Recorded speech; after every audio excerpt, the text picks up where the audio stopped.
Hello, Brock. Good to see you. What up, Clemson? How you guys doing today? Hope everyone's doing well. Yeah, we've moved sermon preps to Saturdays, and we're going to do it on the YouTube channel and the church's Twitch channel. Indeed, Clemson. There's basically nothing there. So I'm planning on putting a lot of hours today here doing sermon prep. I not only want to finish this one, but I want to finish next week's as well. So just hanging out, a little bit different type of stream. That's why we're not streaming to the Pastor Tanner channel. Today is not meant to be entertainment or anything like that. So, and I'm probably not going to answer many questions either. So if people are like constantly asking questions and things like that, this is not the stream to get that done on. So anyway, that's what we're doing. So where I want to go with this sermon is I've got the joy that comes from peace. I want to cover the topics both of joy and peace. And so I just want to cover the peace that we have from God because of justification. So I essentially have this kind of idea in mind. Let's see if I can mock it up. We have justification, which leads to peace, which then leads to joy. This is kind of the rough breakdown I have in my mind.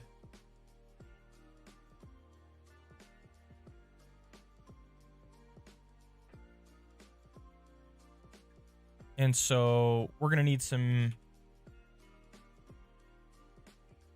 discussion of peace, some discussion of justification that leads to that peace, and then finally joy.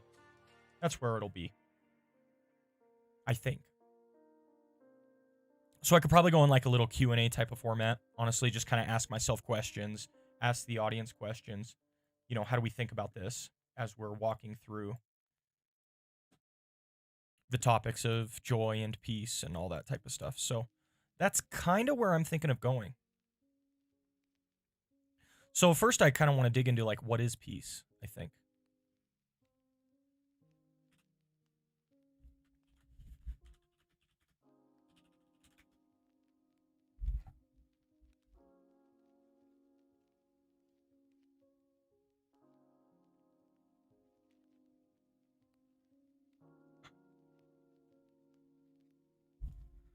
What's up, Liam?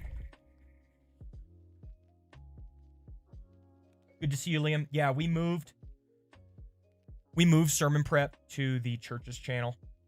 I think the tone and tenor of sermon prep dictates that we should be doing this in a different format, if that makes sense.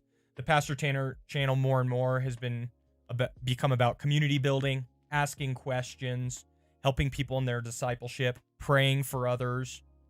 That's what the Pastor Tanner channel has really become. And so sermon prep itself is kind of out of step with the Pastor Tanner channel, in my opinion.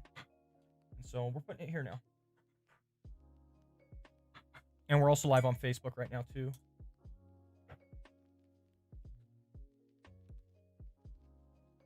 What's up, Manu? Good to see you. Connor, hello. Welcome, guys. I wanted the tone and tenor between the two channels to match what we're trying to do. And currently what we're trying to do on the Pastor Tanner channel, I don't think sermon prep really works with anymore, if that makes sense. So, anyway, that's why we're doing it this way. We'll see how it goes. We can always pivot. But sermon prep really is meant to be me just hanging out with you guys while I crush sermons. And more sermon prep has moved away from that.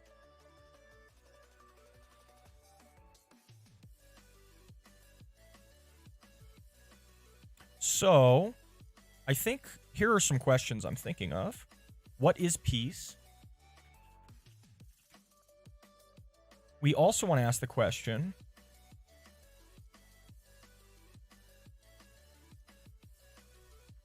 how can we have peace? The answer to that is going to be through justification.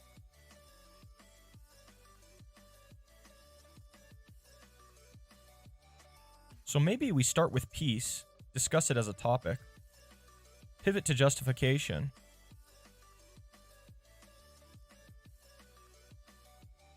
So these are more forensic type questions. Then I want to go to something about how can I experience peace?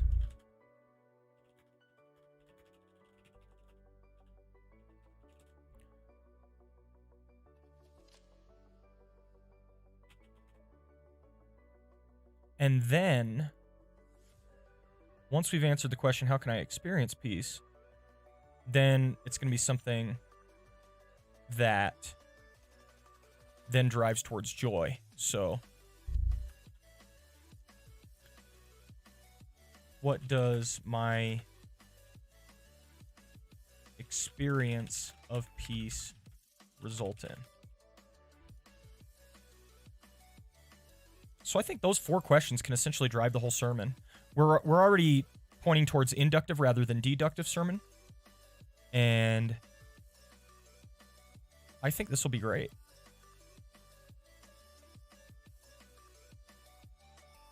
So, what is peace?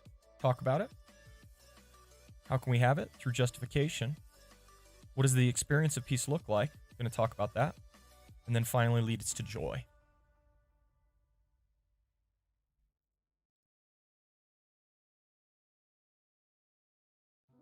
That's funny, Connor.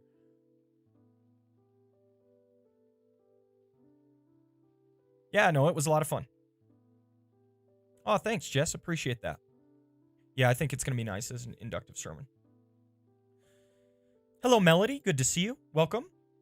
Thanks for swinging by the channel. Yeah, guys, I'll just talk briefly.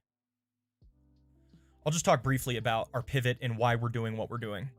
So, the Pastor Tanner channel before I blew up on TikTok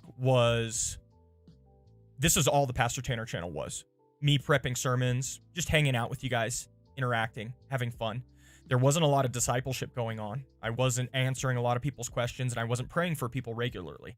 Of course, I would do those things, but that wasn't the goal of the channel. So it was very hit and miss, and that's what we would do.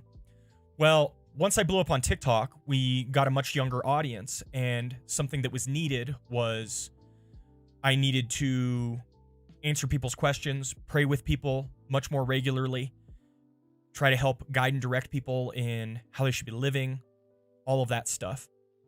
And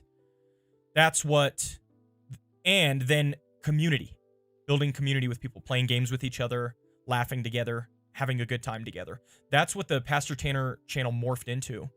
And it more and more became difficult to do just sermon prep, you know? And I think even if I were to fire up live on the Pastor Tanner channel on Twitch and be like, look, I'm just doing sermon prep, guys, I feel a sense of disappointment from others that, well, why won't you answer my question? Why won't you pray with me? You know, etc. And then we have all of the redeemables in the channel. You know, all of those things are good, but they're more and more out of step with sermon prep itself. What sermon prep used to be and what it needs to be is me put my head down, working on the sermon, and hanging out with you guys. And that's why I wanted to change the channel that I do the sermon prep on. It's still available and everyone can be here, but the tone and tenor needs to be Tanner's working on his sermons. He'll happy to interact with you guys, chat with you guys. But my head's down focusing on the sermon. I'm not going to be stopping every hour to pray for people. I'm not going to be answering a lot of questions. You know, if a random person pops in and, hey, what's the mark of the beast and different things like that, I'm going to be much less inclined to answer them, and I'm just going to be focused on the sermon. So this is what the Pastor Tanner stream used to be. It used to be me just working on my sermon and hanging out, but we saw a need in terms of the online community, and we reached out to meet that need with the Pastor Tanner channel, and the stream is morphed. And so this is why sermon prep is now on a completely different channel. It's not affiliated. So there aren't, emotes or rewards or redeemables or anything like that. And I can just put my head down and work on my sermon. So that's the idea. That's the idea behind it. And people are more than welcome to hang out, interact, have good discussions. But the focus is I'm working on my sermon. And so different tone, and that's why we put it where we did.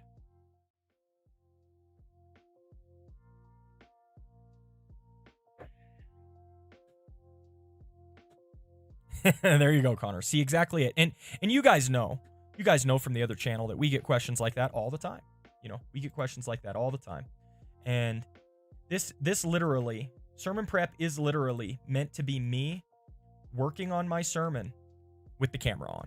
That's what it's meant to be. And that's what it started out as, but it really changed as the Pastor Tanner channel changed. And I don't want to take away from what we're doing on the Pastor Tanner channel. We need to continue to do that, but sermon prep needs to be sermon prep. So what is peace? How can we have it?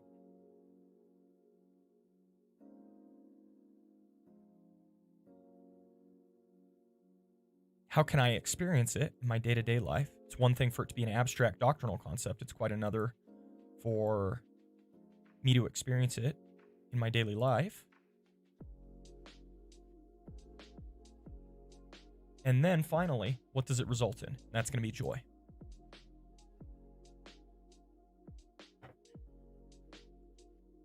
So I think this is a good structure, honestly, guys. Justification. It's going to be the second point. What is peace? Leads to the first point. Follow up with the question, how can we have peace? Leads to justification. How can I experience peace? So I kind of have a third point here, or a fourth point, excuse me. So peace, justification, and joy. So maybe it's peace, experiencing peace. And this is where we're moving from the abstract into the actual, particular. So peace, justification, experiencing peace, and finally joy. Each with a question that guides us in that direction. So kind of a 4-point sermon, kind of not.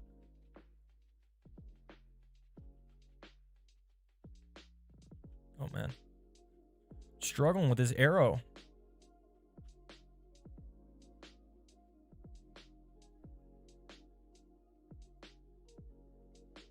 There we go. Much more better. And then finally, joy.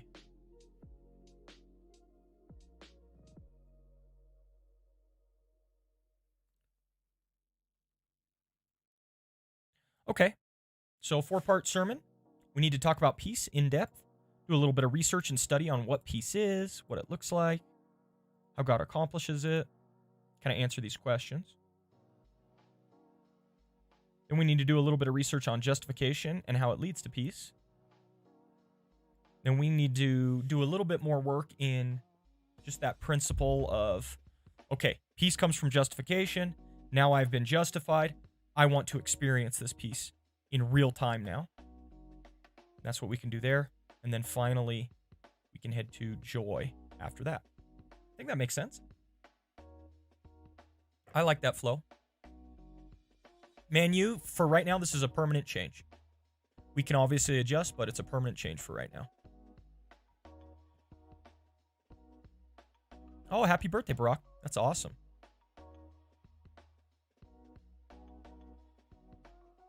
Hey, Barack, that's awesome, man. Very cool. We're glad you're here. Praise God.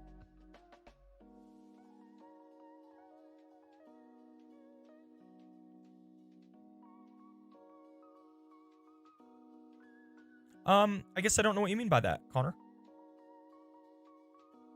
Jesse style arrow. Nice.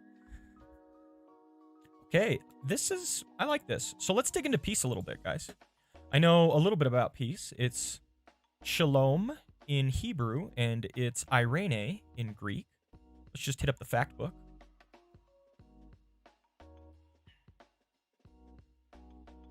And dictionaries probably are going to have some great articles on it.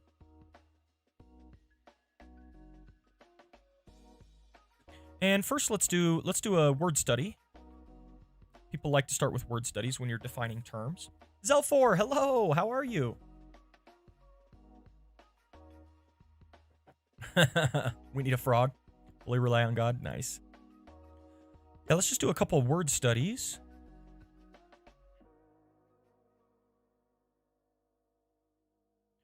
And let's go with shalom.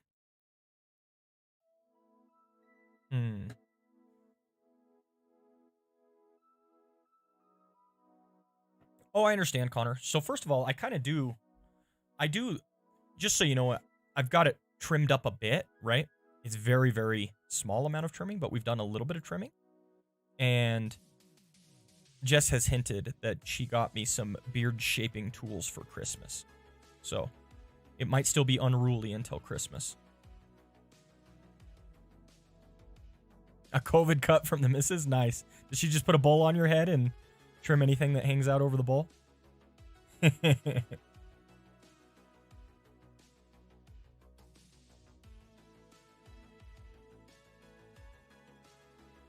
Let's see.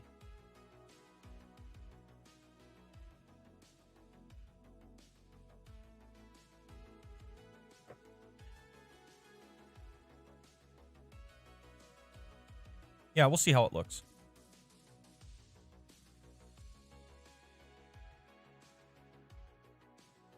Let's go to the word book. I just want the shalom and Irene word groups.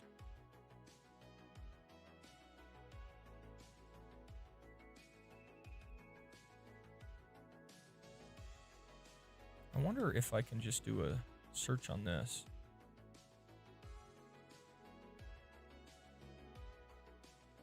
Hey.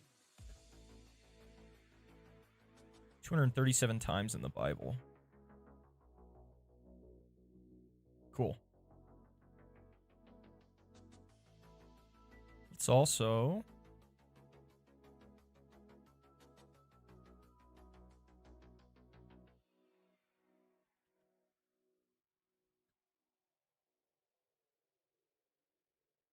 Ah, the space in front threw it off. There we go. That should work. BDAG. Cool. Hey, that's nice. I wonder if we can do... Can we get to a Bible word study from here? Maybe.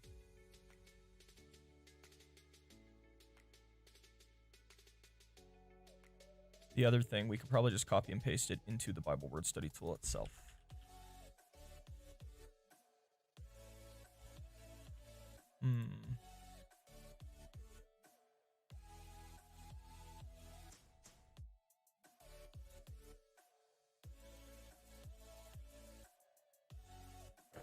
Let's just try this. Yeah. It's under guides now. There we go.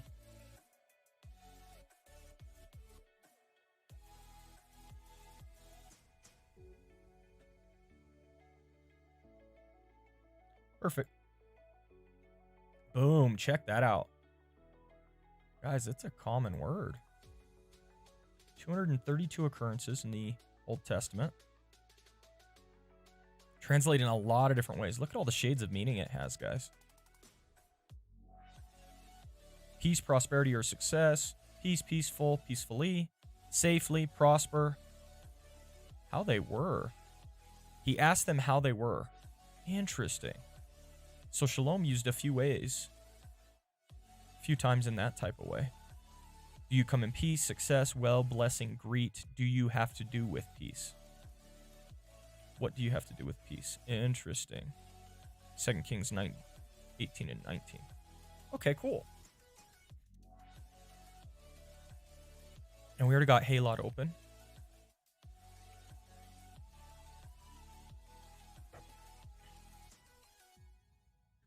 I got you. I got you, Barack. So we need to look now Maybe senses is good. Peace, well-being, safety, a greeting, completeness, health, friend, blessing of peace, satisfaction. These are all very nice to have.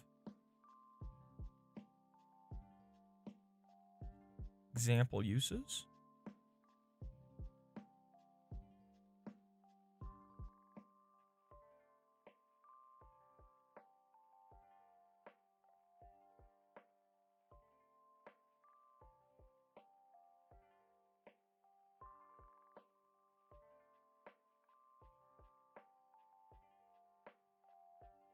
So shalom, these are the senses it has.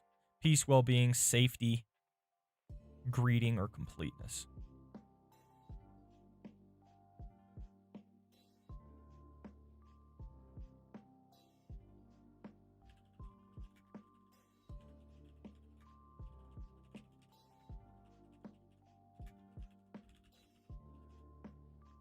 Boom.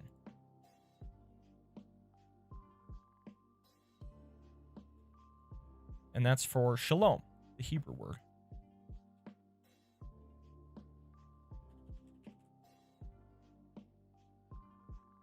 These are often the senses it takes in the Old Testament.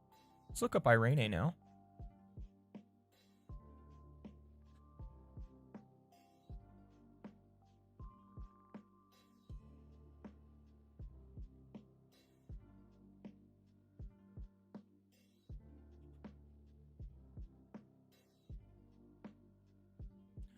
Irene looks like it has a much narrower semantic domain. 90 uses. That's about on par. But look, it's overwhelmingly translated peace. Let's look at the senses. Peace or a blessing of peace. Yeah, very interesting difference here. Shalom seems much more nuanced to me.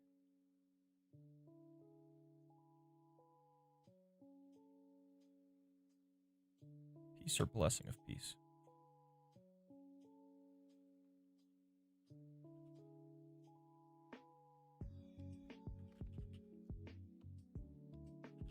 Now, you're certainly getting some of the nuance of the Hebrew word transported in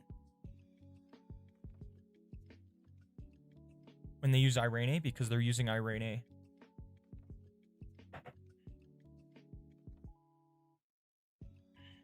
with the knowledge of the Hebrew word, but you can see where the focus really lies.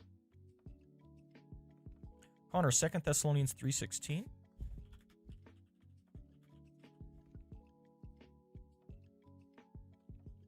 Now may the Lord of peace himself give you peace at all times and in every way. Lord be with you all. Yeah, it's a good one.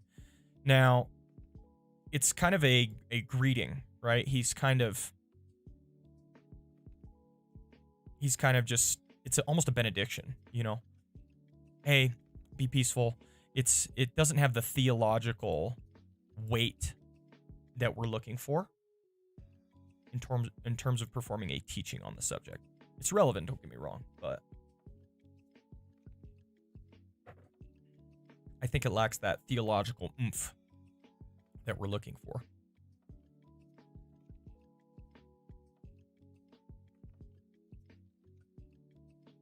So now I kind of want to go into, let me think.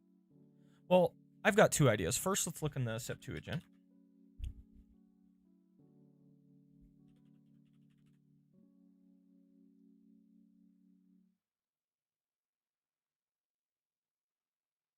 I think this is the standard Septuagint lexicon. Irene, open straight to peace for us. Stereotypical rendering of shalom. Okay. Prosperity, welfare, prosperity of land, eternal rest.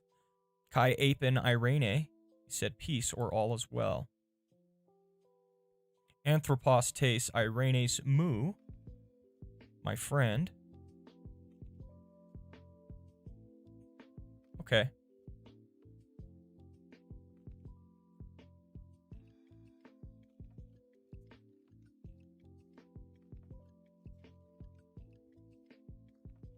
So that's good info. Now what I want to do is dig into the theological dictionary of the Old Testament and then the New Testament.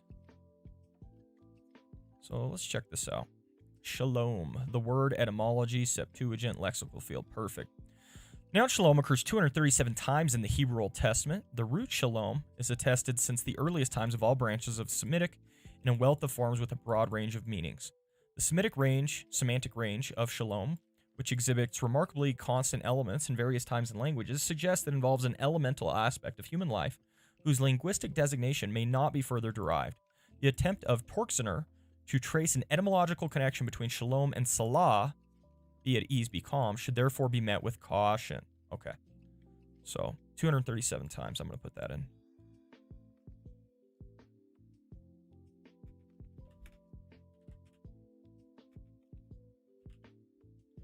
"237 Old Testament uses." Is that what it said? Yes.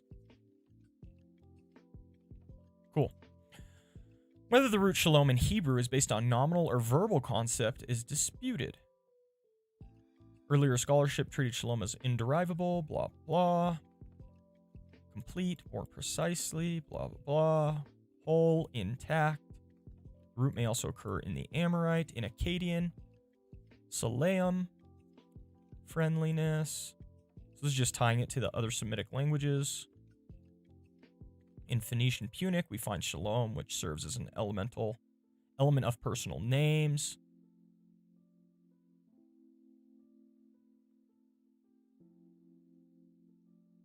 In Syriac, the root appears, blah, blah, blah. South Arabic, peace. Okay, I don't really care about all those. Egyptian and Semitic loanword. A survey of the palette of meanings conveyed by the root shalom makes one skeptical of Eisenbeis's attempt to identify a basic notion of wholeness behind all the individual meanings. He claims that wholeness denotes a situation in which the entity, situation, or person appears to manifest itself in its own particular uniqueness, a static norm, formal, given, accessible, detached observation, blah, blah, blah.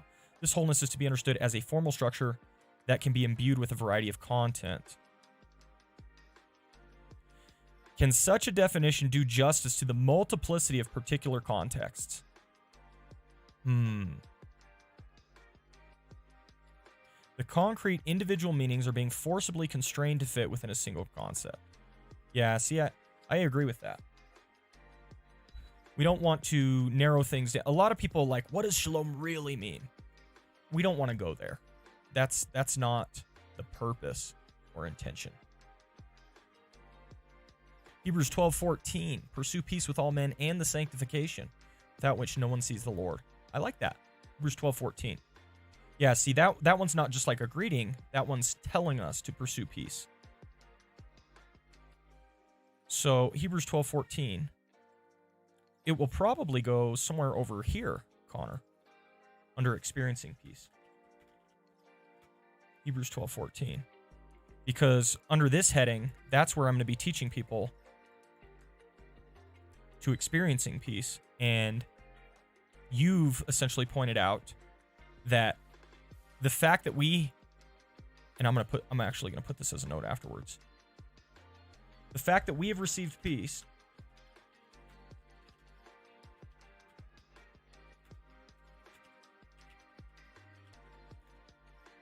should cause us to be agents or bringers of peace. That's kind of the argument there in Hebrews 12. Hey, you've experienced peace. This is kind of an essential marker of what it means to be Christian. Therefore, you should share and bring that peace to others. No, that's great, Connor. Honestly, a great insight there.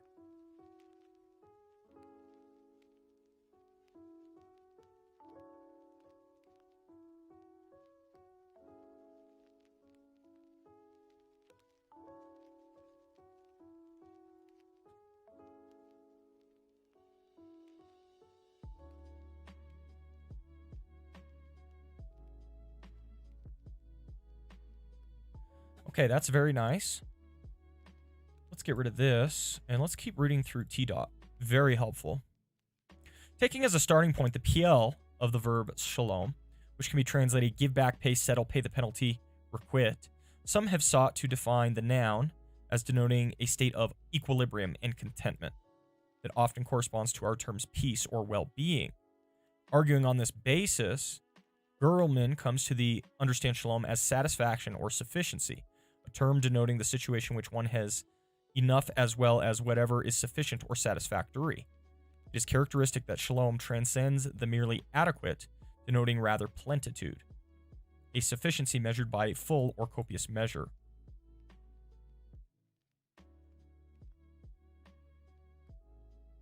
This analysis should be greeted with caution. The argument seems to me to rest on too narrow a base and therefore is too forced.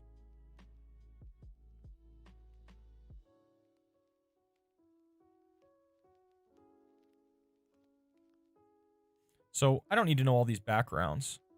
Suffice it to say that a lot of people have tried to narrow down shalom's sense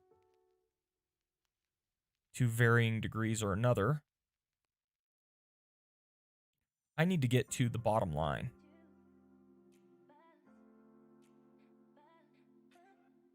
In light of this survey, we can hardly evade the conclusion that shalom has a semantic breadth that cannot be conveyed adequately by any single English word. Perfect. Wholeness and sufficiency mark points on a continuum between which the meaning of shalom flickers. It cannot be fixed at one point or the other. To put it another way, shalom is a comprehensive expression for denoting all that the people of ancient Near East wish for as a substance of blessing. It is a state of being unimpaired and unthreatened, of ease and security, of felicity and wholeness in the broadest sense. Love it. In this context, we should cite the suggestion of Noth, blah, blah, blah, blah, blah. For the present, we may conclude that shalom is a profoundly positive concept associated with the notions of intactness, wholeness, and well-being of the world and of humanity. It must be satisfied and restored when it is compromised or violated. Perhaps with all due caution and without venturing a fixed conceptual definition, we can say that shalom denotes a supremely positive quality of being, which can be instantiated in the most various ways in various contexts. Thus, Schmid rightly concludes the Old Testament concept of peace denotes a state of the world that can be called unconditionally positive. It can refer not only to the political and military realm, but also the realms of law, the cult, social order, and even fertility. A stable order within these individual realms and also between these various realms makes life possible. Only when this order is in place can one speak of shalom, peace. Woo!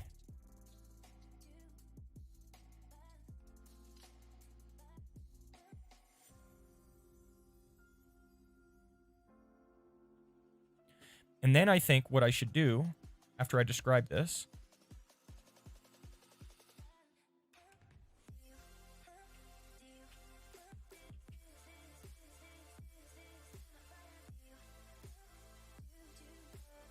is I need to give some illustrations of people who have experienced aspects of this.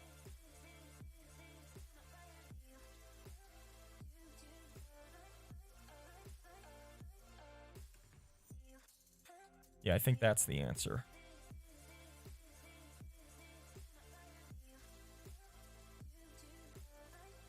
Hey, Martin, what's up? Yes. Not to Faith Life, though, Martin. Right now, we are just here on Twitch and YouTube and Facebook. Connor, I muted the mic. So, you weren't here before, Martin, but, you know, just in brief,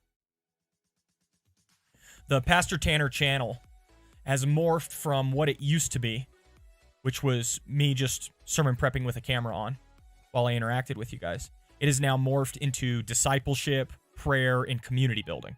That's like what the heart of the Pastor Tanner channel is at this point. And so I decided to move sermon prep out and put it here. Not that I see. They certainly have access to it, but I don't see any that I recognize on the list. Yeah, so that's what we're doing, and that's why we're doing this here. And so this is what, I mean, you're very familiar with what sermon prep is and used to be and all of that stuff. So this is a return to our roots, I suppose.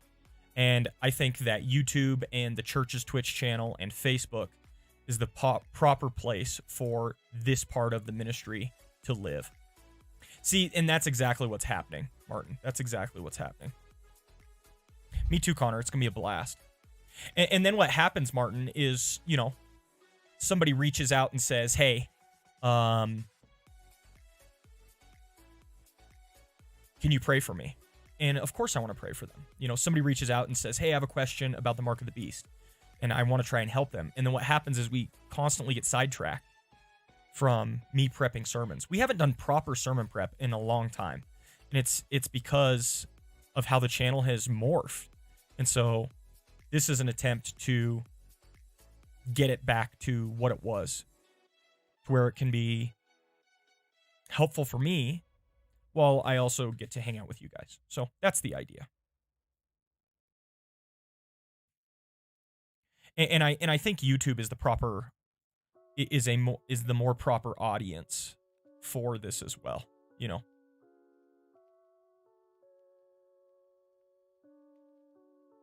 Yeah, it's okay, Connor. A lot of people tried. Exactly right, Martin. You've got it. You've got it.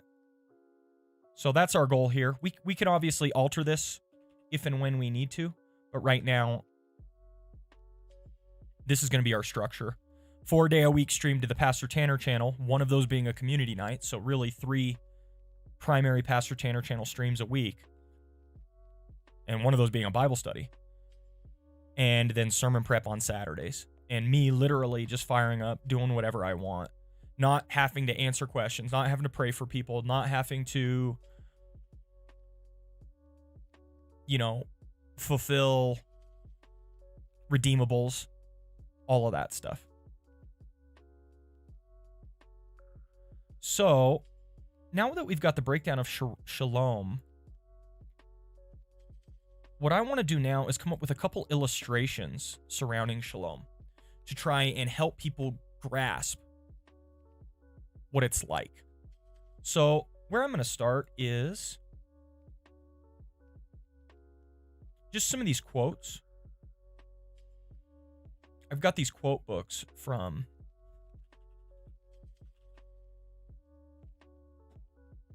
this one I really like.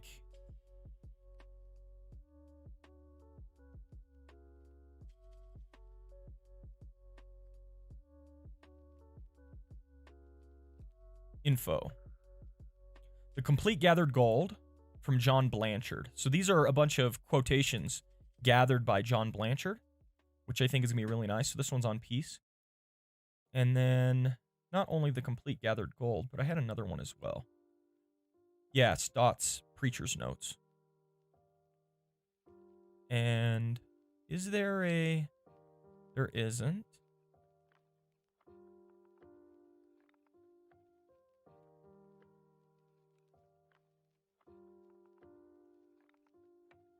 So this one we're just going to look for peace. And the whole goal, guys, in each of these books is to find some sort of illustration, some sort of story that speaks to the heart of what peace is, what it looks like. Because we've noted that lexically speaking, we can't define shalom super easily, I want to instead draw people into an experience of shalom and what that shalom looks like so that they can envision and imagine it.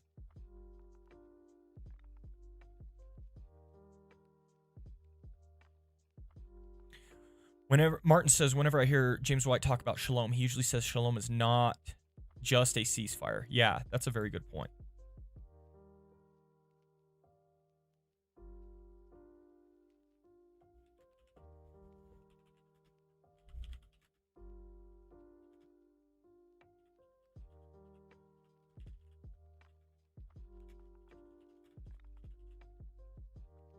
How have you been doing, Martin? Been busy with school? I hope you're doing good, man.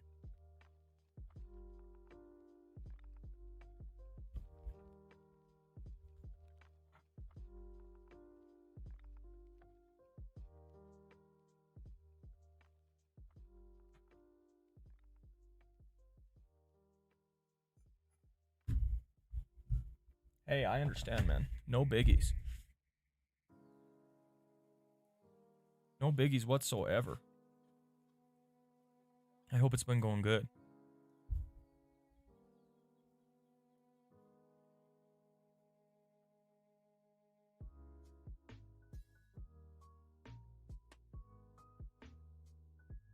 Yeah, Connor, I like that one. Depart from evil and do good, seek peace and pursue it. It's similar to the one we've got in Hebrews 12, right? Quite similar. Pursue peace with all men. Depart from evil and do good. I'm going to put it down, Psalm 34:14, because to me, that shows that peace is tied to morality. Oh, wow, Martin. Is it a tough one? Psalm 34:14.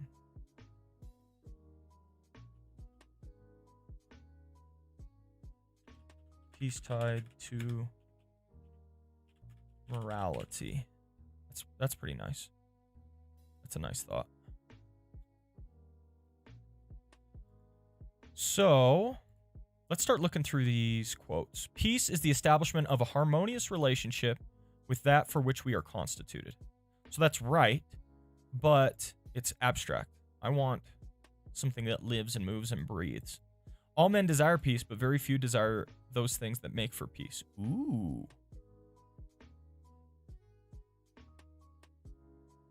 That might be a good quote from Mr. Thomas Kempis.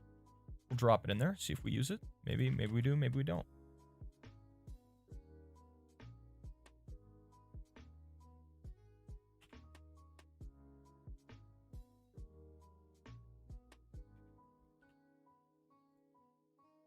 Maybe we do, maybe we don't. Don't know.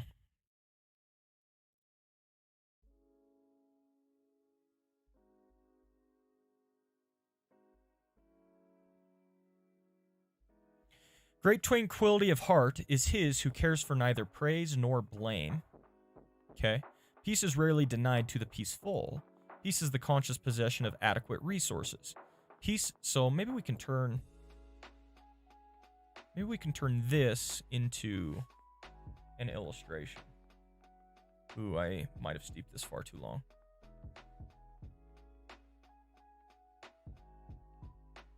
Honestly, Martin, the textual criticism sermon was very well received. I did have some people ask questions. The Q&A was lively afterwards, but a lot of people, I think, appreciated our honest treatment of it, and they felt much more informed afterwards. So there was not a lot of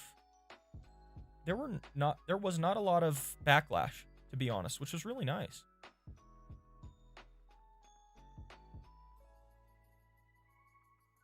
Deceit is in the heart of those who devise evil, but counselors of peace have joy. Ooh. Yeah, that's a nice one. And that ties the peace with joy, which is what we're going to be doing later on in the verse. Later on in the sermon, excuse me. So that's Proverbs 12:20.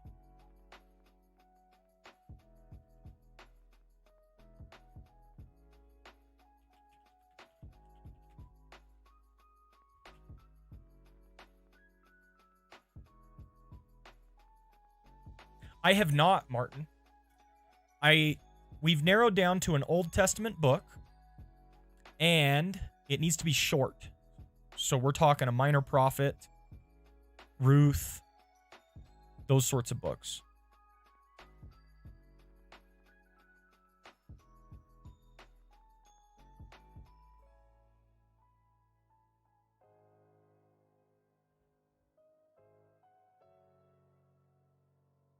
Harmonious relationships.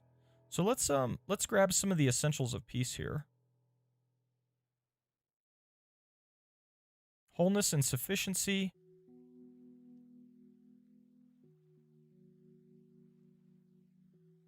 Comprehensive expression. I'm too zoomed out. You guys can't even see this. This probably still isn't zoomed in enough. Yeah, this works better.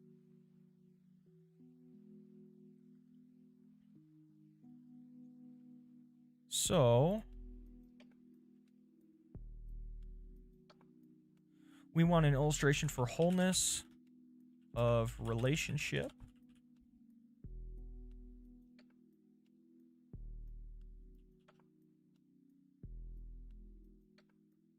We want an illustration for sufficiency.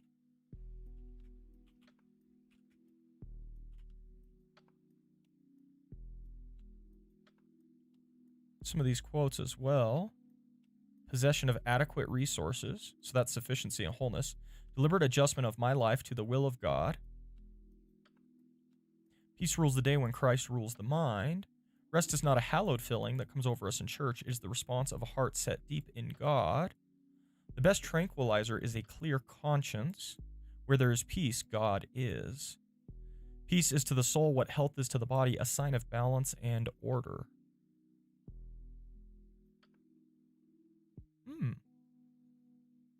I like that. Striving and straining for peace is almost antithetical to peace as an idea. You know, it's almost like you can't. So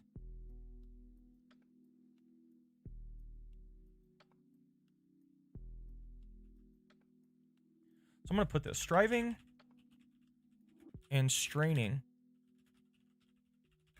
for peace is actually antithetical to itself. A contradiction in terms.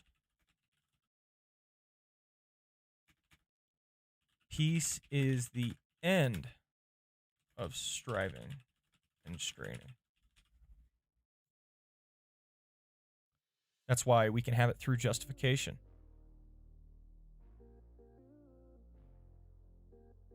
This might be a decent quote for that.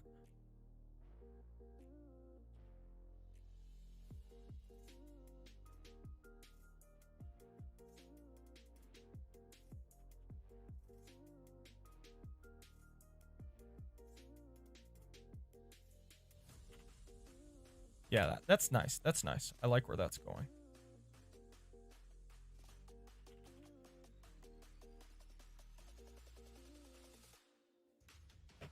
Cool, Connor. Appreciate that. Minor prophets are good. I might have to grab one, man. Earliest series I can remember my pastor preaching was Genesis. So that's too long for me. I would love to jump into a book like that, but it's just too long. Martin says, like you rest into peace. Ooh, I like your way of putting that.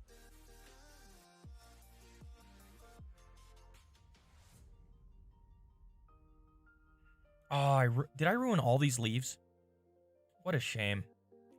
Oh, that's way too bitter. We'll see if we can save them with a couple of shorter steepings.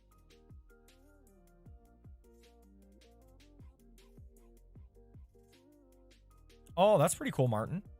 I like that. That's a nice approach.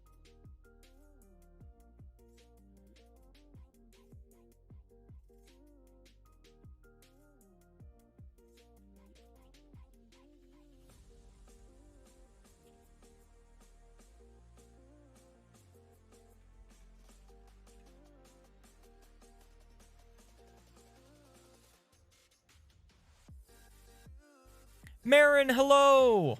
How are you? I hope you're doing well. Marin, did you have anything in particular you wanted to study?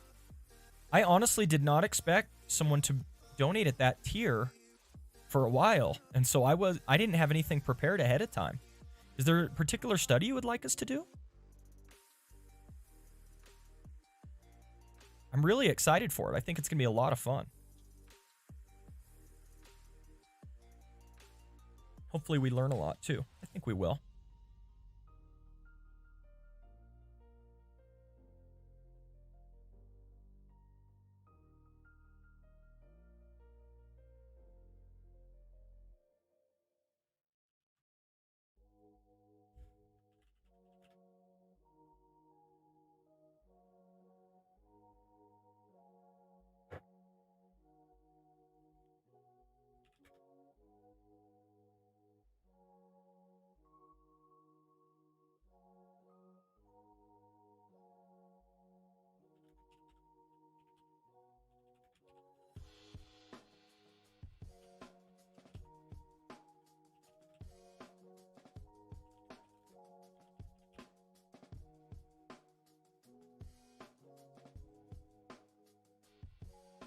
So, a tall glass of water after a tough workout.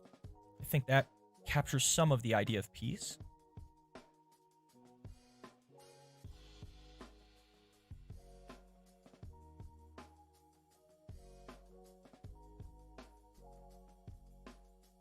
It's a craving.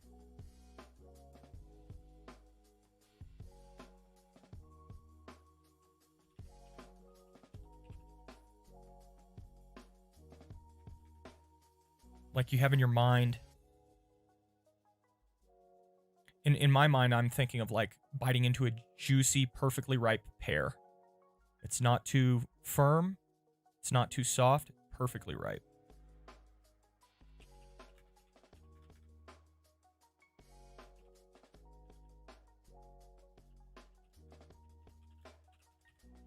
Something like that. That is peace, in a sense. These are the ideas I want to capture the hearts and imaginations of the listeners. You want to create a longing for that peace. Like, don't I want to be in that moment, feel that way? All the time, really. There you go, Martin. That's funny.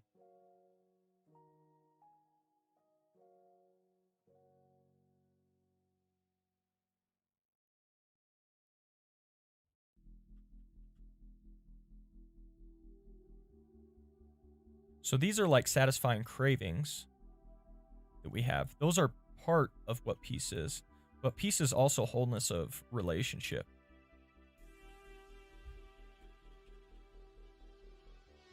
So peace is also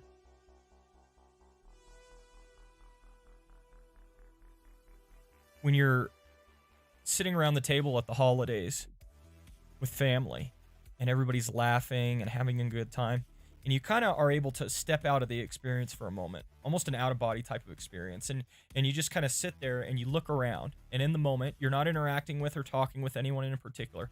You can just be. And you look to your left, you look to your right, you look all around you. People are laughing and joking and smiling. They're feasting together, and everything feels all right with the world. Everything is exactly as it ought to be. That's peace as well. Marin says, I'll have to get back to you on that. Is there any good websites that talk about particular study topics so I can have some ideas? Or what would you recommend in thinking about coming up with a study? Yeah, there are tons of good studies. And so, you know, as our first donor on that level, Marin, I'd be happy to lean into whatever you're interested in. Are you my friend on Discord? We should make sure that we're Discord friends, and then you and I can message back and forth, and we can begin to plan that. I can get with Jess, and we can kind of plan that out on what we want to jump into, and I think that would be a great, you know, way for us to communicate. Yeah, really awesome. I'm excited for it. And there's no rush. Absolutely no rush.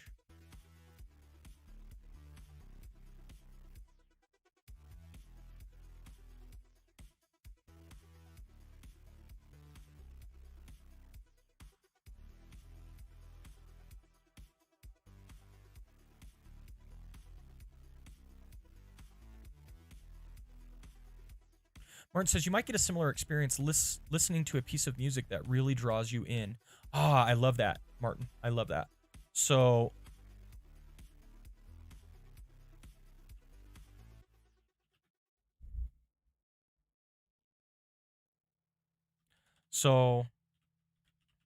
out of body experience while at a family event / gathering.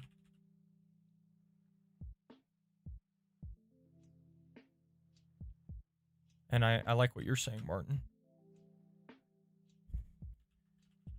Getting lost in a good piece of music or a good book.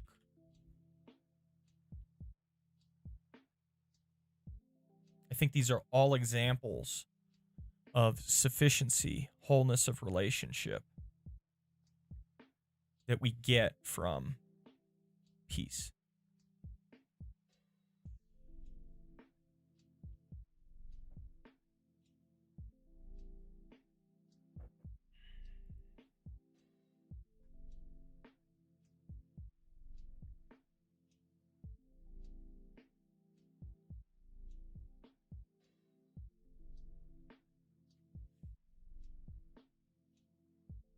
Hey, that's no problem, Marin. It's just a little bit easier for us to interact and communicate on there, right? We're trying to build our closer knit community on the Discord server. Even Martin broke down and got on Discord eventually.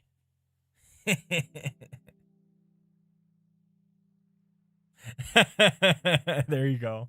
Martin used to be on Discord and then he like quit it, and then we like convinced him to come back. It's pretty funny. So I think those are a lot of good illustrations. So I don't even think I need to bring up Irene. Let's go ahead and look at what T-Dot says about Irene. Septuagint uses Irene to translate almost all occurrences of shalom, and only for this purpose. Thus, the Greek word, which refers primarily to a state of quiet and calm, takes on the substance of shalom. There you go. Perfect. On the other hand, the danger of semantic constriction of the Hebrew concept is unmistakable. Also, sometimes salvation, soteria, soterion, is represented by shalom.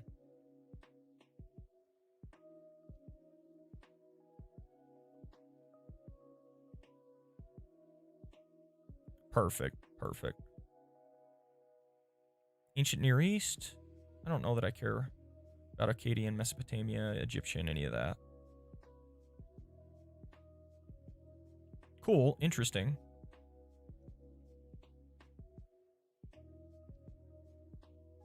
These are all just more in-depth. I don't need to go this far in-depth. I'm not writing a theological treatise on the topic. I just need to get the sense of it for the sermon. So that's what it says. Let's look into Irene now in Theological Dictionary of the New Testament. Boop. Look how easy that was. And you know what? I'm going to commit a blasphemy. I'm going to use the abridged version to start. I have the 10-volume set, but why go to that when the abridged will probably get me what I want? The Greek concept of Irene. For the Greeks, Irene primarily denotes a state, not relationship or attitude. It is the opposite of war. It is linked with the treatise of peace or the conclusion of peace. It is also the opposite of disturbance. In a negative sense, it may denote a peaceful attitude, the absence of hostile feelings. Carried echoes of redemption. The term in general has strong religious content. Shalom in the Old Testament. Shalom as the gift of Yahweh. Shalom in the prophetic message. Shalom as an element in eschatological expectation.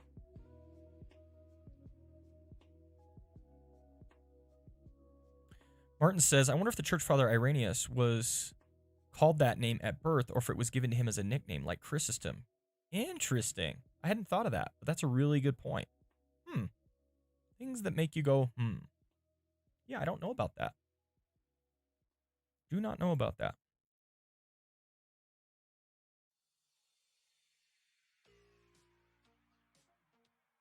So the only additional aspect we get from Irene is the war aspect. So it's not just a ceasefire, but it is a ceasefire in the sense of it's the end of war.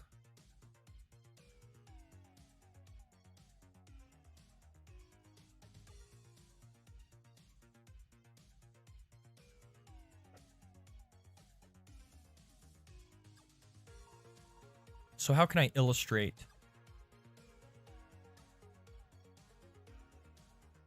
Trying to think of how to illustrate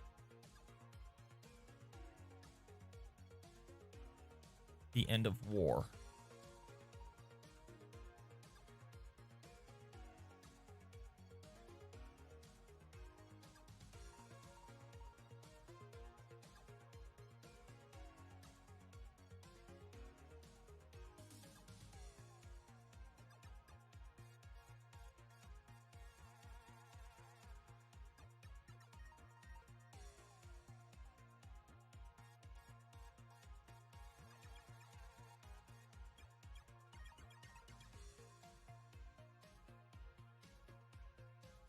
I see, Martin.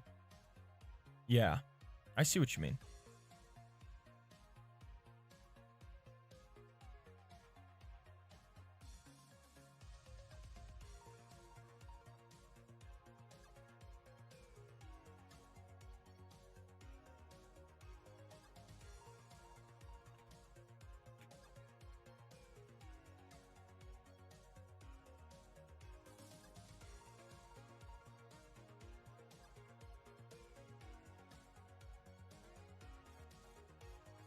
Marin, what do you think about a Zoom call for the study?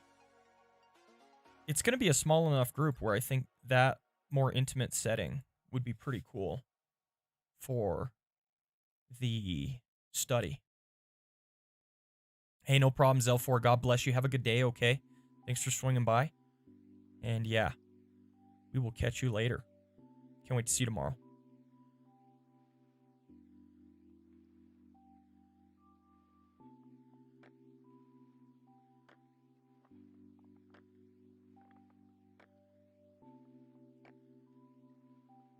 So this one, they're essentially saying end of war.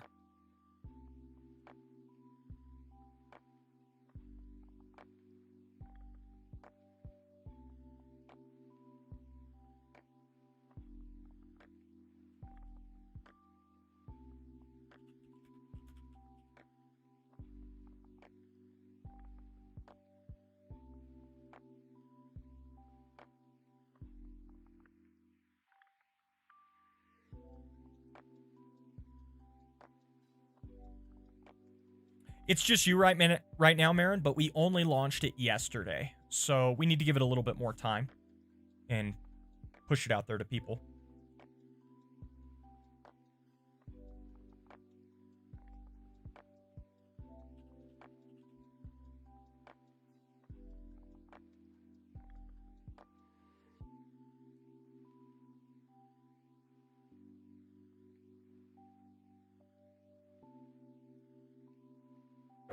Okay, guys.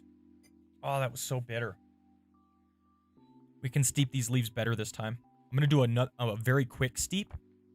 And it's not going to be as bitter, but it's not going to have much flavor either. But I'm thinking like with 1 or 2 quick steeps, we can maybe get the catechins out. And then the leaves will be a bit nicer after that. So that's the hope. That's the hope.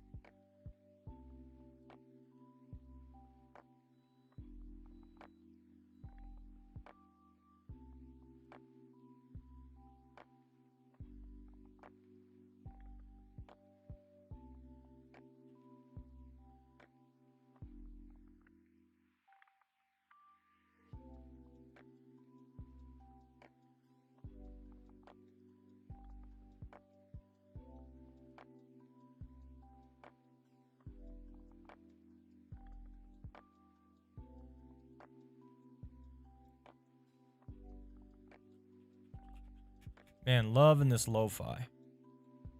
This is my jam. Just chilling. Catechumens? No, catechins. I think you're messing with me, Martin. In fact, I'm 95% sure you are, but that's what I mean. Marin, they are a tiny race of tea-loving humans.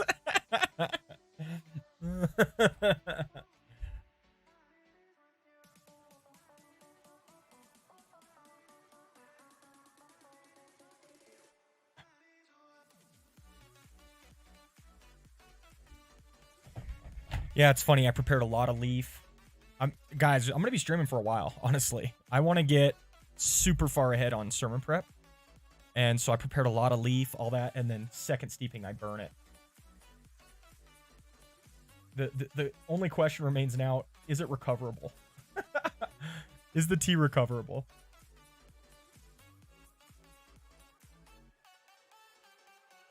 Martin.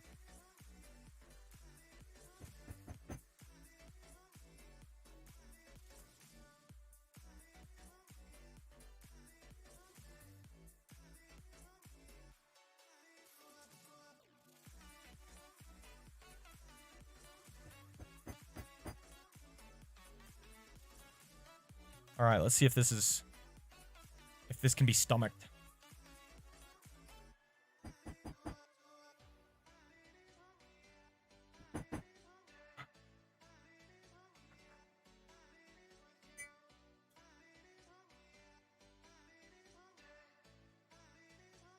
Okay. I think we can salvage it. I'll do a couple more steepings like that. And then we can really put the leaves to the test afterwards.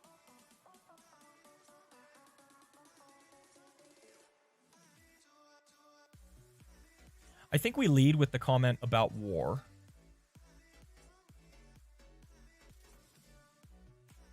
Then I think we can talk about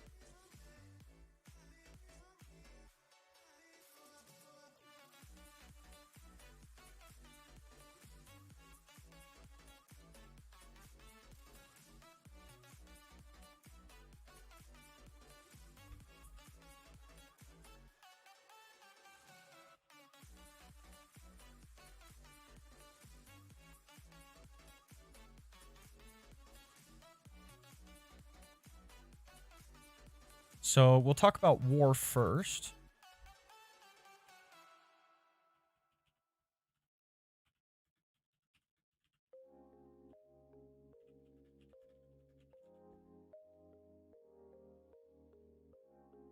Then we can get into these more kind of abstract ideas about what peace is.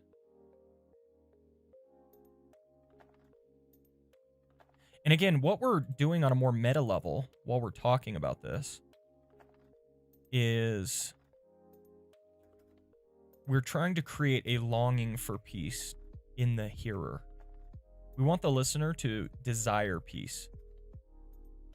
That's what we're hoping for. That as they hear these illustrations put forth, they go, wow, I want that. That sounds so nice. You know, that's what we're trying to create in the listener at this point. Yeah, we can salvage this tea.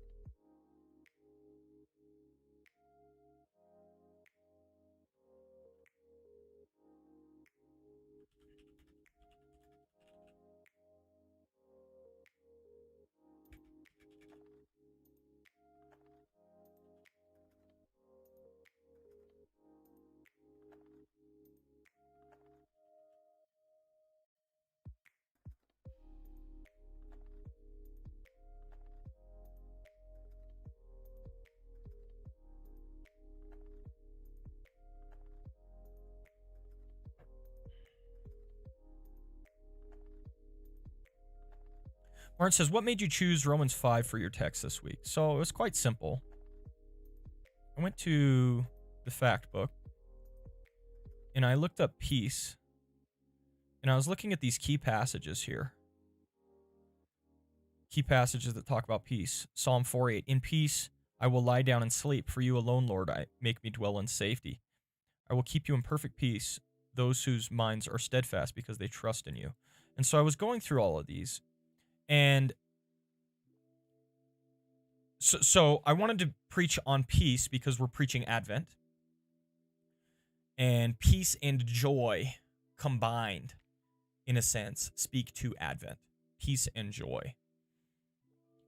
These are the two themes I wanted to touch on. And I immediately thought about the theological categories of peace and how we can have peace with God because of justification. And then that peace leads to joy.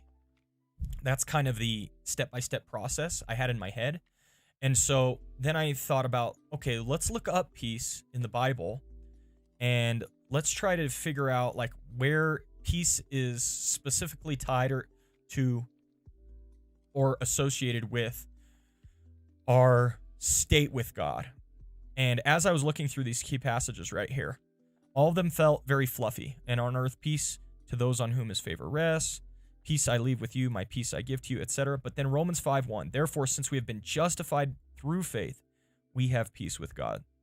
And I was like, that's it. That's it. So that's why I jumped on it.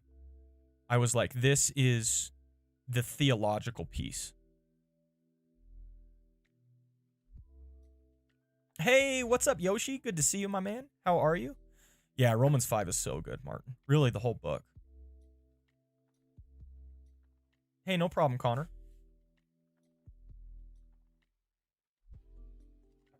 Yeah, Yoshi. So I wanted to chat. I've been telling people about this. So Yoshi, you've been around long enough to see the evolution of the Pastor Tanner channel and the brand and everything that's been happening. And what Pastor Tanner used to be before we popped off on TikTok was just a place where we hang out and I work on my sermons while I chat with you guys. And once we popped off on TikTok, Pastor Tanner has changed.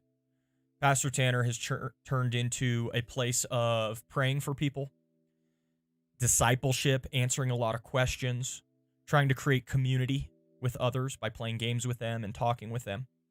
And so as the Pastor Tanner channel has changed and morphed, it's less and less been an appropriate place to do sermon prep. Let's say I were streaming this right now to the Pastor Tanner channel. We would have, 5 times the viewers, and I would constantly be feeling this tug to answer people's questions, to stop and pray for them, to try and encourage them, etc. I would constantly be feeling that way. And as such, the sermon would not get the attention it deserves. We haven't done proper sermon prep in weeks at this point. Maybe even months. I don't know. And I just realized what sermon prep is more and more moving away from what the Pastor Tanner channel has become. And it's not to say what the Pastor Tanner channel has become is bad. I think there's a need for it. I think there's a deep need for people to come together and gather in community, be encouraged, prayed for, taught from the Bible. I do a lot of teaching still on the Pastor Tanner channel, but it's prepared. The Pastor Tanner channel used to be, hey guys, I'm going to work on my sermons. You can come hang out. I'll interact with you. I love interacting with you guys, but I'm not going to be stopping every 5 minutes to pray for somebody. I'm not going to be stopping every 5 minutes to, have to answer somebody's question or something like that. And the Pastor Tanner channel has changed. It can't be that anymore. So that's why I'm streaming this to FBC Leadville. It's also being streamed to YouTube. I think YouTube is a more appropriate audience for this type of content and material. It's also off schedule, right? I was going to fire up the stream at 6 this morning, and then some things got in the way, and then I couldn't fire up until later. I can stream for as long as I want or as short as I want. There are so many fewer expectations over here on the FBC Leadville channel. And so that, for all of those reasons, Yoshi, that's part of why I moved this over here. And so now this is going to be Sermon Prep Saturdays. I spend as much time as I'd like in sermon prep, and it's not about fulfilling any expectations or obligations or anything like that. It's about what the channel used to be. It's about us just gathering together, hanging out, chatting, growing, learning, and all that type of stuff. And I'll stop and interact with you guys, but then there are going to be times where I'm zoomed in, I'm focused on the task at hand, and I'm going to ignore chat for 5 minutes, And I just don't feel like I can do that on the Pastor Tanner channel. So that's why we're doing it this way. What up, Shock the Toast? Good to see you, my man. Yoshi says, yeah, I completely understand that. This makes a lot of sense. Can't have Jess raid the sermon prep anymore. But yeah, it's serious work and streaming to multiple places too. Yes. And so that's what we're trying to do. We're willing to pivot. This is the first Sunday we've done this. I think I put it in the title, Sermon Prep Sunday #1. But that's what this is, And I might just, like I said, I might just ignore you guys for 5 to 10 minutes. And the people who want to watch sermon prep know that, And I'm not going to have the constant hounding and expectation. Pastor Tanner, why don't you pray for me? Pastor Tanner, I'm new to the channel. Could you help me to deal with my atheist friend? Can you and that's not to say that there's not a place for those things. There absolutely is. And that's what the Pastor Tanner channel has become. But it's not helpful to the sermon prep process and to those who want to dig deeper like we used to. And so that's why I'm splitting them up. We'll see how it goes. Connor.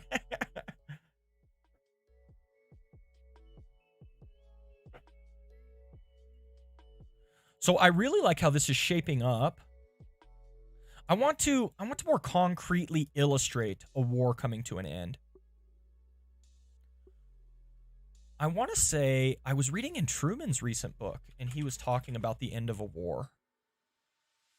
Guys, this, by the way, if you haven't read it yet, this book is incredible.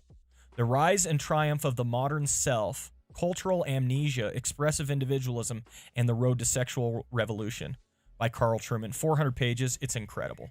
Such a good book. I'm going to end up doing some videos where, and I might, long-term, guys, I might write my own book surrounding these themes, because I think this is where the battle lies for the church in our generation, is all the triumph of the modern self, expressive individualism, and sexual revolution. We're going to need to be well-versed in these areas.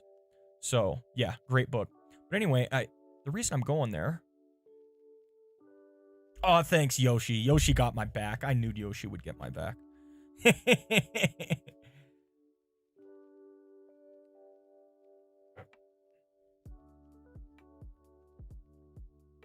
So, let's look for the word war.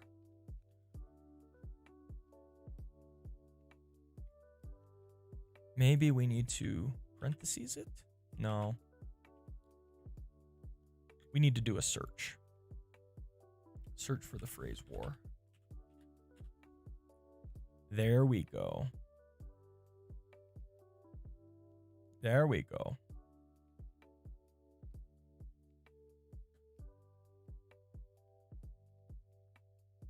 The basic principle is this: no individual historical phenomenon is its own cause. The French Revolution did not cause the French Revolution. The First World War did not cause the First World War.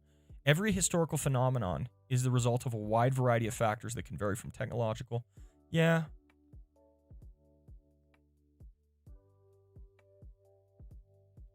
Not quite what we're looking for.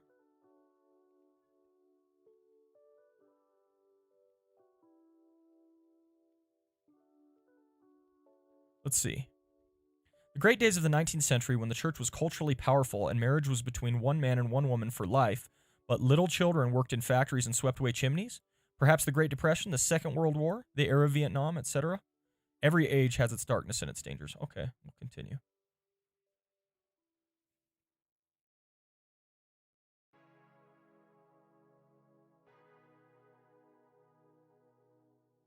Connor, you're a goof. Let's see. This shift to psychological man and expressive individualism is far from reaching its implications. Taylor rightly sees it as an underpinning the consumer revolution that took place after the Second World War. So I wonder if I can tie that to it. The Second World War. After World War II, a lot of people... Society fundamentally changed. And it has largely to do with... Does that tie to shalom, though? Probably not. Need to be careful with going this direction, I think.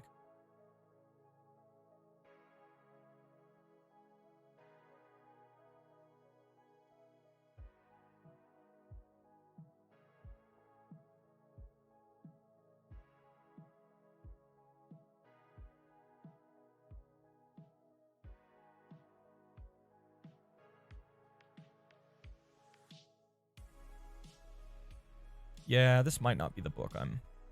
This is not the book I am looking for. Oh, right, Martin. Right. Yeah. I need to... I just want to tie... Because the end of a war is tied to the concept of shalom and Irene. And so I want to relate it in a way that is meaningful. But you know what? I've got 4 illustrations right after that. So it might be sufficient to just say a war coming to an end.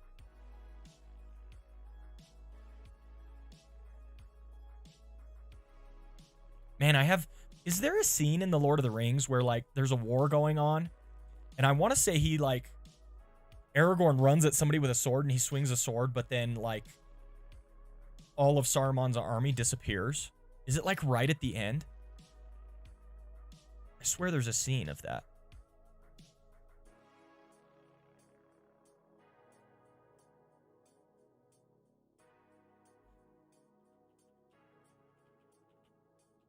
Lord of the Rings.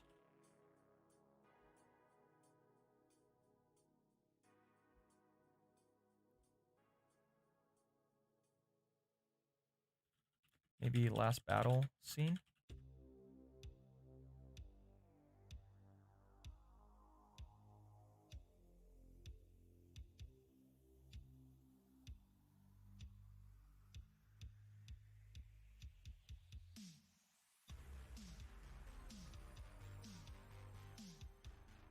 Let's see this.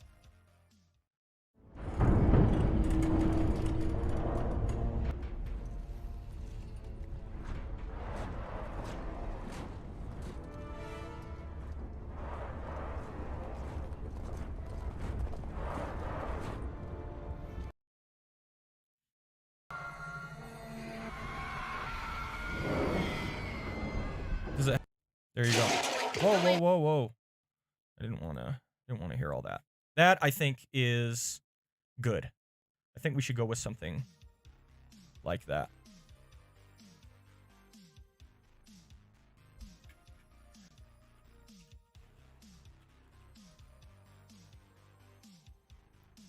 Is it just says Return of the King? Is that's the last one, right?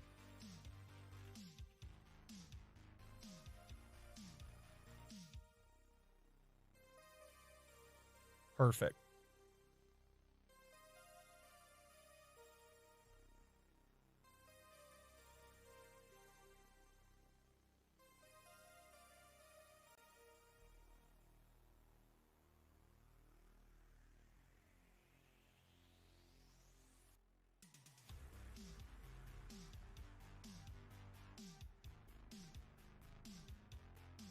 What about the Reign of Solomon?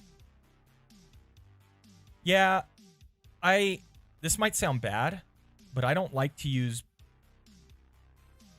biblical illustrations as my primary illustration because I want the biblical thing that I'm to be discussing. And I know, like, MacArthur speaks against that. MacArthur says, let the Bible illustrate the Bible. But I don't want to distract from what I'm actually treating in the passage with bringing up all these other passages.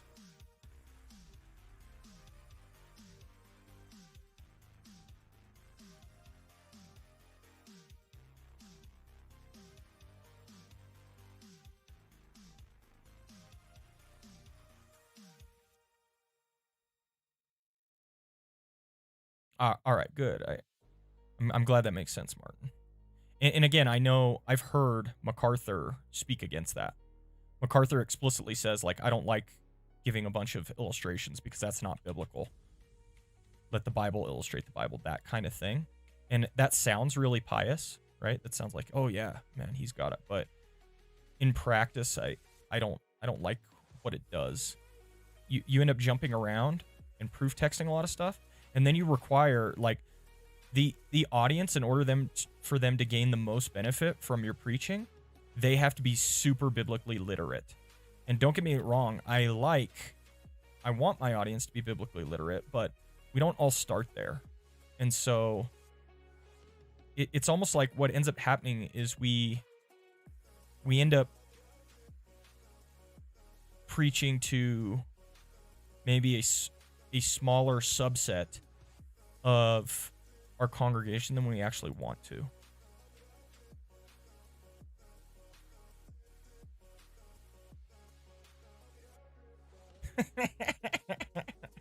Jess. Marin says, of course, if you include a scene from The Lord of the Rings in your sermon pastor, you know that means you are required to give a sermon completely in Elvish. Nice. Yeah, that's not gonna happen, Marin. I actually spent some time, Marin, digging into Tolkien and, like, kind of his fantasy worlds he created, and, you know, they were so interested too in, like, philology, and him and Lewis loved language and inventing their own languages.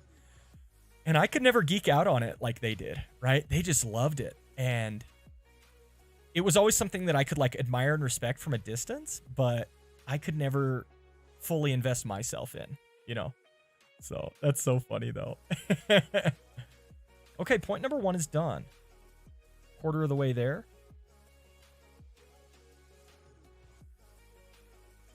Now we're going to talk about justification.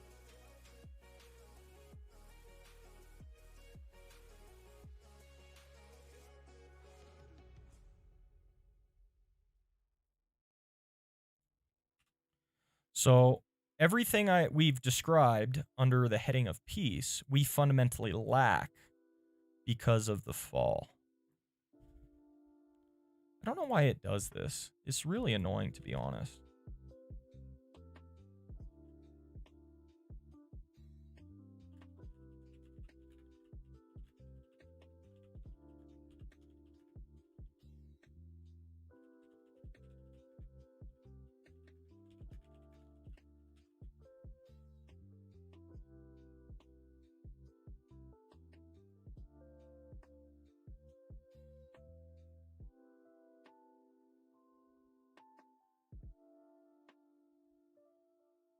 And this is now where our text Romans 5:1 comes into play.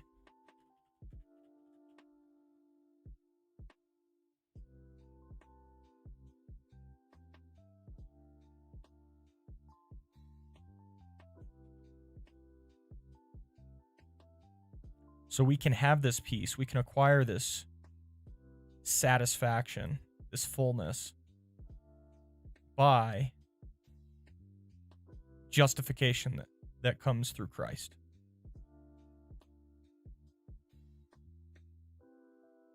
Hey, Connor. Yeah, we're making some decent progress. We finished point number 1. We're on point number 2 now.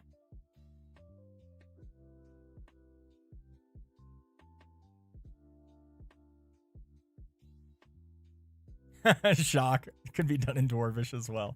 Okay, guys, let's go another cup of tea.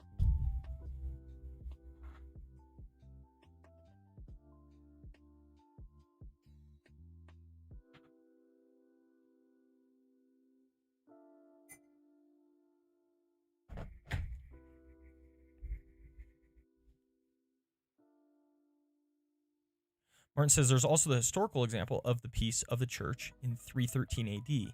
That's not a war specifically, though. I hear what you're saying, and that would be nice. I will say my congregation appreciates historical context a lot. They've told me as much. So wherever I can tie in kind of that history, I think they enjoy it.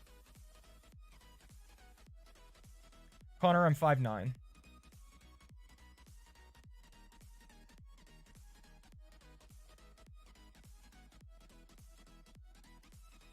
And that's kind of tough because I'm not as historically minded. I'm going to be honest. I like history, but I'm not as historically minded as others. Can anyone recommend a good book? Like, I found one on Kindle that's 5,000 pages that is supposed to essentially summarize all of human history. Like, does anyone know a good book or a good set of works that would help me to walk through history? Because I want to learn more about it. I want to be more knowledgeable in that. But hey, what's up, Halflin? Good to see you. But I don't know where to begin. Like, if I was to just pick up and read the Peloponnesian War, I don't even know where to, like, situate that event in history. You know what I mean? Like, in my head, historical events are just like a muddy mess. And I want to be able to put them together in my brain in a more systemic fashion. But I just don't even know where to start. Connor. Yeah, but it's, the Bible is limited, right? In terms of what it covers. Nice, Connor. Shock, you too.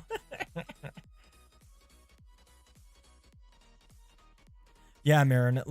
Man, where did I see it? It was on Amazon. It was like 99 cents on Amazon. On Kindle.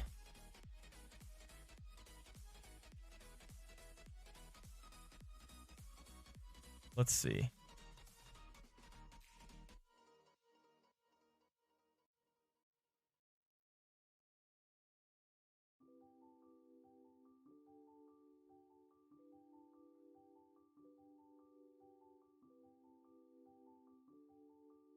Man, where did I find it?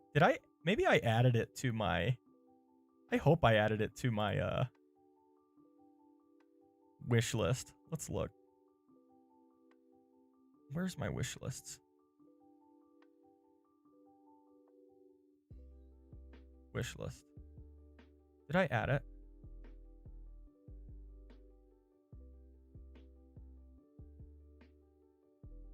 I don't think I did. I don't know. Like, it's just, historical events are such a muddy mess in my head, and I'd like to sort them out.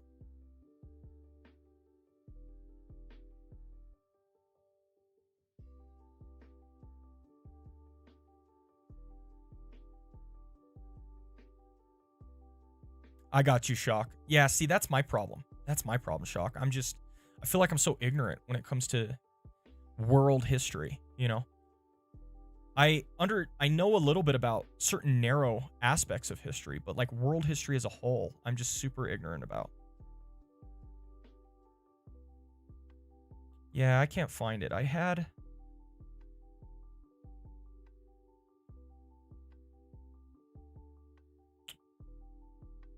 was very interested in it, but evidently not enough to. Mainly American history. That's nice, Connor. Yeah, I just don't know anything about it. I'm gonna be frank. It's just like, it's not there in my head, you know? I don't know how to put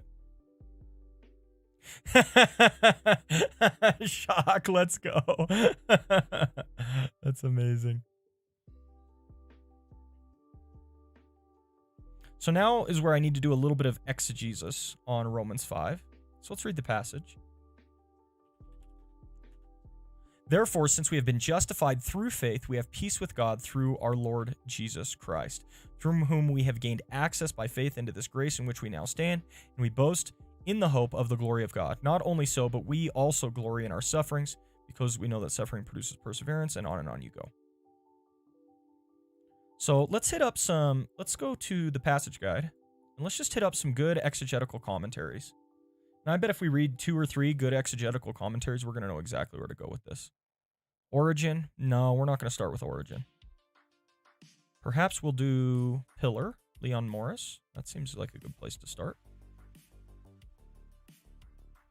Therefore, links what follows to the preceding. It is only because of Christ's work of justification that peace and other blessings follow.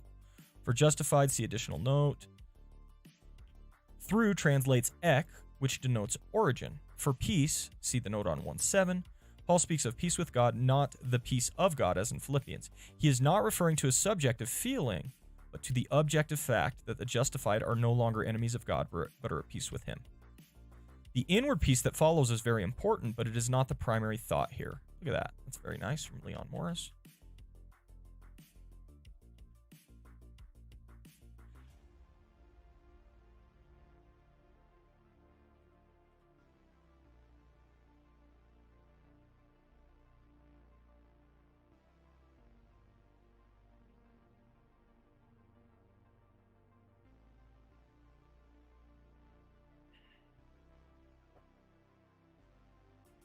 Nice, Connor. The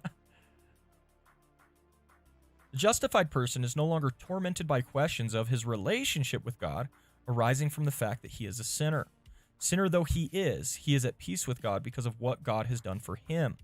A difficult textual problem arises as to whether we should read "we have peace" or "let us have peace."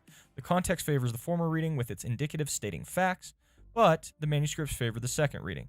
Our decision rests on the relative weights we give to the context and the manuscripts. Most commentators agree that the indicative is the proper reading. They see Paul as pointing out that the justified have peace with God. "Let us have peace" would seem to imply that the justified have a choice of whether or not to have peace. This is un-Pauline. On the whole, it seems that there is more to be said for the indicative.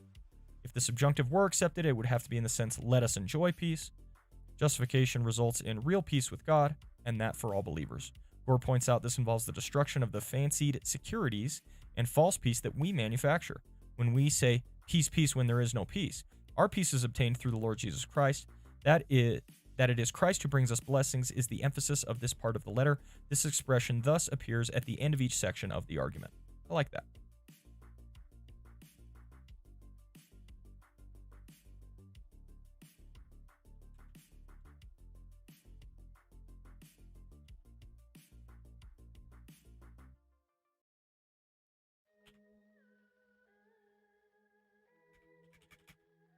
And let's just throw this in there as well.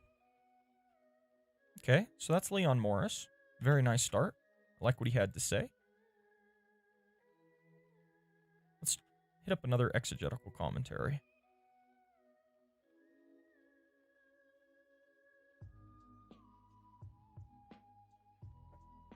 Martin. I love it. Martin, that's funny. Why am I liking puns? What is wrong with me? Oh man, that's awesome.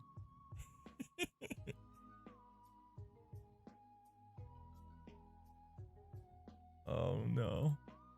Twitch rots your brains, kids. Oh man. That's hilarious.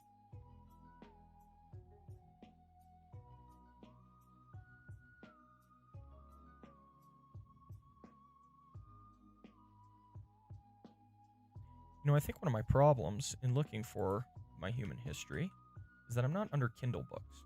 Let's go to Kindle books specifically and search for human history.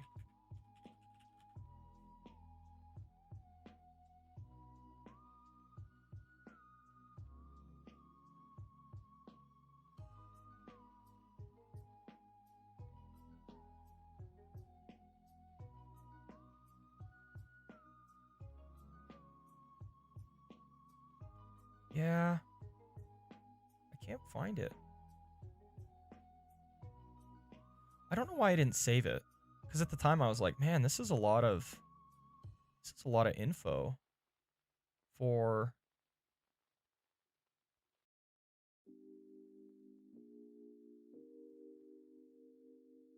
so cheap, you know?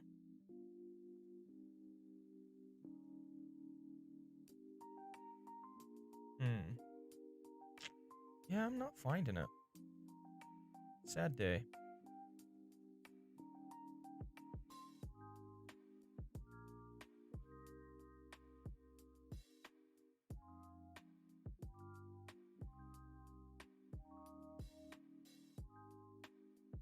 Maybe it's in my Kindle? I doubt it.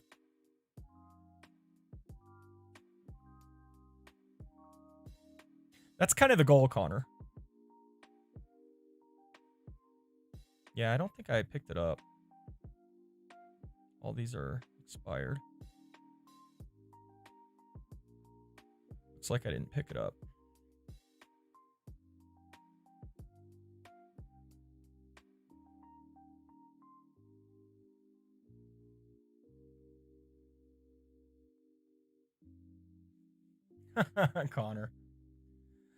Connor, I've been listening to Jess play music for about half my life. That's not even an exaggeration. I can't count the number of songs I've heard Jess play. Not saying there's anything wrong with that, my man. But there's room to poke fun. There's room to mess with her. Yeah, I don't know where.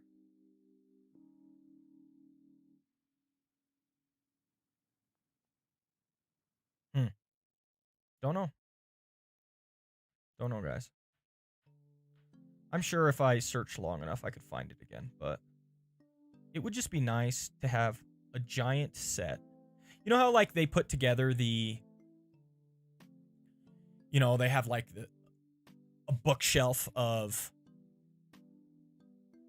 oh, there are, like, classics. Let me, I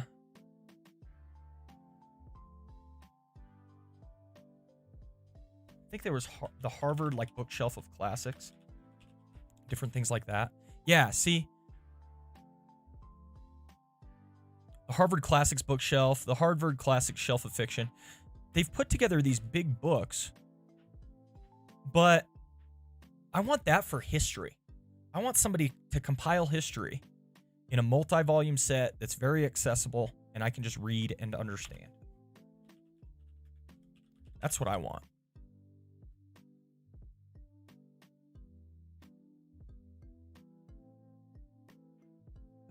Anyway, I'm getting super off topic.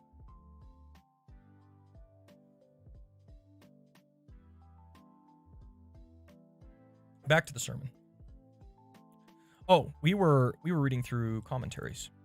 Leon Morris was good. Let's try Colin Cruz. Colin Cruz is the newer version of Pillar's commentaries on Romans. Paul uses an aorist participle of the verb to justify, thereby presenting justification as a complete act. As the following verses show, a completed act that is the basis of the other blessings experienced by believers in the present, and that provides hope for the future. God justifies in the here and now those who believe in his Son, and this will be confirmed on the day of judgment. Then it will become clear that God has rejected any and all charges brought against those whom he justifies. On God's part, justification is an act of sheer grace. On the part of the human recipients, it is faith alone that God recognizes as the prerequisite for justification. In chapter 4, Paul shows that Abraham's belief in the promises of God was reckoned to him as righteousness, and he emphasized that Scripture records this fact for the benefit of all who similarly believe. The faith of those whom God justifies is faith like that of Abraham. Blah, blah, blah.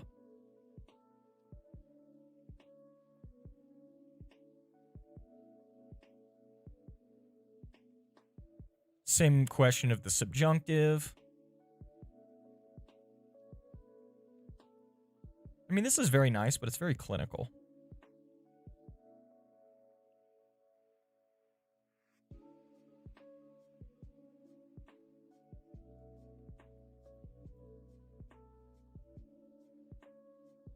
Let's see.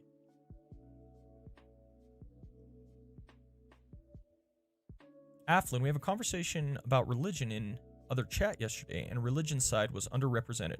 So I've temporarily sided with religion's part and used the insights from our conversations. We had a peaceful conversation. Everyone left with something new for themselves. So thank you for engaging with atheists. It is a favor that is returned. Karma can be nice too. Hey, that's awesome, Aflin. Love it. Thank you. Marin, apologies if this is a big interruption. So I've been looking at Bible study suggestions online, and I'm torn between two suggestions that I saw. The Minor Prophets, because of my knowledge of the Old Testament, is sorely lacking, and the Book of James for spiritual growth. Just wanted to throw that out so you know what I'm currently thinking. That's awesome, Marin. I love both of those ideas. I absolutely love both of those ideas. And I'm gonna throw them out to Jess in our chat so we can be thinking about that. I think both of those would be fun to jump into. Yeah, I'm excited, Marin. I think it's gonna be fun. Super cool.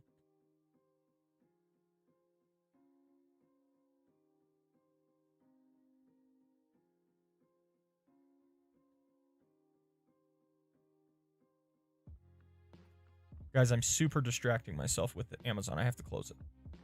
Okay.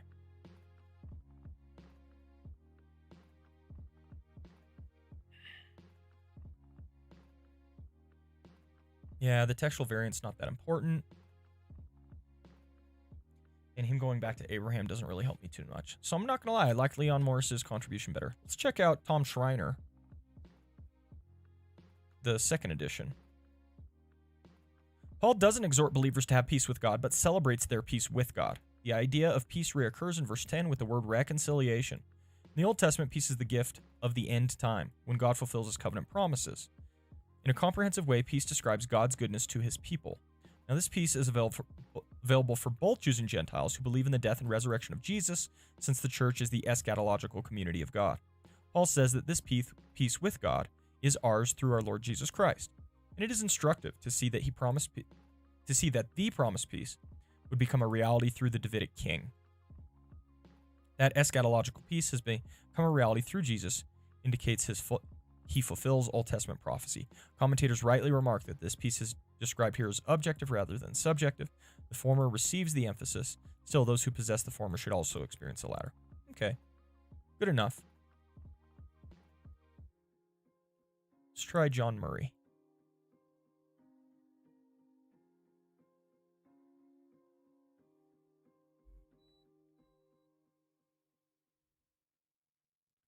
Connor, you got to be careful as a pastor what you throw out there in public. I think that would be a huge stumbling block to a lot of people. Benjamin Handelman. Yo, yo, yo to yourself. How you doing, BJ? Good to see you, my man. John Murray, the apostle places in the forefront peace with God through our Lord Jesus Christ. Peace with God is a blessing coordinate with justification. The background of the latter is condemnation and subjection to wrath of God. It contemplates our acceptance with God as righteous. The background of the former is our alienation from God, and it contemplates our instatement in the favor of God and in the light of his countenance. That peace with God should be given preeminence is in the blessings accruing from justification is consonant with the status which justification secures. Peace with God denotes relationship to God. It is not the composure and tranquility of our minds and hearts, it is the status of peace flowing from the reconciliation, and reflects primarily upon God's alienation from us and our instatement in his favor. Peace of heart and mind proceeds from peace with God and is the reflection of our consciousness. These are all just too abstract. What I need to emphasize is right here, the objective relation that is in view.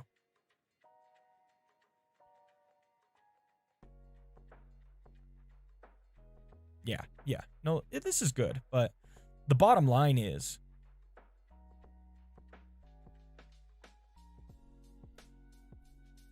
this piece is an objective piece.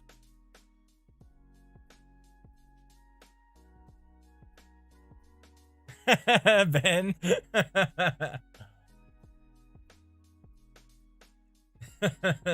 That's funny.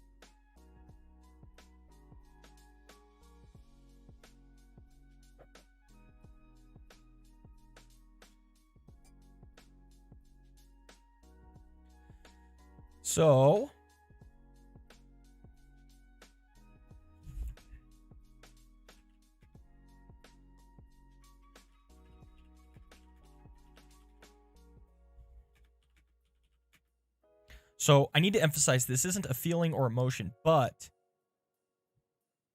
an objective state. This peace that we have with God. Now, it may lead to feelings or emotions of peace, but we need to note first and foremost that it is real. We have a real peace with God, an actual peace with God.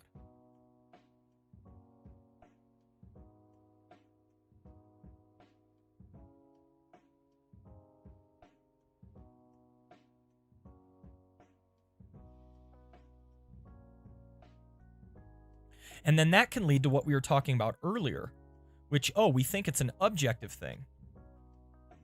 Therefore, we're constantly striving for it.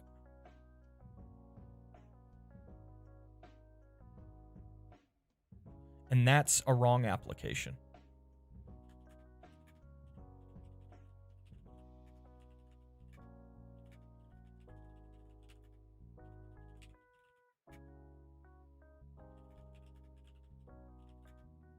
So as an objective thing, we're constantly striving for it.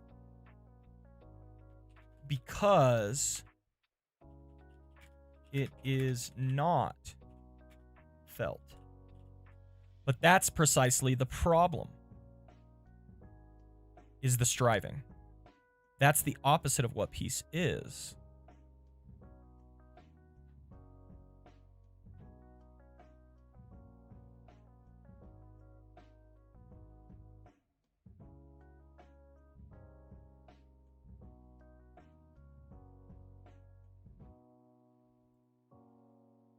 So we have peace because of the finished work of Christ on the cross. And because we have peace, we can now experience peace.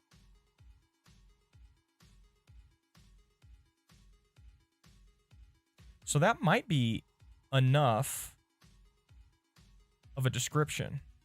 Because the next question is then, how can I experience peace? And that's what we're going to cover with the third point.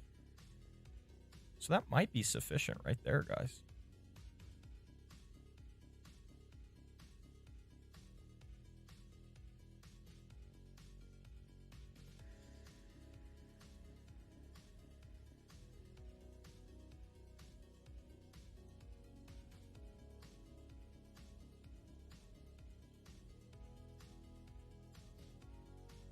Yeah, I think that's good. Do I like this quote still?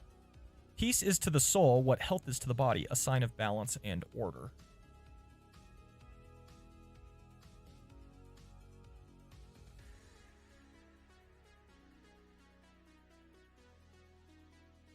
Maybe we move that to later. So what do I want to do under the third heading is talk about how people can experience peace for themselves.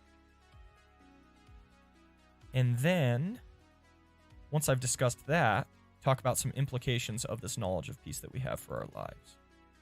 I think both of that will have to do with experiencing peace. I think that's good. Vector, what is up? Yes, this is indeed a turtleneck. Legit. Hello. I'm new here. I absolutely love your video. It was that led me closer to God. Thank you so much. My pleasure, Legit. Thanks for swinging by and hanging out. Glad you're here. Yeah, Shock the Toast. This is Logos Bible software. I'm an affiliate. You can find links down below to their website. Is peace really the opposite of striving? I think so. I think so. We kind of went through in depth this discussion of what peace looks like. And there's a sense of wholeness and satisfaction that it's kind of done, you know? And that is kind of the primary idea. Both are involved, Athlon.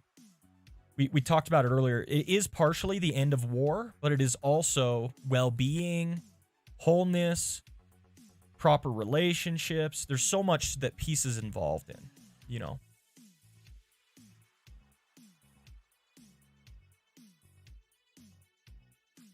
Oh, yeah, you're right, Martin. It's not in the panels down below this channel. You have to go to the Pastor Tanner channel and look below there.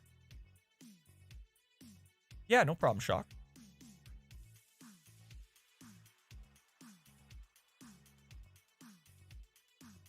I don't know, Legit. The number disappeared, so I think you're good to go. You having a good day, Legit? Hope you're doing well. So now that we've talked about why we have peace, now we want to talk about subjectively how we can experience it.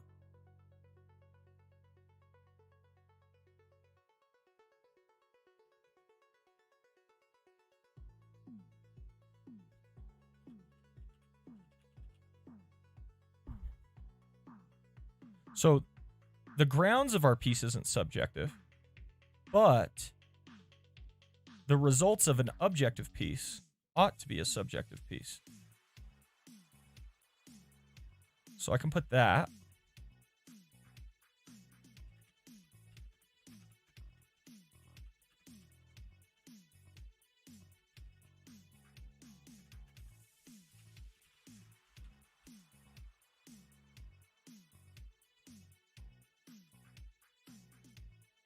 I like that. I think that works.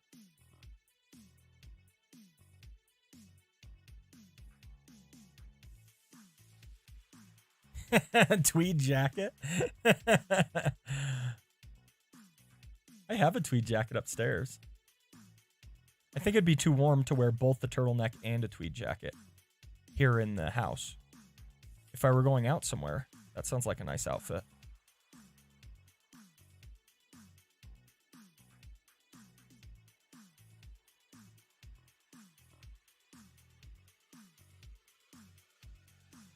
So now we have a bigger challenge.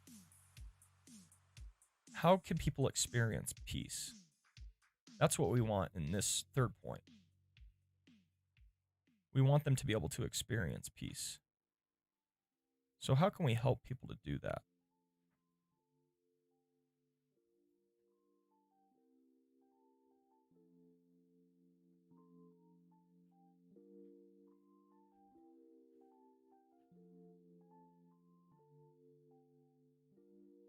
Martin. Oh, man.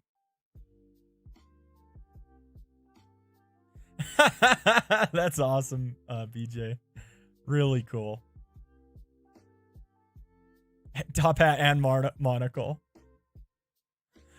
BJ, did you want to chat about your ideas right now, or do you want to catch up like a little bit later today? Like when I'm finished streaming, you can give me a call or something.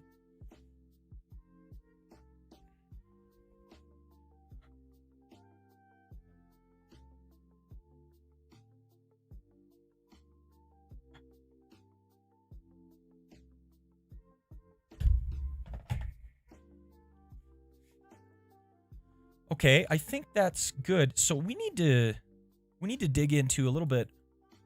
Okay, perfect. We'll plan on that then. We'll plan on that. Let's look for. Surely I have a book on experiencing peace, something like that. Holy Hustle, embracing a work hard, rest well life. Let's look at this. These little monographs sometimes have real gems in them because they're written for a very generalized audience, and that can be very helpful.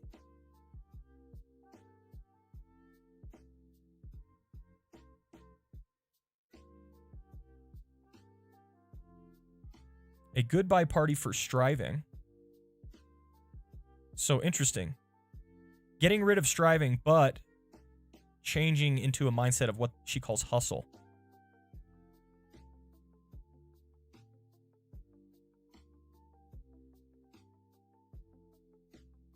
Yeah, that's where definitions need to maybe be clarified.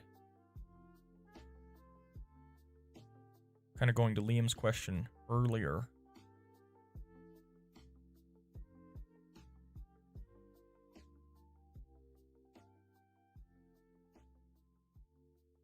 Digging deeper.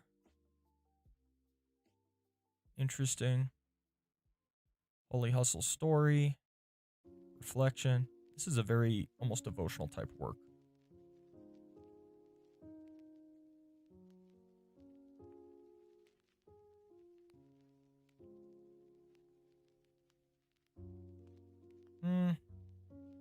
Seems okay. Let's use our little search function.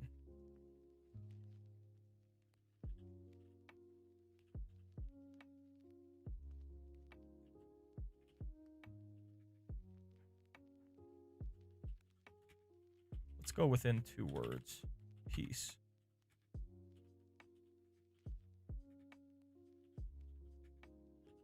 Let's try this to start.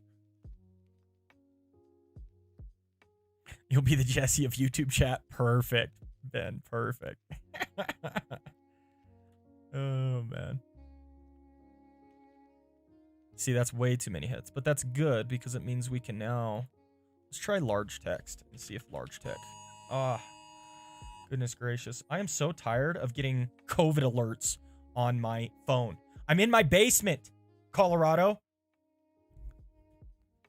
Stop sending me COVID alerts. I'm in my basement. The only thing here is my dog, right? Stop it. Stop it. Does anyone else's phone do this? I'm so done with it. Golly, man. I'm not going outside or talking to anyone. Leave me alone.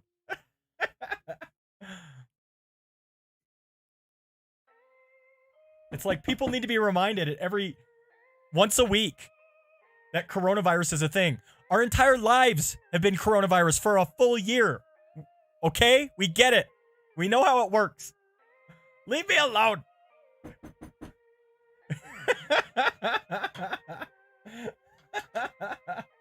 Oh, man.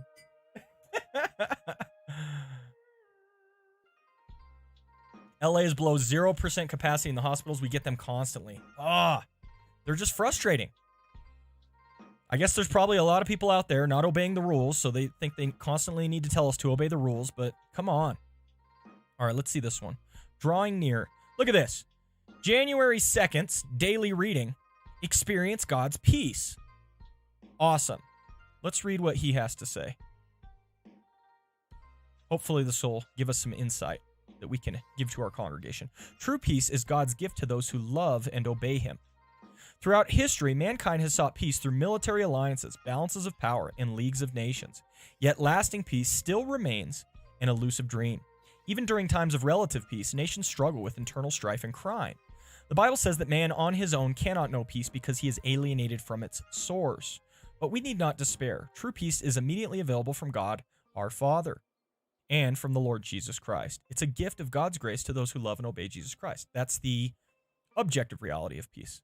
The New Testament so clearly teaches the inextricable link between God's grace and peace that grace to you and peace became a common greeting in the early church. Grace is God's great kindness towards those who are undeserving of his favor, but those who have placed their faith in Jesus Christ. It is the fountain, and peace is the stream. As recipients of his grace, we have peace with God. We are reconciled to him through faith in his Son, and we will never experience his wrath. We also have the peace of God, the Spirit's way of assuring us that God is in control even in the midst of difficult circumstances. That's why Paul calls it the peace that surpasses all comprehension. The world's peace is relative and fleeting because it is grounded in circumstances. God's peace is absolute and eternal because it is grounded in his grace. Does God's peace reign in your heart, or have you allowed sin or difficult circumstances to diminish your devotion to Christ? Suggestions for prayer. Thank God that you have peace with him through faith in Jesus Christ. Ask the Spirit to reveal any sin that might be hindering God's peace from ruling in your heart. Be prepared to respond in confession and repentance. Ask for opportunities to demonstrate God's peace to others today. This is good generalized stuff. Now, what I'm gathering from this is that our peace is hindered or hampered if our walks aren't strong. And so I think that is very relevant to speak to when it comes to... Oh, this is too hype. I think that's really relevant when it comes to talking about peace that we can have and how you can subjectively experience peace and God's peace in your life, in your heart. It's being otherworldly, if that makes sense, spiritually minded, not focused on the things of this world, not focused on the flesh. Marin, have to head off for my last weekend of homework. Hope the rest of your sermon prep goes well, Pastor, and that you have a nice rest of your day. Have a nice day all in chat. Thank you so much for being here. Thank you, Marin. God bless you. We'll talk more in the future, and I hope your homework goes well. Take care. So that's what this tells me. It's going to be your standard spiritual disciplines.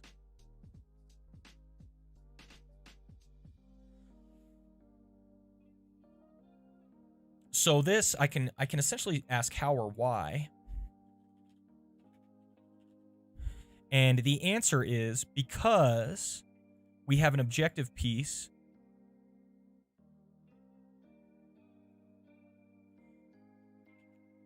I can use the illustration that the book used of a river. Peace enters into our lives like a river. We must strive to find its source. And that's going to be the process of sanctification that all of us are going through. So if we recognize the objective peace from God, this river that has hit us, now we are going to strive for its source. How do we do that? We do this through the standard Christian disciplines that bring us closer to God. Perfect.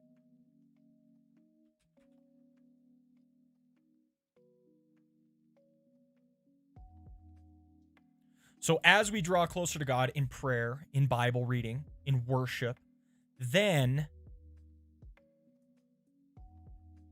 these Christian disciplines are going to enable us to more experience the peace of God in our day-to-day lives. So that's what we must do. And then at this point, I think I can do our quote from Guy Appier. Peace is to the soul what health is to the body, a sign of balance and order. Remember, we don't strive for that.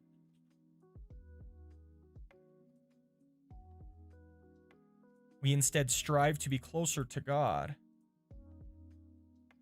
and peace results.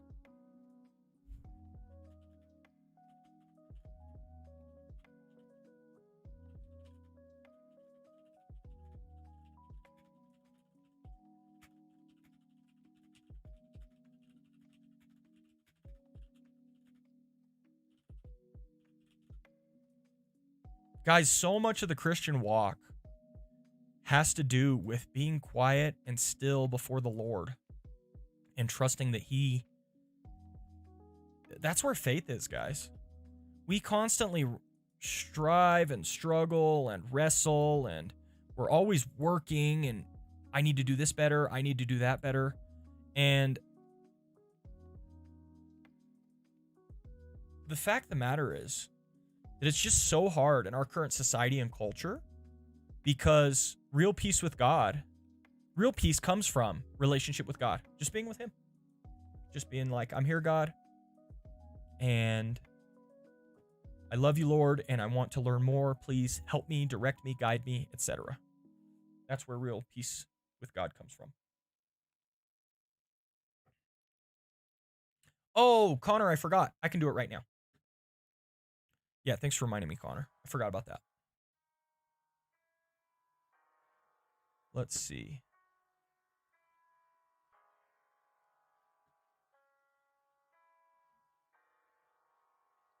Media GIFs.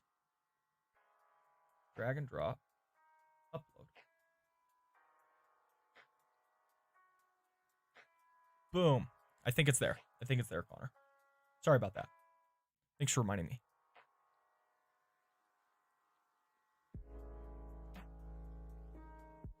Liam says, if that's the case, then unbelievers can't have peace. Correct, Liam.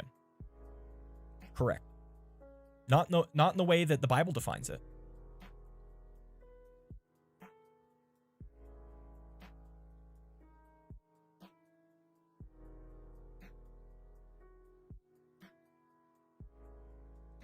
Thomas Kempis puts it this way: all men desire peace, but very few desire those things that make for peace.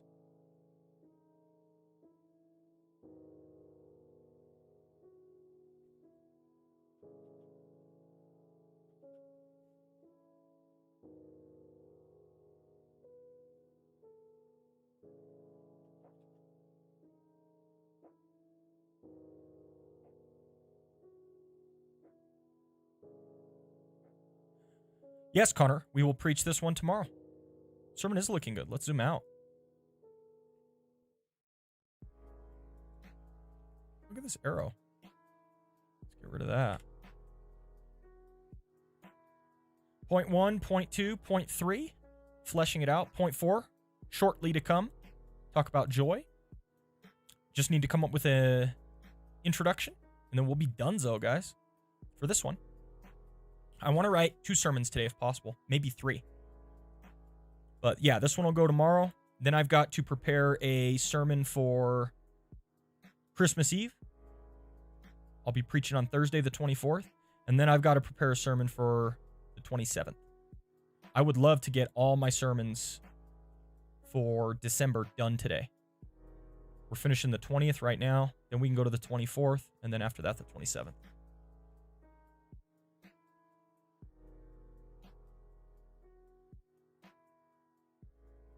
Martin, we don't do a Christmas Day service. We just do the Christmas Eve service.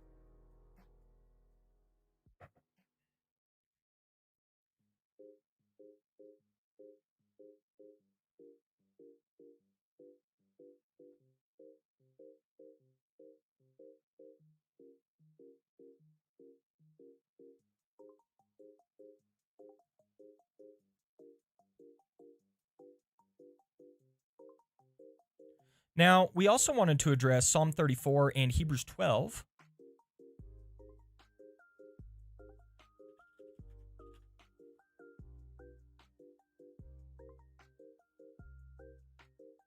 Turn from evil and do good, seek peace and pursue it. Because it seems that peace here is tied to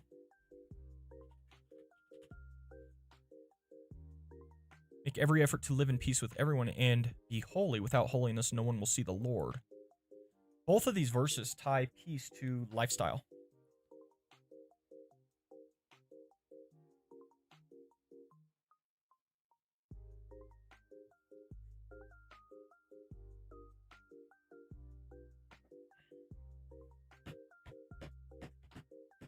Martin, when you write a sermon using the mind map format, do you have any indication ahead of time how long you think it will take to preach the sermon? No, I don't, Martin. And frankly, the mind maps, depending on how full the page is, they are sometimes, 35 minutes, and sometimes they're an hour. It just depends on how many tangents I get off on.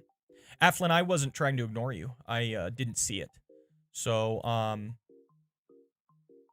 Aflin, the way we defined peace at the beginning, well-being, safety, completeness, wholeness, proper relationships, it's the Bible's contention that our fundamental problem as human beings is that we are at enmity with God. We don't have a right relationship with him.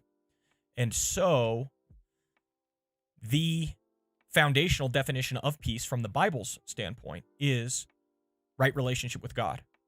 So somebody can do meditation to experience a subjective feeling of peacefulness, but that is, in biblical terms, imitating or mimicking the fruit of peace. Real peace is an objective thing. Are you right with God or not? If you are right with God, then pursuing God will result in real peace rather than aping peace or trying to look like peace through worldly practices.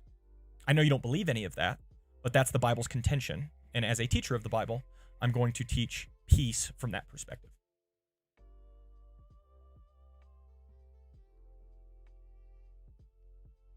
Martin says, we do Christmas Eve and Christmas Day. Those sermons are only about 20 minutes each.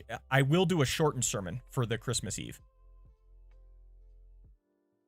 Benjamin, that reminds me, I need to check out Christmas service options. Going to be very cold. Ooh, indeed, Ben. Indeed. So,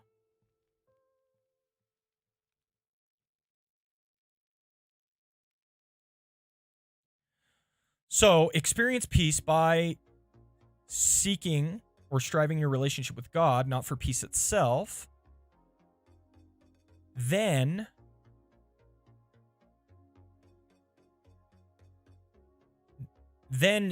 now what I'm going to point out is peace is tied to morality. So I want to bring up both these verses. Let's go to Hebrews 12:14 again. What did it say? Make every effort to live in peace with everyone and to be holy. Okay, so I actually like this construction. So here I can just put a quick transition. One more aspect of peace, essentially.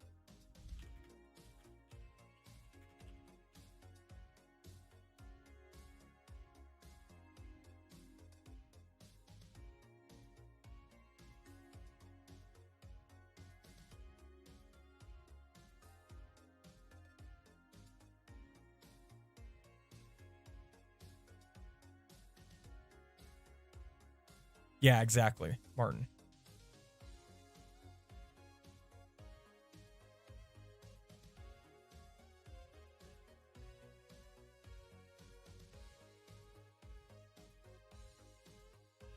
Oh, that's a good point.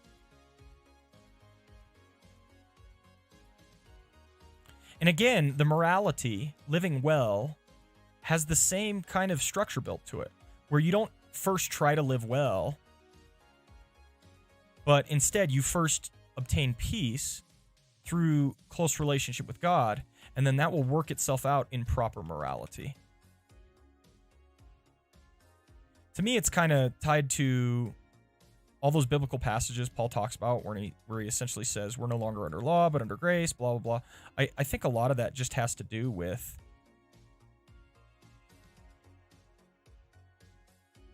you live by the Spirit, and then that enables you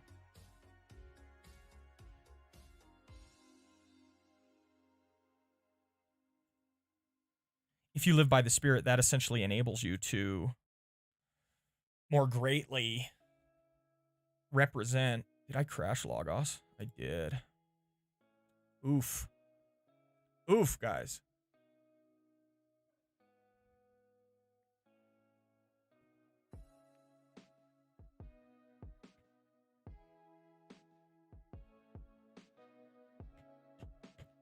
And if you are living by the Spirit, then you're more actively going to be demonstrating his righteousness and morality in your life.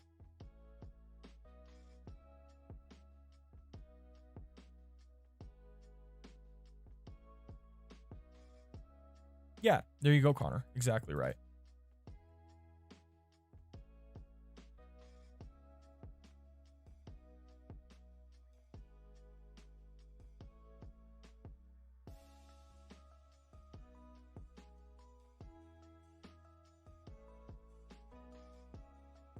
Now, I probably want to include all of this with it.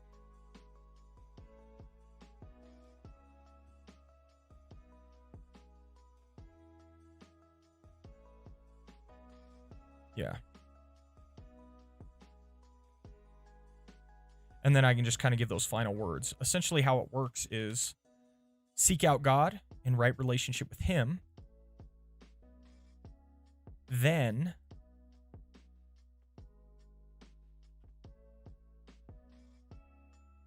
that will bring peace into your heart and life, which will result in proper moral living and being a peace bringer or peace giver to others. What's up, Gaka? Hunting right now. Nice, man. Are you close to getting anything?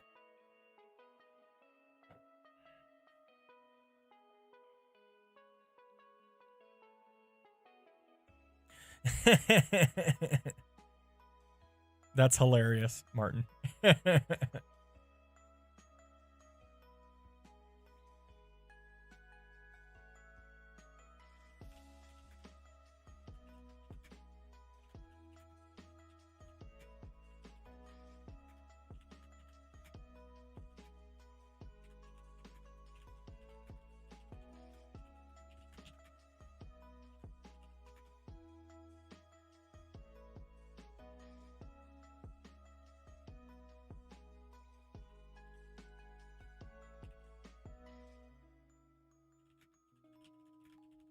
Boom.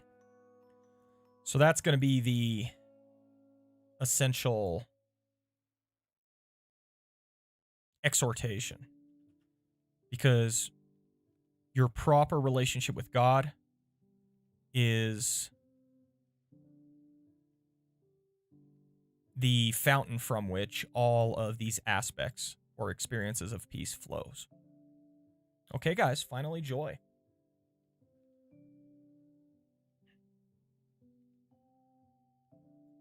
What does my experience of peace result in? Let's check out our Proverbs 12:20.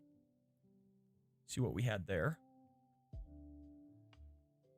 Hey, nice, Gaka. Very cool. Looks like a deer, Connor. So let's see this. Proverbs 12:20. Deceit is in the heart of those who plot evil, but those who promote peace have joy. I love that. We can just lead with that.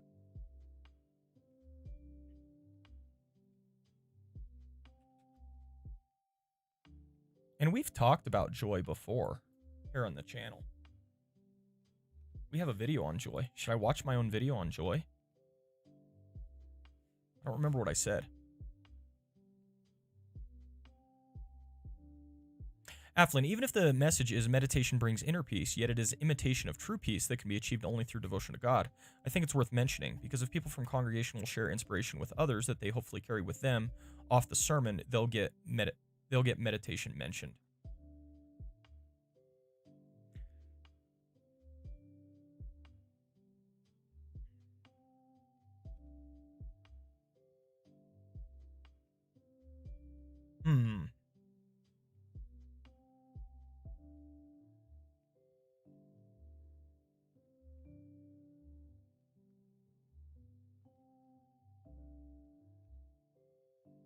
I'm just trying to think of the utility of that, Athlin, because my goal or job as a Christian preacher is to get people to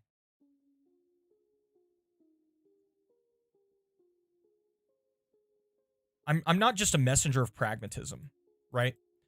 I don't want merely for people to experience something that makes them feel better. I want / need people to pursue not merely the imitation of something, but what it is in its actual substance. So I hear what you're saying, and I can see why somebody would find value in that. But I don't think I want to be encouraging people to pursue knockoffs rather than the real thing.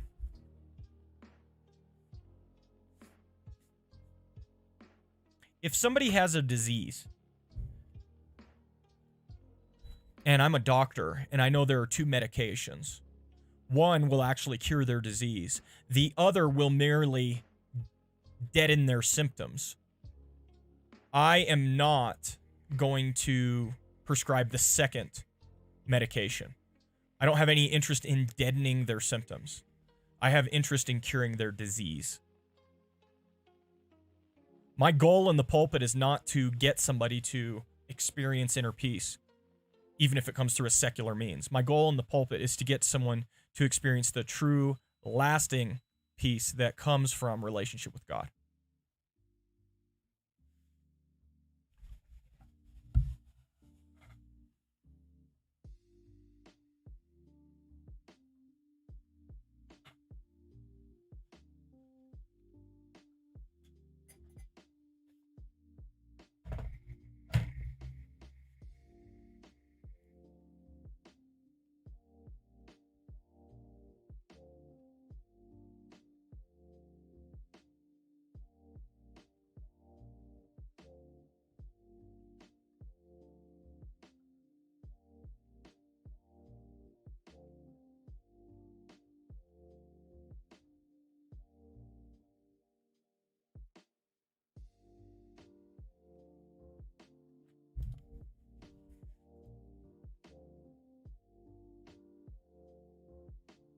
Martin says, I think it can be made a good point to not follow the imitation because it points out that it is an imitation that numbs the soul without Christ, with soul-destroying consequences. That's a really good point, Martin.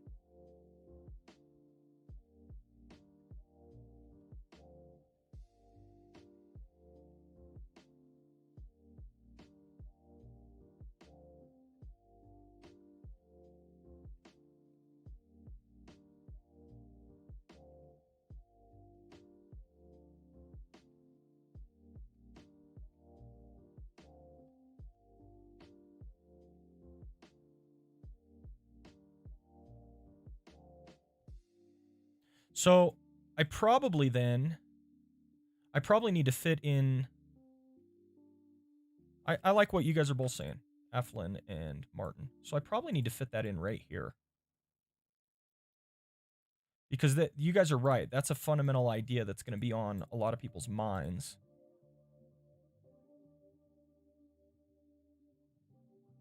While I'm talking about this.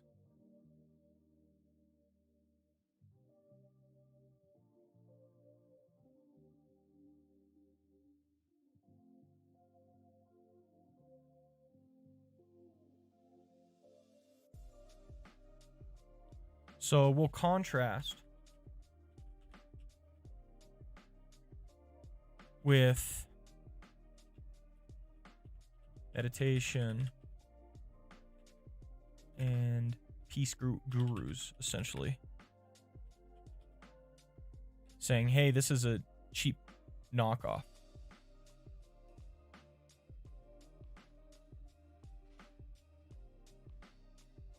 And then I can point out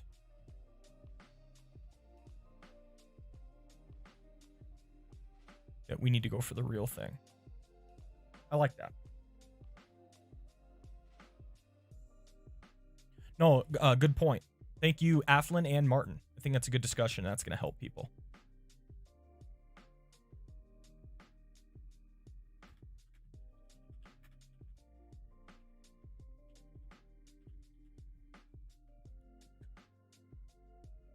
Cool. Okay, we're now on the section on joy, Proverbs 12:20.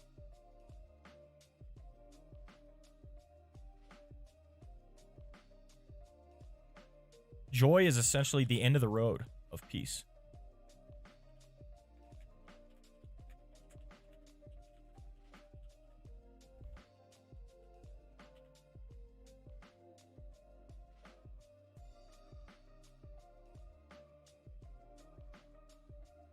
Do I have enough illustration in point number 2?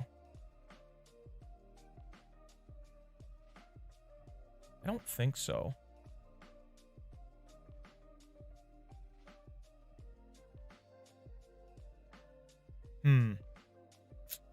I feel like I need another illustration in here, because this is a lot of content without much illustration. But I don't know how to go about it. I like the river and the source aspect. If I play this one up quite a bit, that might work fine. Hey, no problem, Martin. Take care. Have a good evening. Maybe we'll see you later, maybe not.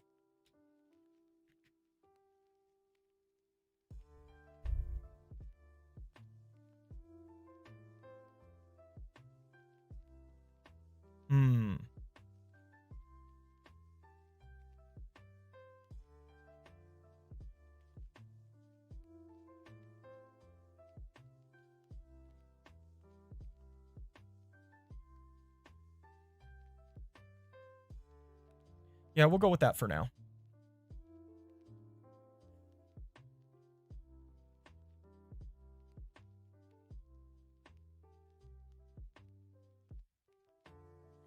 Now we need to check out joy. Again, I have a video on joy.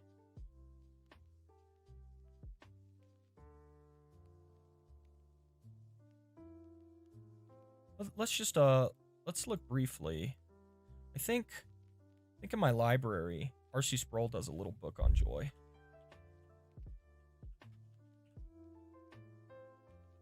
Can I have joy in my life?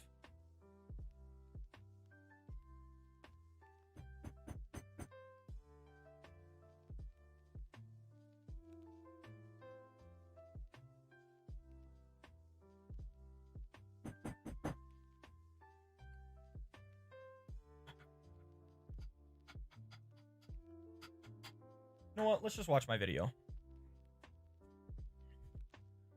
So long ago, I forgot what I even said. Is this what it's like to be old?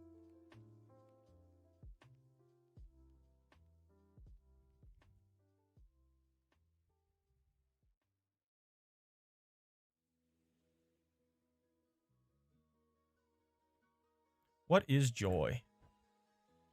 Tonight's study is on the topic of joy. Joy is one of those things that we all know we're supposed to have, but here's what I really want to drive at. Do you actually have joy? Like in your life, do you have joy? RC, how are you doing? I answered the question, but it was only after the conversation, because she got the order correct, she had a lot of joy amidst a very difficult trial in time.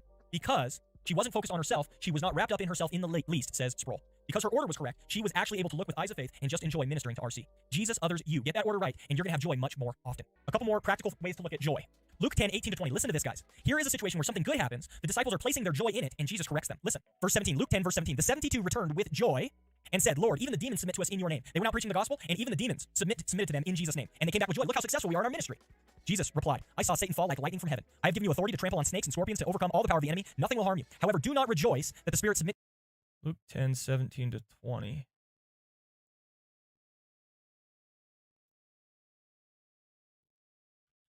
Luke 10, 17-20. Is it plagiarizing if I plagiarize myself?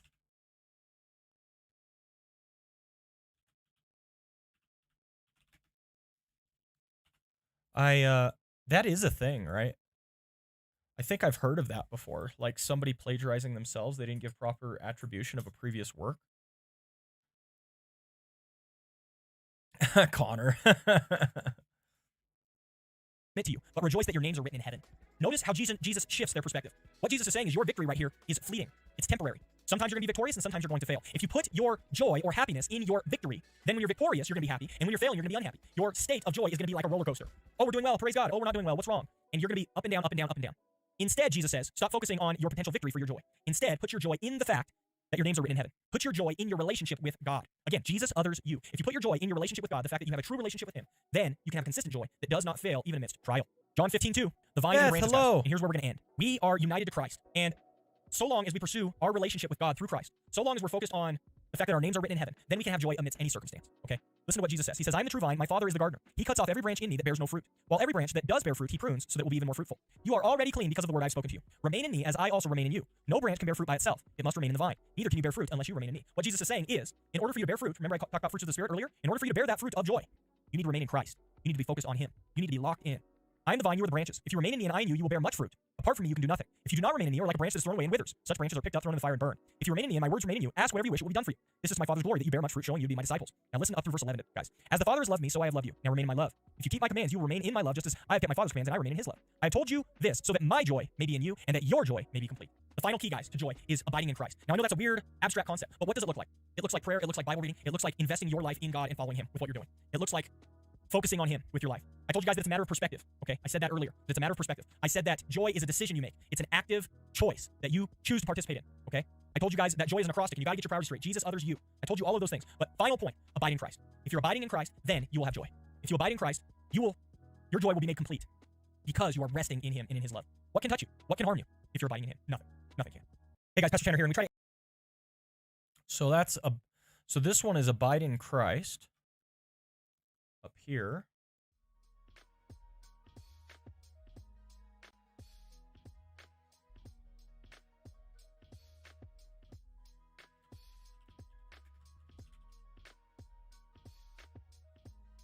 This one is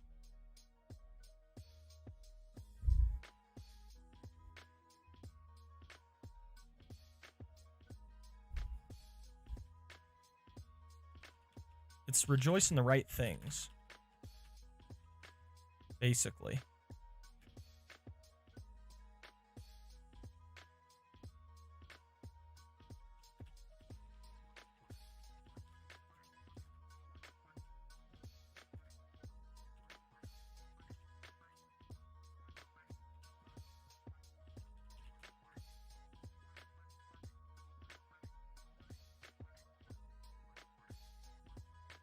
And then I can also talk about the Jesus, others, you.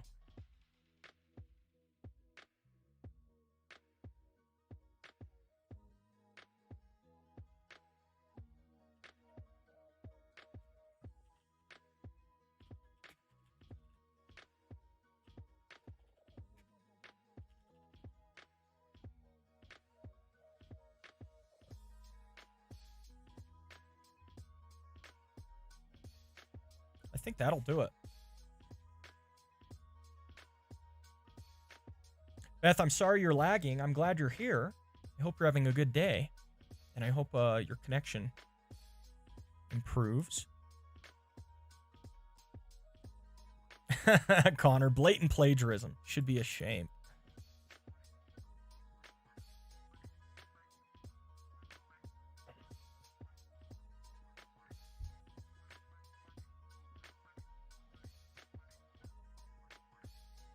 So I can use this acrostic.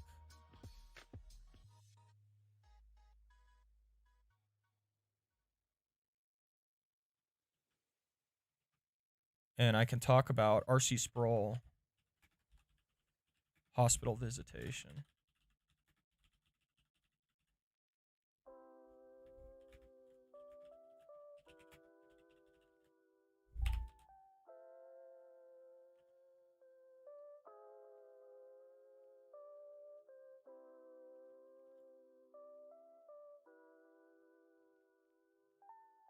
And how that led to true joy for him.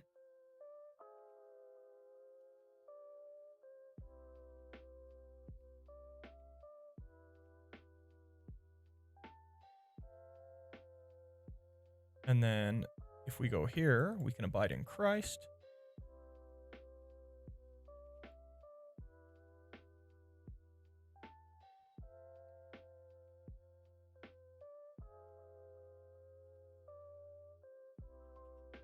Now, again, I fear that this will be too abstract and intellectual. I want to hit people's hearts with these truths, you know. I want them to be caught up with a future that can be.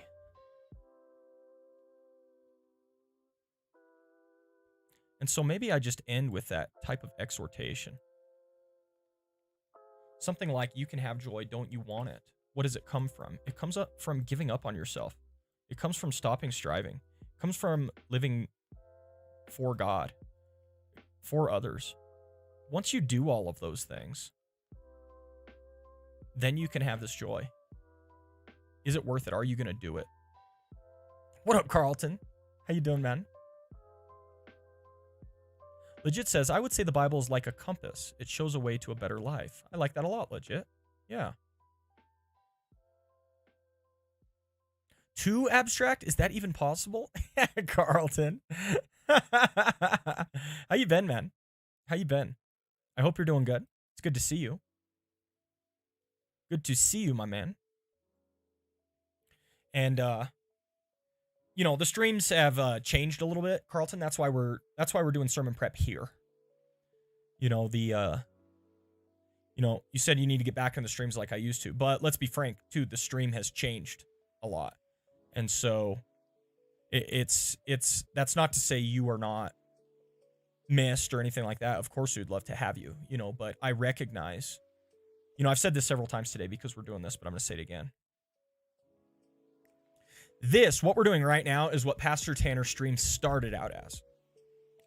Hey guys, I was going to prepare my sermons anyway. I'm just going to turn on the camera. Why don't you come hang out? And then we popped off on TikTok, and then a bunch of people started showing up, and Pastor Tanner's stream turned into praying for people and ministering to people, evangelism, sharing the gospel, discipleship, trying to help those with questions and answer questions and interact with people, teaching lessons. And as the stream morphed, there wasn't really room for sermon prep anymore, because sermon prep requires that I'm not constantly in trying to engage with people and minister to them and help them and encourage them and pray for them, etc. And we kind of came to a fork in the road. Like, what are we going to do here? Are we going to keep trying to make this work? Or are we going to embrace, or we had another option, or we can just say, nope, we need to go back to what the stream was, or we can embrace what God is doing here with the Pastor Tanner stream and then take sermon prep elsewhere. And that's what we kind of finally settled on as the last one. Okay? The discipleship, the prayer, the evangelism, all of that is value added. It's helpful for people. Let's embrace that that's the direction God is leading the Pastor Tanner channel, and instead move sermon prep to a platform and a medium that is more conducive to what we're trying to do. And so that's what we've done. I'm not going to stream sermon prep to Pastor Tanner channel anymore, and we're going to do it here. You know, at least that's the goal for right now, and see how that works. And the smaller audience, the more intimate setting, the lack of feelings of obligation from my part to pray for everybody who comes through, to answer everybody's questions, to do all of that, and instead just focus on the task at hand to get these sermons done. I think this platform is a little bit more conducive to that. And that way there's a sharp distinction now between what we're doing on the Pastor Tanner channel in terms of ministry and what we're doing here. So we're going to try this for now, see how it goes. I'm liking it thus far. I already feel so much less obligation to entertain. I already feel so much less obligation to, you know, pray for every single person that comes in and try to answer everybody's questions and interact and all that type of stuff. I just feel like this is what it used to be, right? Where we're just listening to music, hanging out, chatting. I'm talking to myself while I prepare sermons. And that's what I want this to be. And so streaming it this way, I think, is more conducive to that. We'll see how it goes. So anyway, that's the change. This is the first week we're trying it this way. I want to try it for at least a month and see how it goes But thus far already today, I'm really enjoying it. I can fire up the stream whenever I feel. I didn't have any obligation to fire up at a certain time, you know, and we can just go with what comes. Carlton says, I feel that. I completely get it. Thank you. I appreciate that. Legit says, I really appreciate everything you do. Well, thank you, Legit. I really do appreciate that feedback. God bless you. Benjamin says, this is better. Okay, I'm glad you like it. I like it thus far. We'll see how it continues. Like, I don't think I'm anywhere near. I don't think I'm anywhere near done streaming for the day. We're almost done with this sermon, but I want to finish 2 more. So I'd probably stream another 3 or 4 hours, Lord willing. We'll see how I can press on if I get tired, but that's what I want to do. And so, again, it's one of those things. I don't feel like I need to entertain. I don't feel like I need to hit numbers. I don't feel like any of that. I can just sit here and do my thing with the camera on like it used to be. And if people find value in that, perfect. And if they don't, no problem. Benjamin, the puns will land much better in this atmosphere. I love it. Carlton, you're amazing. Connor says, I'm enjoying this. Okay, very good.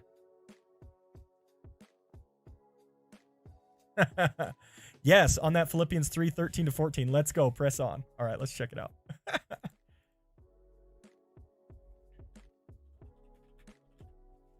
Brothers and sisters, I do not consider myself yet to have taken hold of it. For one thing I do, forgetting what is behind and straining towards what is ahead, I press on towards the goal to win the prize, for which God has called me heavenward in Christ Jesus. Very nice.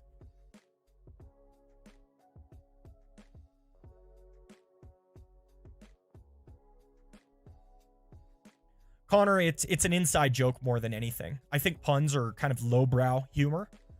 So I do genuinely I don't like puns very much. They feel like lowbrow humor to me. And come on, let's be honest.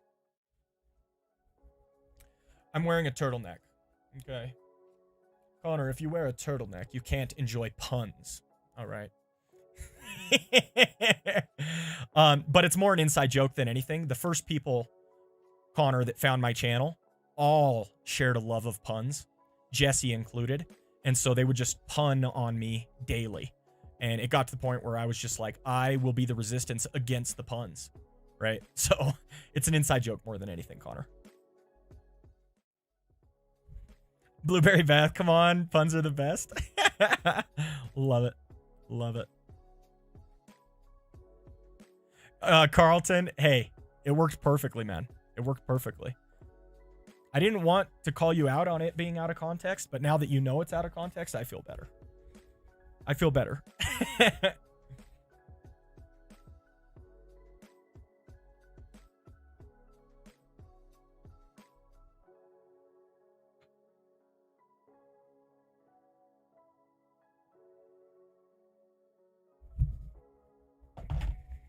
Yoshi says, so do you consider this still in office hours? Or is it now more limited to sermon prep? What do you mean, Yoshi? Like, what am I doing? Yeah, could you just clarify, Yoshi?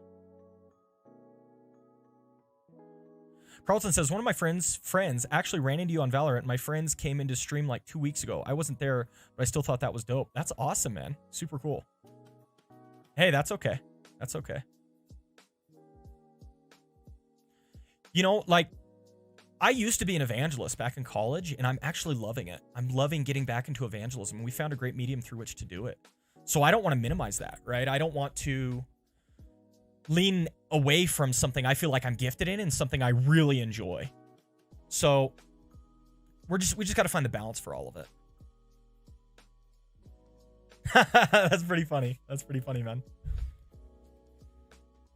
I didn't know that, Beth. That's interesting. Connor, that's enough out of you, man.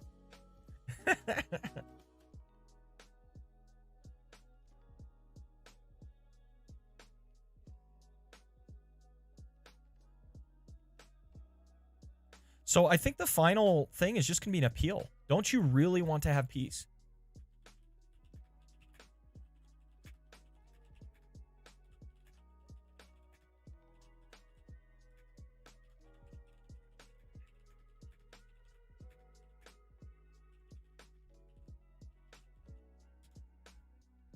And this is how.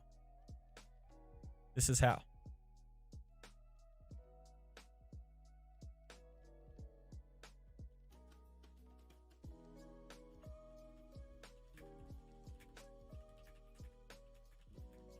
Come to an end of yourself, your hopes. I don't know if hopes is the right thing.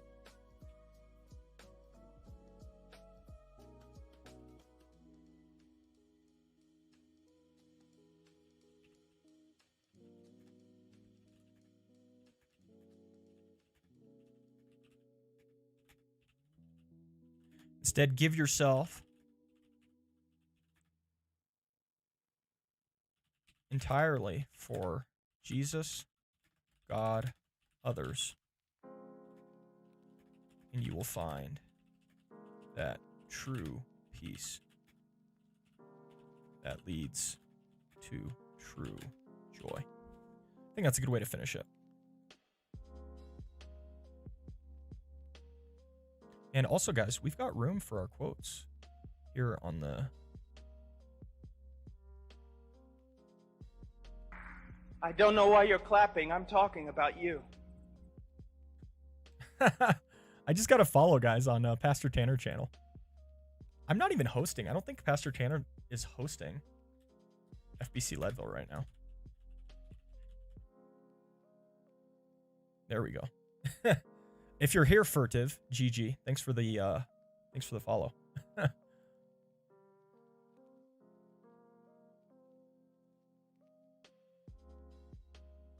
We're gonna make room for this, guys. We're gonna do it.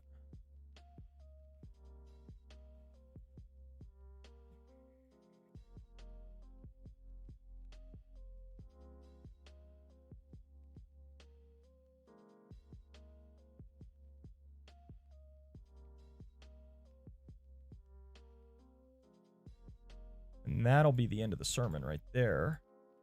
And then we'll have room for our quotes here and right below it. Here.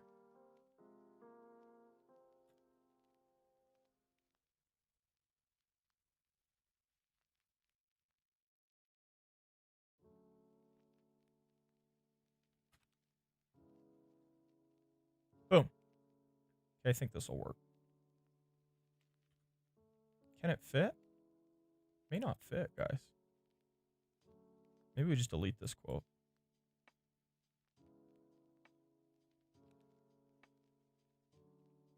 Maybe we get rid of that. Yes, we'll make it fit.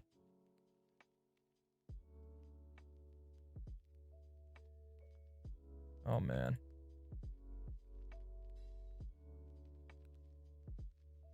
The wider we make it,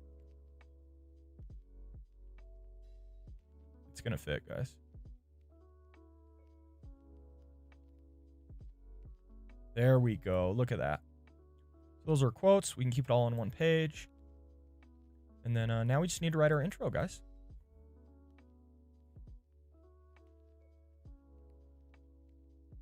Let's see. Oh, wow. You guys have been talking a lot.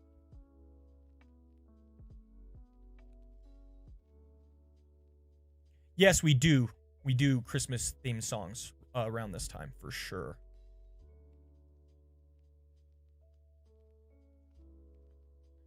Liam, the two-headed turtle. That's funny.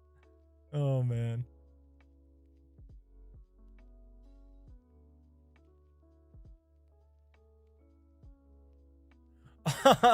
Benjamin, I thought it was a joke. You're telling me it's not? Oh, man. Did you already use Philippians 4:7? I have no idea what the sermon is completely, but still. Yeah, this one is going to be, just to break it down, Carlton, this is going to be, so I'm going to ask the question, what is peace? We want to cover the topics of peace and joy. So we're talking about what is peace. I'm discussing the topic of shalom. Then we talk about how in Romans 5:1, we can have peace with God through justification by the Lord Jesus Christ. Then I have a section on how to experience peace personally in your life. And then finally, the result of that peace is joy. And so that's essentially what the sermon works out to. Now I just need to come up with an illustration.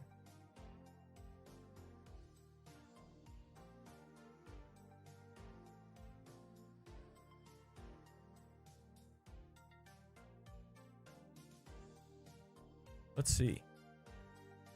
Double-headed snakes. That sounds terrifying.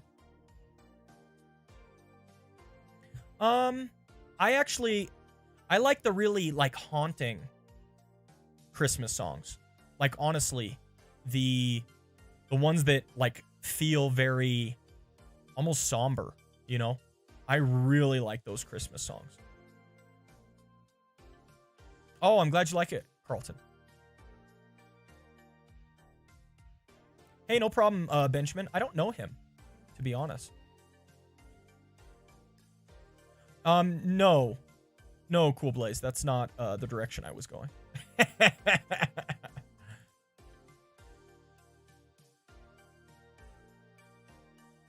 Interesting, Connor. I don't know that I would ever describe double-headed snakes as cute, but hey, you do you, man. Okay, so we just need to come up with a little bit of an intro here. So first, I do want to talk about, you know, our goal during Advent. Joy and peace. Oops, don't hit caps lock.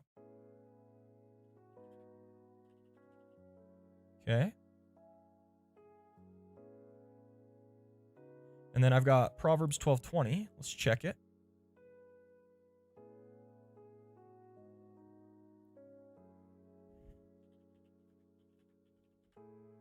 Deceit is in the hearts of those who plot evil, but those who promote peace have joy.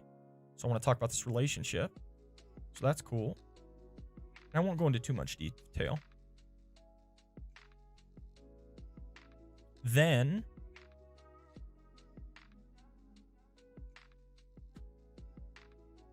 what will I say right before the sermon? I can probably talk about structure of Romans and how we got to chapter 5.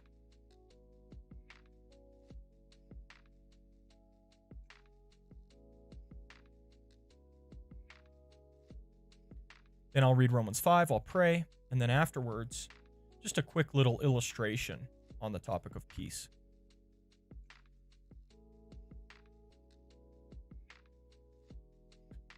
You know, we had found, I want to say we had found a good topic earlier when we were digging into this. I believe what he's referred to as a hyper-Calvinist. He believes people who aren't Calvinist aren't Christians. Wow. He means you have to hold to that theological position in order to be a Christian? Man, I don't know that I would ever want to make theological nuances definitional of Christianity. That's crazy. Not crazy, but it's just it just seems so, it seems so out of step with me with how I view Christianity, you know.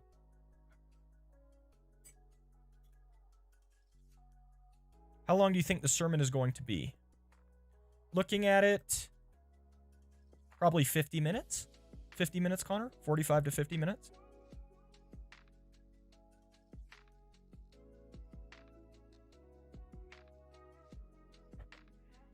Ah, the tea is finally getting good. Perfect. Perfect.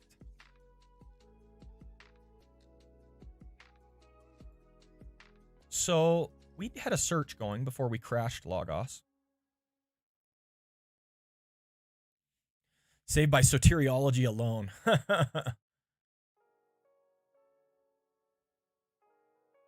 I think I believe in double predestination, Carlton.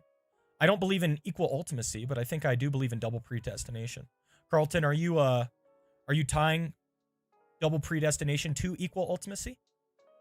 I want to make sure I understand the definitions correct. Because I would call myself a superlapsarian.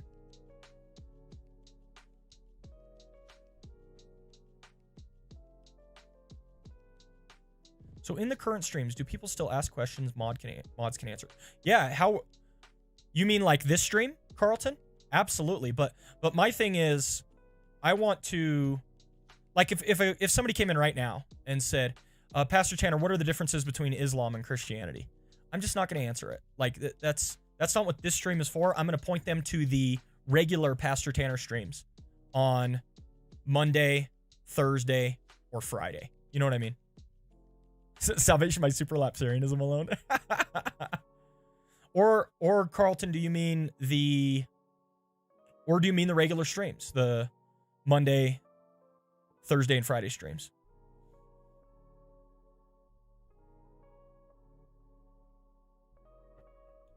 Yes, you did spell that right, Ben. Mm-hmm.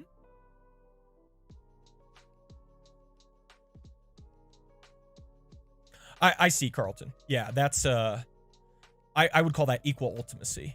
So, okay, we're on the same page. Cool. The regular streams. Yeah, so in the regular streams, I want to be very accessible. Hey, no problem. Thanks for being here, Beth. We'll catch you later, okay? Hey, okay, no problem, Yoshi. So in the regular streams, I want to be accessible to people. I want to be able to answer their questions. And by making a fairly strong bifurcation between what this stream is and what those streams are, it allows me to be a little more firm and rigid in this stream. Hey, this stream is for me to get my sermon prep done and to interact with you guys, but not to answer a lot of questions. If you want your questions answered, head over to the Pastor Tanner channel and give that a follow. We go live Mondays and Thursdays and Fridays, and that's where you can get a lot of your questions answered. That's the idea. I think that makes sense.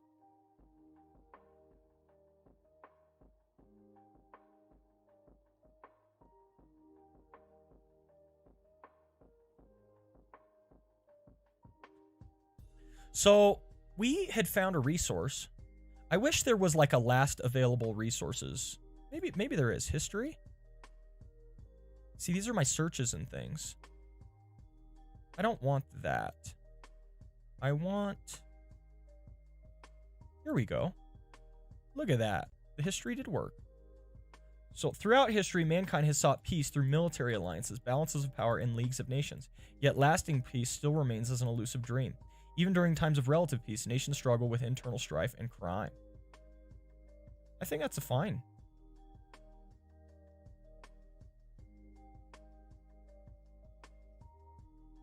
So I can say something like peace is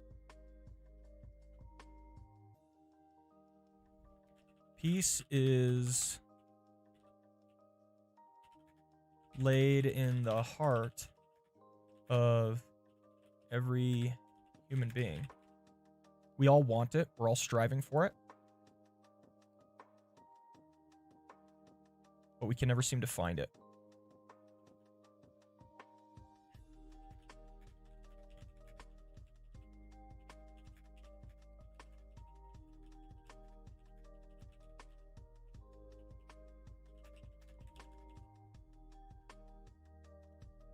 We can't seem to grasp it, you know? It's so elusive.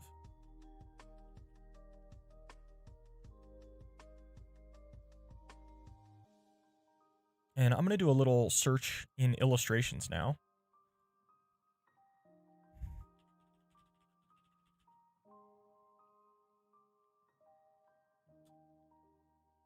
And we're going to search for peace.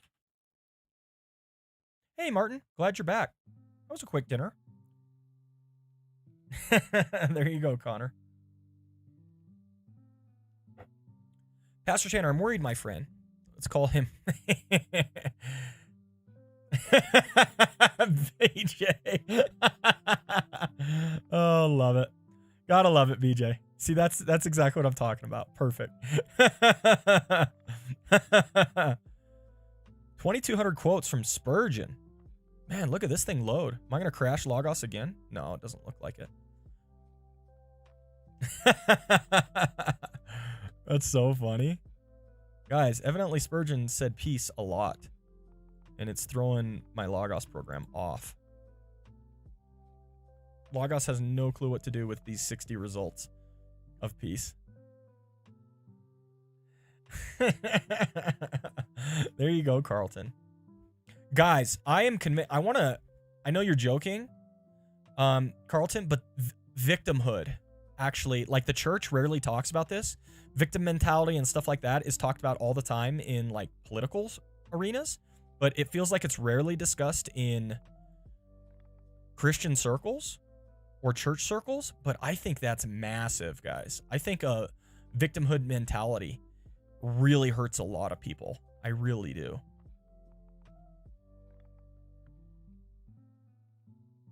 Guys, none of these will load.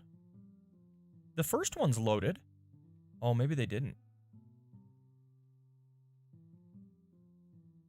Guys, I just want illustrations. Please. Please. Why won't this run? Let's try it again.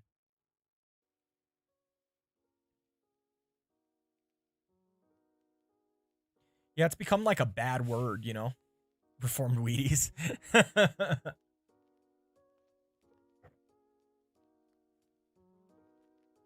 Guys, did I blow up Logos? Look, it can't even do anything.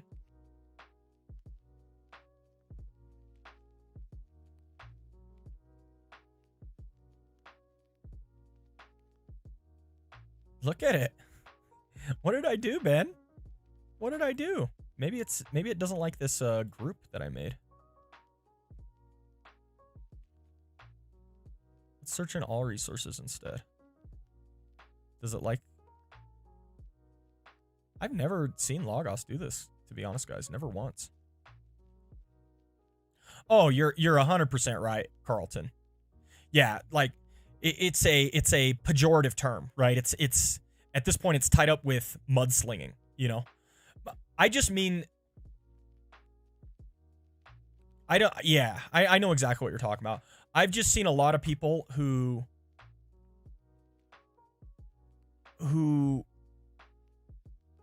have no way out of their predicaments because of how they view the world, you know, and it's just a shame, right? I'm gonna crash it again, guys. What is going on? Logos mad at me today. Look, it's gonna crash. This is crazy, guys.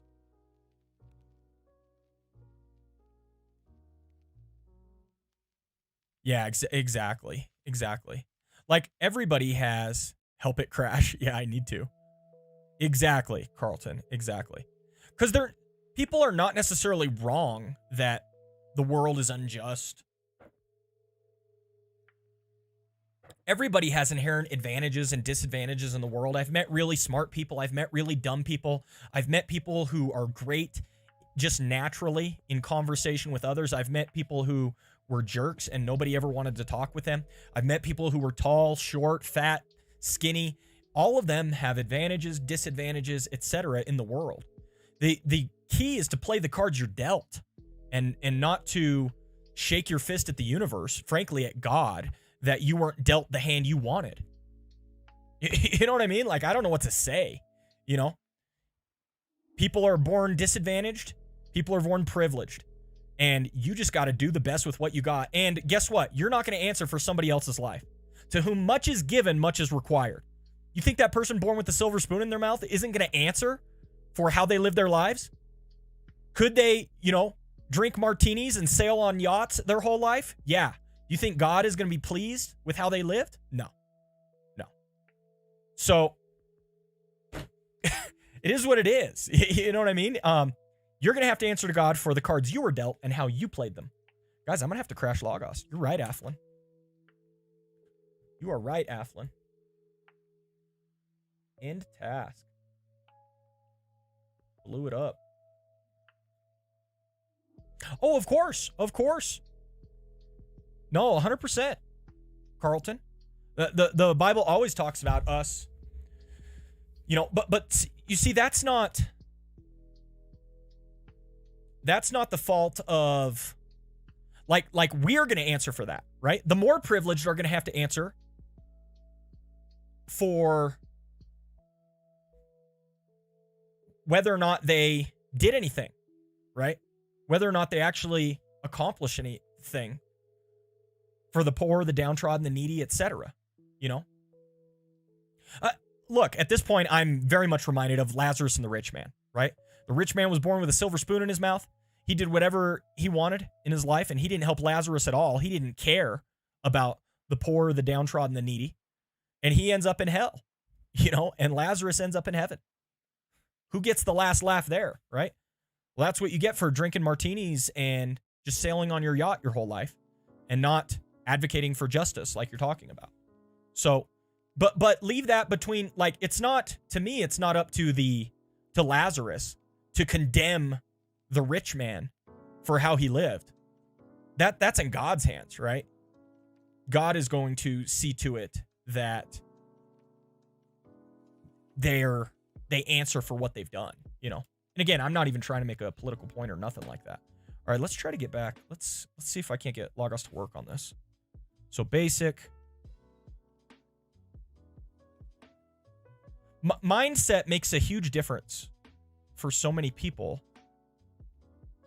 And I think a lot of people just don't see how important mindset is. Like, it doesn't even matter if it's true or not. Like, how you view the world makes a difference in what you can do. Let's say illustrations. So let's try this again. Peace.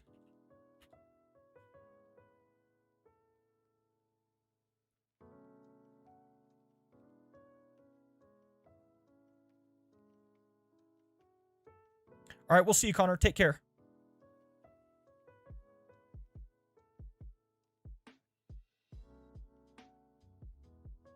So I want to do illustrations from here. Look, it loaded right up.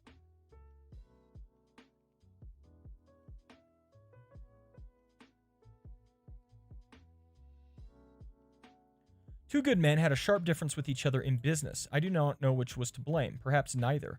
They might have misunderstood each other, and one of them, as he walked home, very much ruffled, saw the sun going down, and the passage occurred to him, "Do not let the sun go down on your anger." He thought, "I will go back and offer an apology, for I believe I have spoken too strongly." He went back to his friend's office, and halfway he met the other coming to him on the same errand.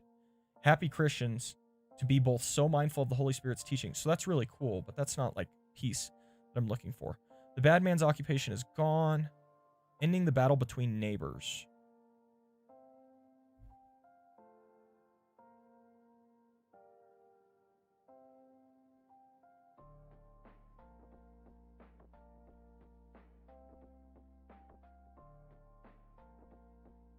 Carlton, I think so. I think this gets into different areas too, because there are larger scale issues and then ones that seem to focus on more individual level, but this is where paradigms become important. That's right, Carlton. And a lot of people just, a lot of people can't see the both and when it comes to what we're talking about, right? There's a both and to it. Two things can be true at the same time. You can be extremely disadvantaged, born into a horrible situation, not have any hope compared to 99.9% of the population. And God knows that, and you need to do the best. You need to have the mindset of a winner. You need to have the mindset that says, I can take my situation and make the most of it, right? That is your job and your responsibility.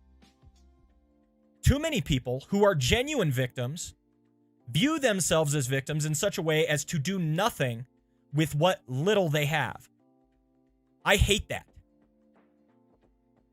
So it is true, both and, that they are a horrible victim, massively disadvantaged, and I never want themselves to think of themselves that way, but I instead want them to have a mindset that says, this is what God has given me. I'm going to do the best I can with what I've got. I'm going to be honest. A lot of people on this side don't believe in God, in my opinion. And that's what they're mad at the world because of what the world has done to them.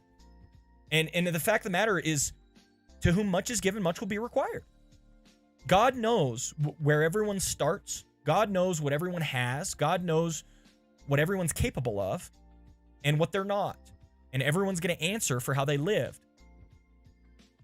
If you're horribly disadvantaged, you don't have much to your name, you're not going to be judged by the same standard that others who are supremely advantaged are going to be judged by. So that's all true, in my opinion.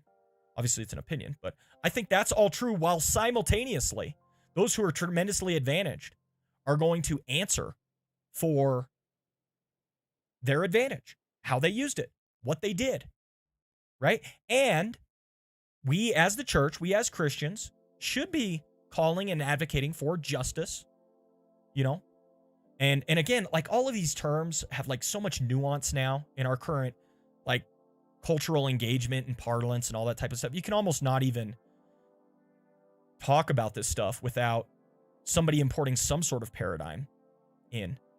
And so all of that can be true, but at the same time,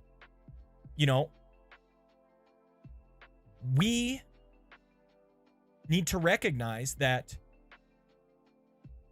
as the church, we need to be advocating for the poor, the needy, those who are downtrodden, and promoting that those who have much, who are given much, are generous and caring and loving and respectful and all of those things as well. Both and, in my opinion. Both and.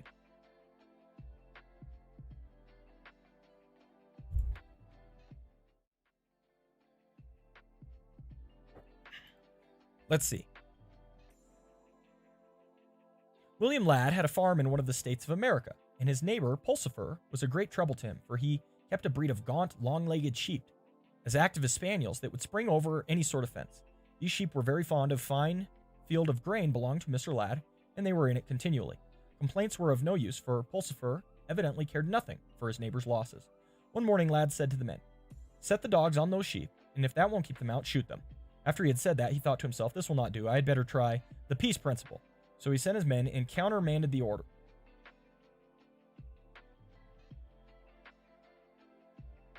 Interesting. I'm going to finish reading this, but I can already tell it's not going to be relevant to the sermon. And rode over to his neighbor to see about those troublesome sheep. "Good morning," he said, but he received no answer. So he tried again and got nothing but a sort of grunt. "Neighbor," he said, "I've come to see you about those sheep." "Yes," Pulsifer said, "I know. You are a pretty neighbor to tell your men to kill my sheep. You're a rich man too, and going to shoot a poor man's sheep, then following some very strong language." But Ladd replied, "I was wrong, neighbor, and I am sorry for it. Think no more about it, but neighbor, we may as well agree. It seems I have got to keep your sheep, and it won't do to let them eat all the grain. So I've come over here to say that I will take them into my homestead pasture, and I will keep them all season, and if one is missing, you shall have from the pick of mine." Pulsifer looked confounded, and then stammered out, "Now, squire, are you in earnest?" When he found that Ladd really meant to stand to the offer, Pulsifer stood still a moment, and then he said, "The sheep won't trouble you anymore. When you talk about shooting, I can shoot as well as you. When you speak in that kind of and neighborly way, I can be kind too. The sheep never trespassed into Ladd's lot anymore. That is the way to kill a bad spirit. This is overcoming evil with good. If one had begun shooting and the other had followed suit, they certainly would have been both losers, and both had been overcome.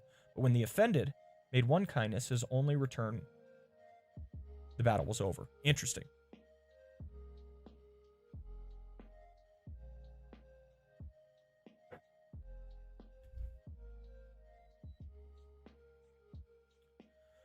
So, these are good, but I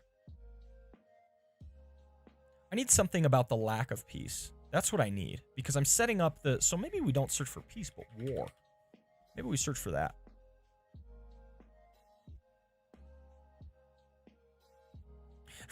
Ben. I hear you. I'm not speaking on individual privilege. I think that is when we get into larger systemic realities and the need to advocate justice on a large scale. But it's hard to explicate via text. Yeah, I understand. I've seen it. This younger generation, almost all of them have a victim mindset, and it holds them back. And I don't even care if it's true or not, right? Like, to me, it's not the truth or falsehood of it that's the issue. It's the fact that, and so maybe I don't care about the victim mentality so much as I care about the results of it. Like, their belief system leads them. Let me tell you something. I have a lot of people in my direct family who are tremendously privileged compared to the vast majority of society. But they have grown up in a generation that says the boomers ruined your life. You have to go to college and get this degree to make minimum wage. No longer can you make it in America because it, and they all just believe this, and they got a chip on their shoulder against the world, and they are so tremendously advantaged, and they don't even see it. And they hate prior generations and think that the boomers ruined everything, right? Like these are millennials and zoomers. They think just the boomers ruined the entire country, and they hate the older generations. And they're so advantaged and privileged compared to previous generations. It's insane. And yet they won't strive for anything. They won't work hard. And you know what they do? You know what they do all day? Play video games, watch movies, and on and on and on. They don't try to improve themselves. They just, you know, the virtual reality is their alcohol, their numbing effect, their placebo to all of this. Like they don't try. They don't even try. I hate that, because if they tried, I think they would find something, you know? So anyway, that's what I'm frustrated with, because there are tremendous opportunities in our world right now. And people won't even try because of how they view the world, you know? And I'm just like, man, I just want you to try. That's all. I don't even know that I care where you land. I just want you to try. Ben says, I mean, the boomers did ruin Facebook and Twitter, but the zoomers are ruining Twitch, so it's a give and take. For sure. There's desire to be oppressed among privileged people a lot. Exactly. Like there's an oppression Olympics. Okay, I feel you, man. Yeah, and I think so too, because I don't care. I'm not as concerned with all. I'm just concerned with people's mindsets. I want people to have a right mindset, a winner's mindset. Even if they're lying to themselves, right? Like, I don't know how to put it, but even if they're like delusional, I want them to believe they can win. I want them to believe that that they have a shot, that there's a chance, that there's hope, that there's victory available. While at the same time, you know, Christians and believers are fighting for proper reality, you know. Martin. Oh, man. That's awesome.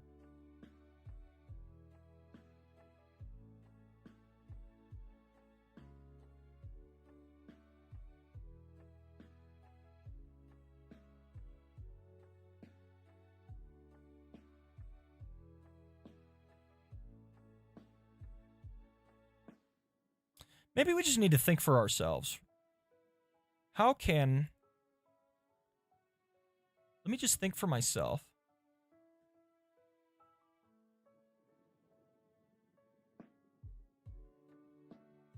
Peace is laid in the heart of every human being. We all want it, strive for it, never seem to be able to find it.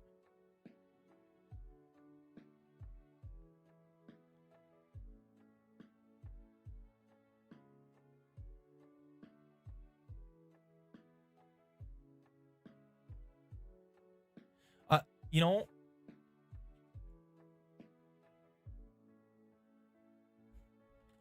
family strifes and struggles.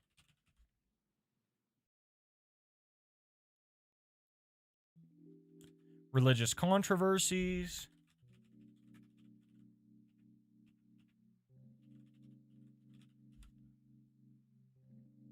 On and on you go. Actual wars. Politics, of course.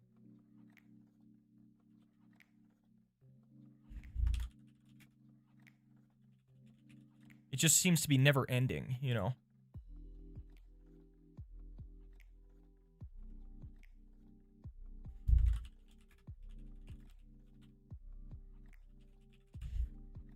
And I think we can just go with that. Give those examples.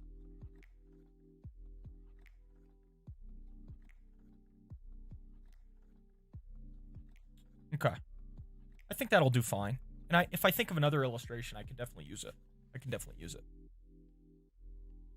Carlton says, I think the reality is important, though, because while mindset is important, if there are unjust obstacles in the way, we should advocate for equal opportunity. Yes. And again, equality of outcome or equality of opportunity. Agreed with equality of opportunity, right? I think both sides of the aisle. Again, it's just, these conversations are hard because they're so fraught with politics now. Everything is political in our world, which is stupid. I don't want everything to be political. No, Connor, I'm not going to sing. I know, BJ. I know, and me too. This is, I agree with you, right? But the answer isn't, and I know you agree with this, but the answer isn't just beat all of the newbies over the head, right? The answer is to continue to provide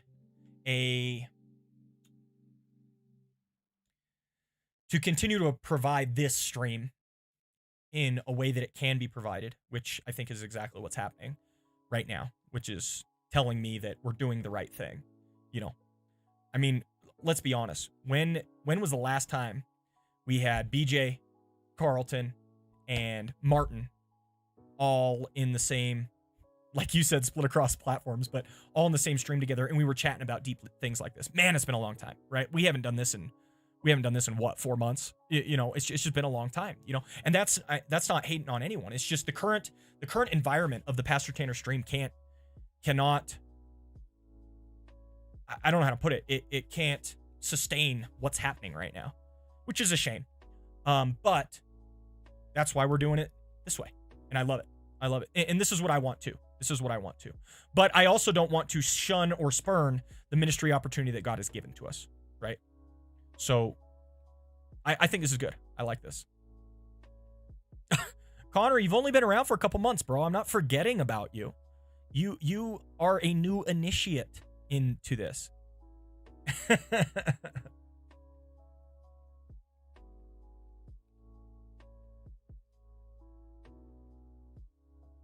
Let's see. No, you're good, Carlton. BJ, in Catholicism, we have a woke gospel as well. We just call it Catholic social teaching. You Protestants always try to steal theology from us and call it new. Oh, man. Submit to Rome.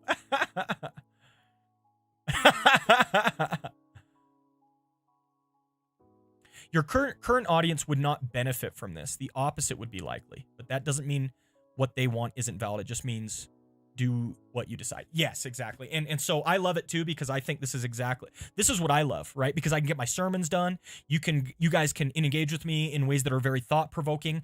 I'm learning and growing. We're pushing and pulling back and forth. We're wrestling with ideas together. This is very valuable to me, right? And I think it's valuable to my more mature audience, but it's not as valuable to, like you said, the current audience. So exactly right. I think you're exactly right. Awesome. Well, I'm glad this is working, because this is what I intended this stream to be. This is what I intended this stream to be. Okay, guys, the sermon is done. Look at that. I might think about the intro, mull it over in my head over the next 24 hours. Well, not 24 at this point, but 16 or so. But this sermon's done, guys. So that's one sermon down. Next, we are going to talk about our Christmas Eve sermon. Carlton, but for real, I would love to talk to you about this sometimes. I always appreciate that you think for yourself and don't cleave to partisan narratives. That is really hard to come by today. I agree 100%. And this is what I've noticed. What we need right now, I talked with BJ about this, honestly, on the phone for a long period of time. Those of us who think for ourselves, who don't run on partisan lines, who have a sense of theological give and take, we're really rare in every one of our denominations. And so I am a rare Baptist, but Ben is a rare Catholic. You see what I mean? there are not a lot. And what happens is we end up being like one of the only representatives in our denominations.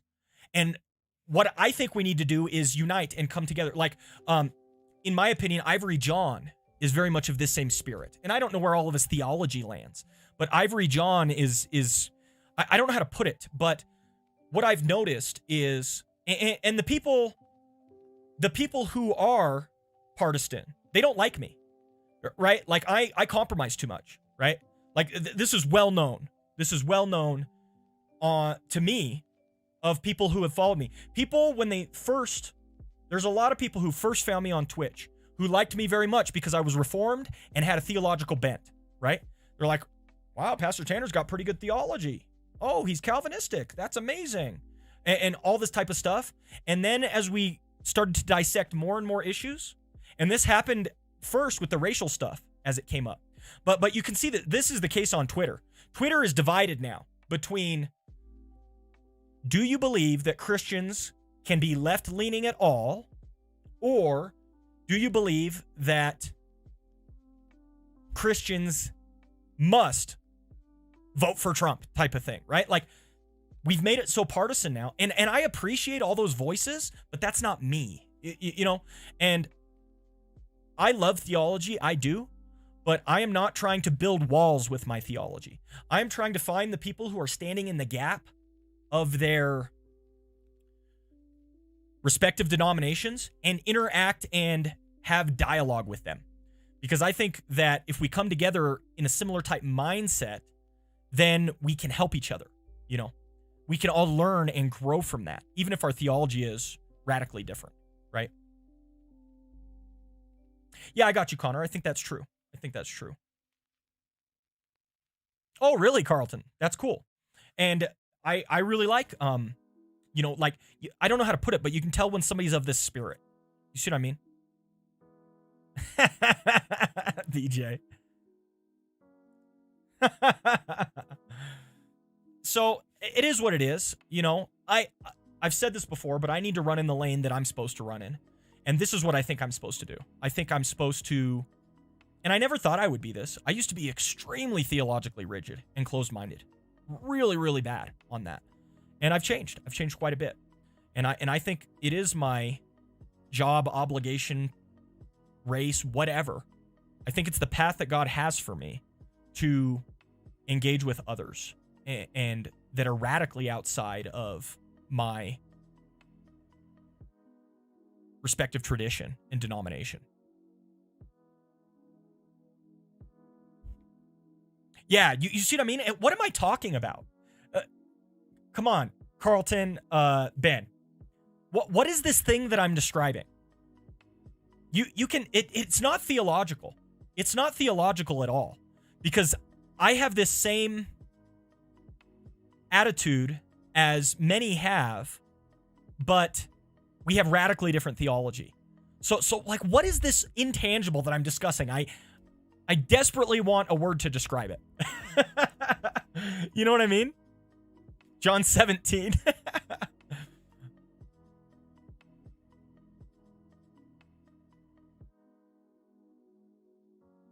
Connor says, I feel it's very possible for a Christian to be left, but I don't think it would be easy to find political beliefs that align with biblical beliefs. I hope Republican beliefs align more with biblical beliefs. Right. And, you know, Connor, I'm not surprised that you believe that or think that way, you know? Right? Not being a jerk? You know what I'm talking about, guys. It's like an intangible. You can sense it. As you engage with somebody and discuss it, you can sense it. And a lot of viewers that we used to have don't want to be a part of Pastor Tanner because of this very thing, right? There are a lot of people who like my theology but hate how I compromise. And that's what they view it as. They view it as compromise. But I view it as the essence of what I'm supposed to be doing on here. It's like the heart of it. Interfaith dialogue, I don't know what you want to call it, you know. But it's viewed by many as compromise. Let's go, Anarchy. That's awesome. Athlon says open-mindedness, ability to find what is right for you, no matter what source of information is. I like that, Athlon. Yeah, that's a good way to put it. Carlton says, yeah, I know exactly what you mean. Ben, what church do you attend? First, not being a jerk. We're on 7th Street. Oh, man. Engaging nuance. Nuance is the enemy to extremism. IMO. Carlton stops. Carlton stops and he goes, wow, I'm profound. Nuance is the enemy to extremism. That's what it is. Maybe it is nuance. Maybe the answer is nuance. And what I've noticed is those are the people that I want to engage and interact with going forward. Those are the people that I want to learn from and, communicate with. So yeah, maybe nuance is a word I like very much. I've used that word for a long time. But you can just tell people who are of this spirit. You know what I mean? And frankly, that's what's come to characterize my channel. It's not the fact that I'm reformed. It's not the fact that I'm a 5-point Calvinist or anything like that. What has come to characterize my channel is, I suppose, the nuance. And you know what? That's exactly what I want to be the character of my channel. That's what I want to be what our ministry on here is doing. It's so beneficial. Siloing is one of the most dangerous things you can do. Echo chambers are terribly destructive. And that's my aim, more than anything, is to blow up silos and tear down echo chambers. That's what I want to do. And a lot of people, Tanner, you're leading people astray. Tanner, you're compromising. Tanner, you're teaching people to abandon their foundation, but I just don't think that's the case. I think I'm strengthening them. I think what I'm doing helps people to learn how to engage with the world around them. I don't know. I have to walk the path that I feel like God has given me, and this is the path I feel like he's given me. It is what it is. Carlton says, but yeah, I feel you. It's kind of intangible. It really is. It really is.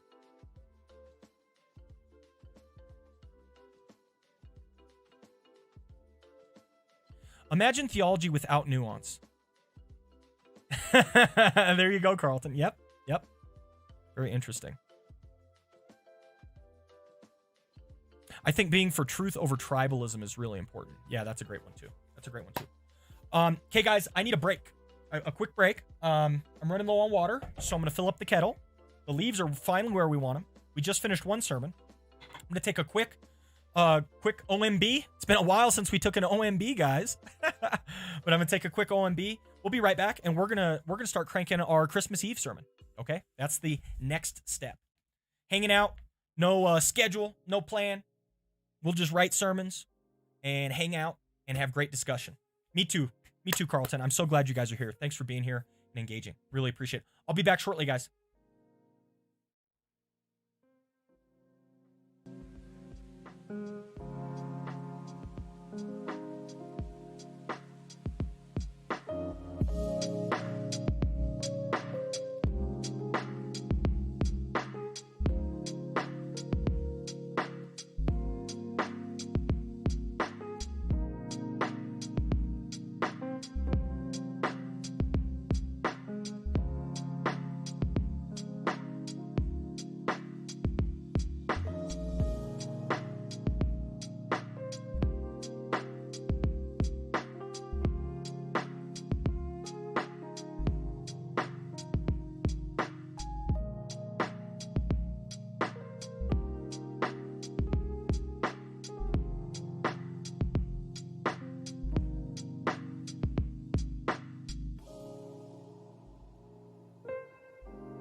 Yo, yo, yo, I'm back. Okay, guys, let me pull up and figure out what we're going to get into for the next sermon. And this is just Christ coming. That's what we're focusing on. Whoa. Didn't mean to do that.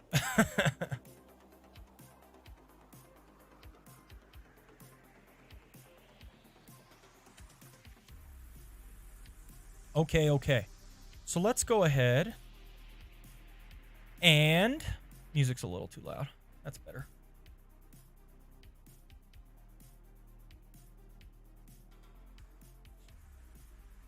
We need to... We did so little work in this actual notepad.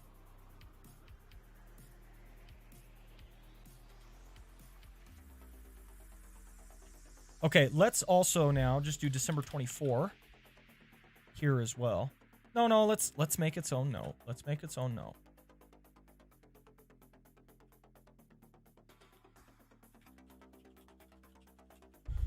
Advent season, just focused on Christ coming.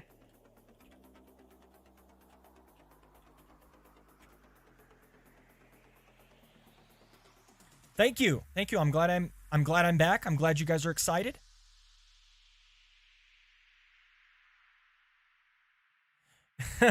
Who's Damon Richardson? I don't know who that is. I feel like I don't know a bunch of people.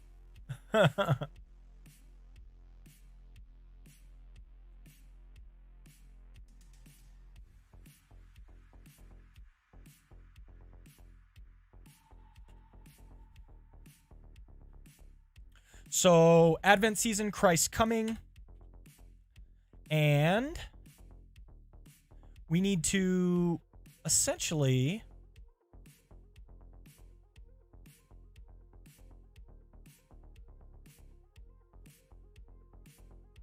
Oh, that's cool, Ben. Nice.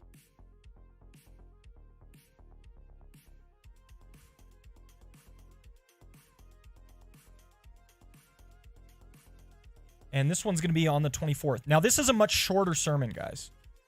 You know, we're talking a little sermonette here. You know, an hour-long service, the majority of which is singing. So I need to be doing like a 20-minute sermon, which is nice because this one should be pretty easy to crank out.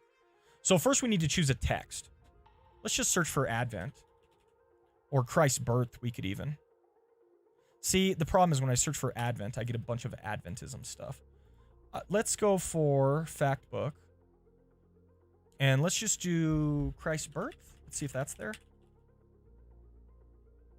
Church, gospel, Christ's reign. Jesus virgin birth. Birth story, cultural ontology. Shepherds at Christ's birth. Jesus birth, preaching theme. These are good. Let's try this one. Key passages. So you've got your standard Isaiah 9, 6-7.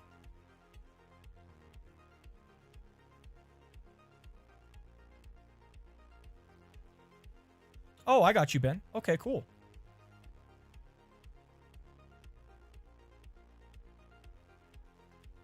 So, we could talk about this. Yeah, I mean, you got your standard passages.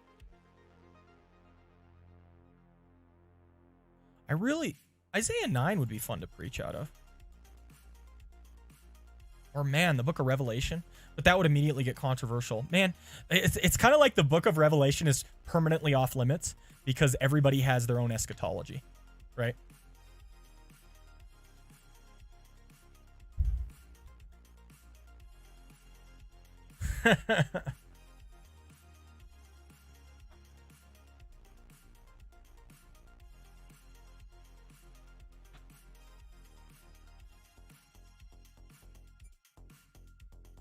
And that's kind of a shame.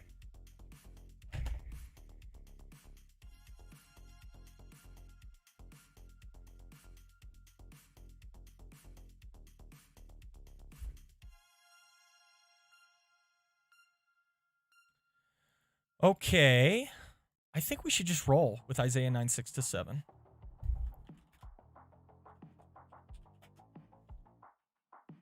Again, this is one where you're getting a lot of unchurched people in general who don't know. So the focus is just on Christ coming, Carlton. Just focused on Christ coming. And I think we're just going to go our standard Isaiah 9:6-7. Unto us a child is born, a son is given. Government will be on his shoulders. He will be called Wonderful Counselor, Mighty God, Everlasting Father, Prince of Peace. Of the greatness of his government and peace there will be no end. He will reign. He will reign on David's throne and over his kingdom, establishing and upholding it with justice and righteousness from that time on and forevermore. The zeal of the Lord Almighty will accomplish this. So kind of standard.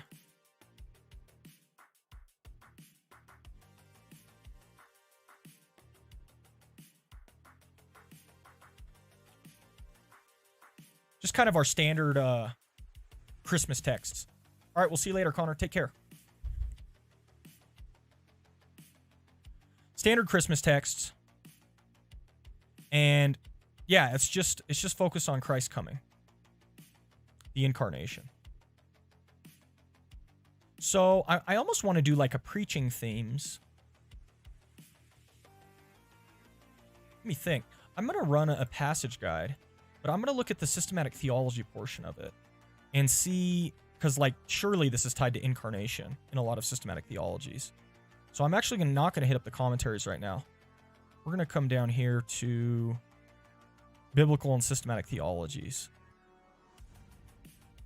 Christology.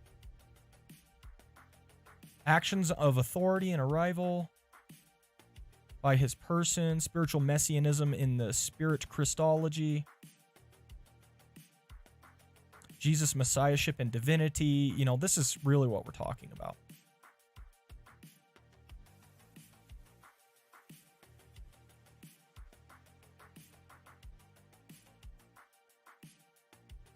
It's, Carlton, it's a 15 to 20 minute sermonette. It's not super in depth, right? 15 to 20 minute sermonette. So we're just covering the basics, probably one main point, one main idea, a few kind of stories to round it out.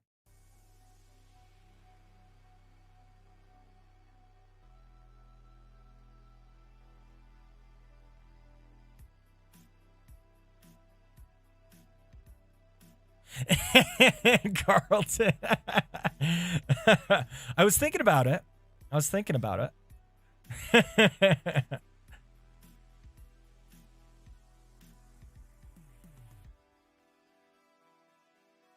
Jesus' virginal conception demonstrates his deity. Interesting. How long is this section?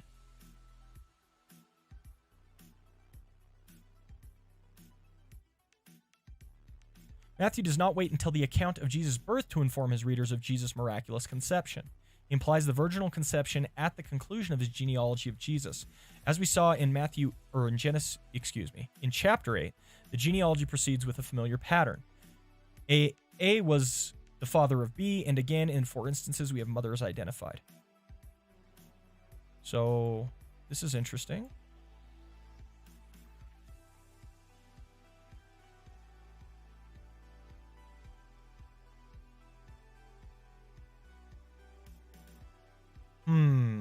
Yeah, I'm not sure about this.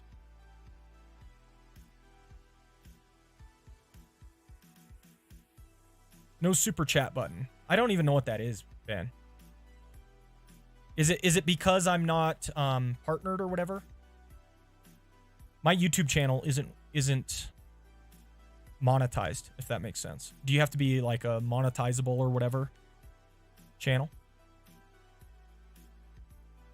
BJ, did you hear about the Patreon?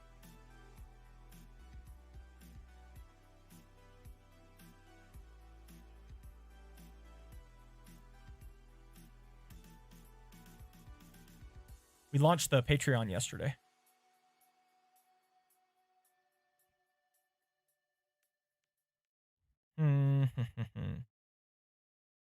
Got you. Carlton, you're not the only one who makes fun of me about that. Jess constantly makes fun of me for doing that as well. I don't intend, when I say the YouTube, I do not mean YouTube the website. I mean the Pastor Tanner channel on YouTube. That's what I mean when I say that. So go to the YouTube. I mean the Pastor Tanner YouTube. But Jess makes fun of me too. It's whatever. Oh, that'd be great, BJ. You guys are jerks. That's so funny.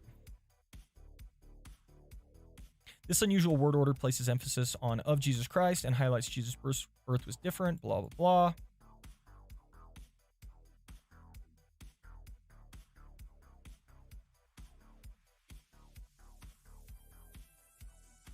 Maybe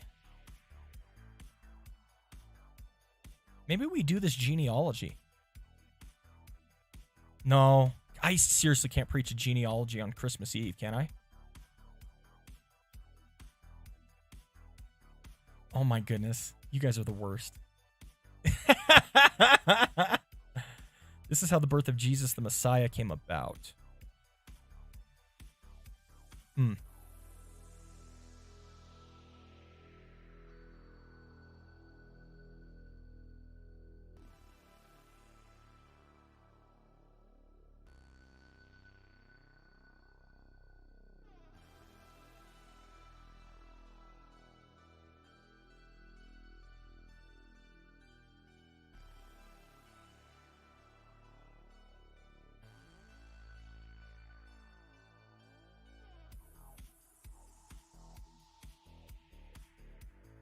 Yeah, I don't know if I want to focus so much on his genealogy.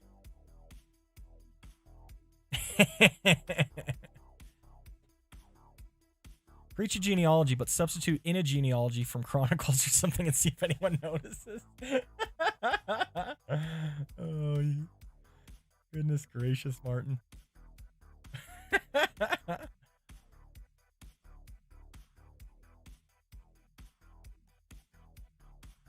Fulfillment and Christology. Yeah, so we're just gonna preach a basic Christology, I think, out of Isaiah 9:6-7. Maybe we take each of the statements. Unto us a child is born, unto us a son is given. The government will be on his shoulders. Wonderful Counselor, Mighty God, Everlasting Father, Prince of Peace. Maybe we just do we briefly expound each of these titles.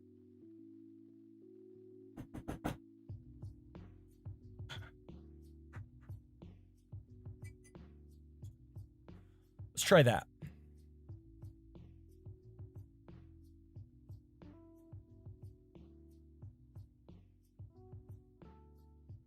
Can you focus on the animals that were there?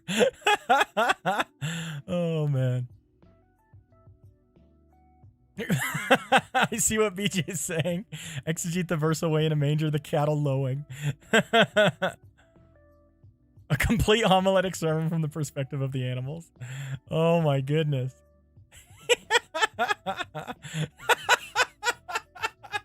You guys are killing me. Oh man, that's good stuff. Let's pull up.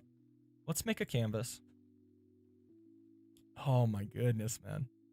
You guys are hilarious. And let's pull our previous canvas that we just finished.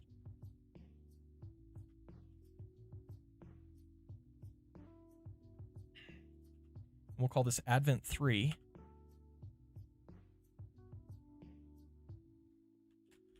Christ the Son. Isaiah 9. 6.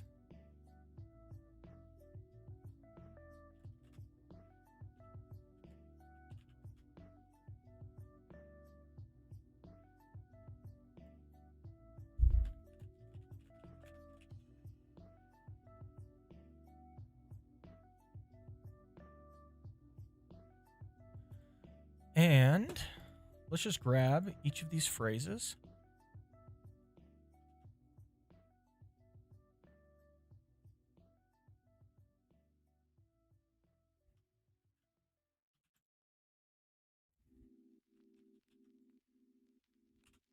Drop them in. Wonderful Counselor.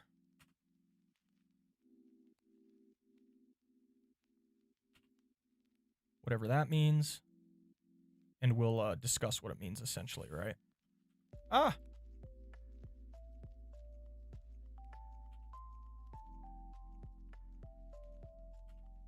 Mighty God.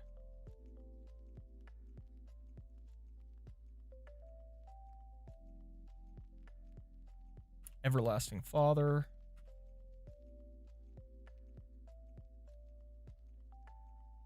Oops. And then Prince of Peace. And then I think if we just do a brief exposition on like what each of these phrases means, I think that's good. That'll cover 20 minutes for sure. So we're just looking for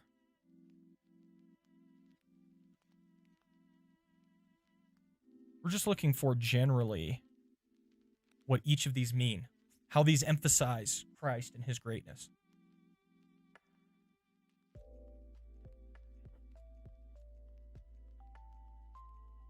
Many people say it presents Jesus as some sort of fake baby. Babies cry. But here is the theological nuance. Jesus was fully God and fully man, and men don't cry. Oh, man. Have I said that, Martin? I don't think I've said that. Maybe I did. Oh, man.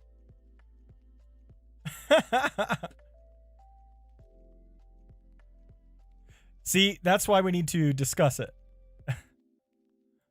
So, the way I've heard that described, Carlton, I'm curious what you think about this, Carlton. The way I've always heard that described is he's the Father in the sense that he's the creator. So he's like the Father of all things, blah, blah, blah, blah, blah, right? That's what I've heard, okay? Now, here's a question. What if... Oh, man, talk about heresy. What if the Bible isn't using words with the strictest definitional categories that we use them and doesn't intend to communicate with the word study rigor that we always do, right? I'm on homoousios and all that. I mean, look down through the history of theology. Like, we just make such fine, razor-thin distinctions. And what if that is the Bible's way of saying he's one with the Father? He said, I and the Father are one. What if it's not saying that he is the Father, necessarily, but he's called Everlasting Father because he and the Father are one? And when he's talking to Philip, and Philip says, show us the Father, and it will be sufficient for us. And he says, Philip, I've been with you the whole time. He's not claiming to be the Father. He clearly prays to the Father. But no. You just taught heresy, right? You just taught modalism. No, that's not what I'm saying. I don't know. But you can't say that, right? You can't say that. I don't know.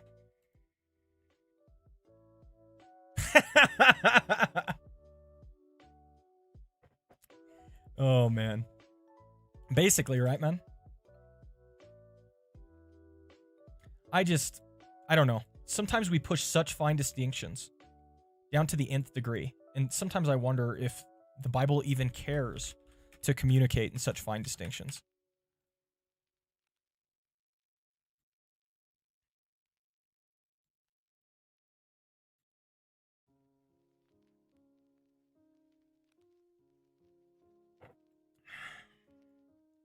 Isaiah 9, 6-7. That's the passage we'll pick. Not sure how to introduce it yet.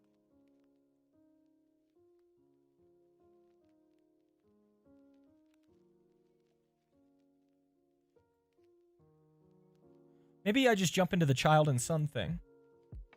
Child, son. The government will be on his shoulders. Greatness of his government and peace, there will be no end. Interesting.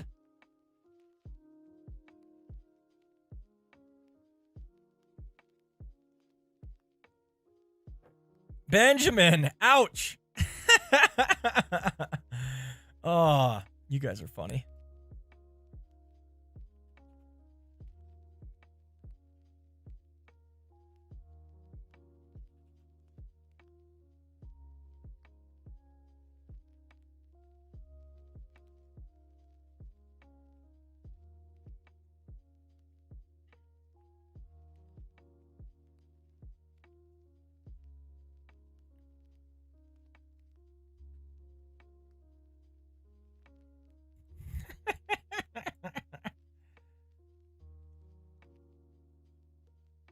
Carlton, did you make a YouTube? I thought you were resisting that. Did you finally end up making one? I'll have to sub to you, man.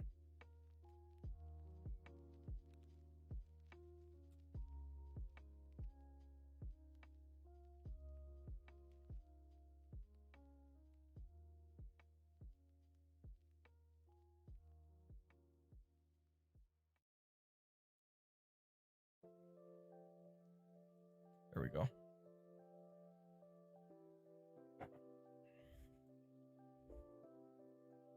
Oh, I got you.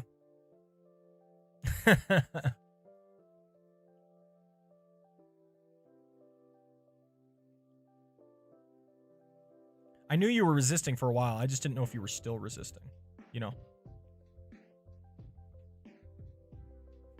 Oh, cool, man. That's awesome. Very cool. Okay. Maybe let's just dig into this wonderful... Let's see if any of our...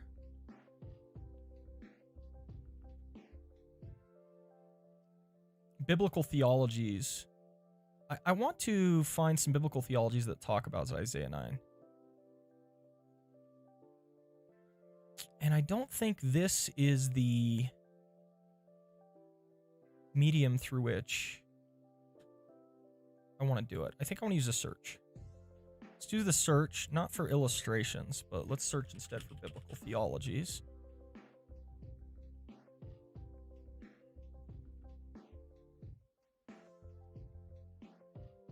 Let's try that. And then let's go Bible, Isaiah 9, 6-7. Okay, lots of hits. That's good. Let's narrow down to large text and see if there are any, like, headings. No, that's too narrow. Okay, let's clear that and hit up all results.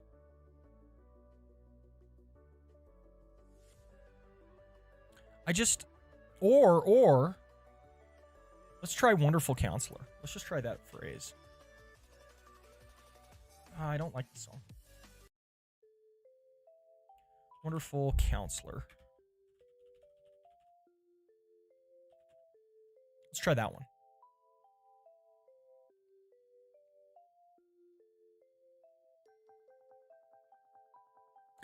Martin, got you, bud. Hey, appreciate all your love.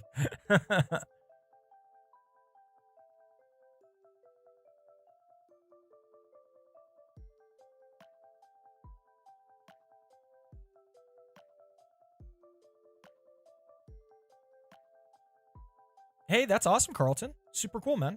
I love it. I absolutely love it. So, what's this section talking about? Punctuation of dignity. Who wrote this? Joel Beakey. So there's not much explanation into the titles here. I want like an explanation of the titles. Those words portray the coming Messiah King in all his glory, the one who will restore the world, so confused, so ripped apart, so possessed by demons, and he will unify it. He will transform it into God's kingdom. Cool, but let's try this one.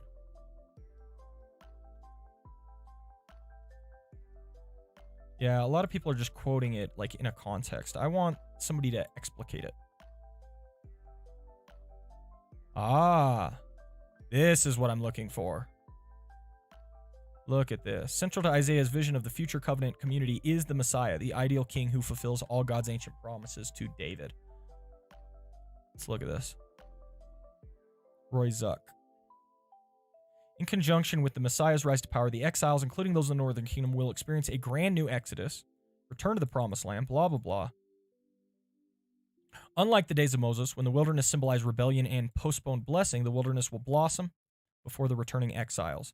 The Messiah's royal titles emphasize his military prowess and ability to bring Israel peace. 4 titles are given, each of which contains 2 elements. The first, Wonderful Counselor, in this context, probably pictures the king as an extraordinary military strategist.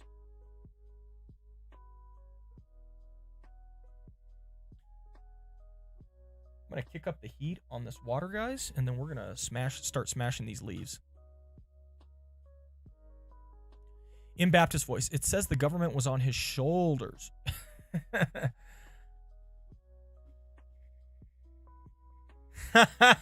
Nice. Yeah, that's crazy. It's funny because a lot of people down through church history have we see a tendency to make massive leaps like that all the time. A lot of people have done that down through the ages.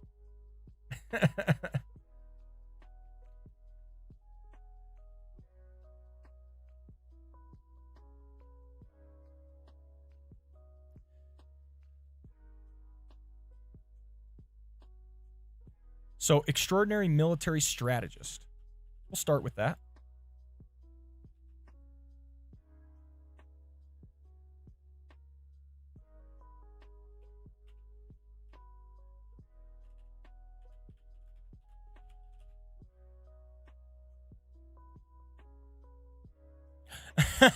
Martin.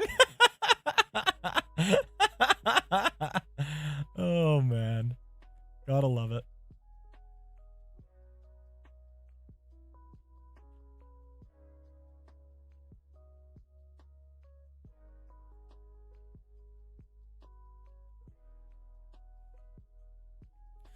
The second title, Mighty God, depicts the king as God's representative in battle, whom he empowers in a supernatural way. The divine enablement, blah, blah, blah.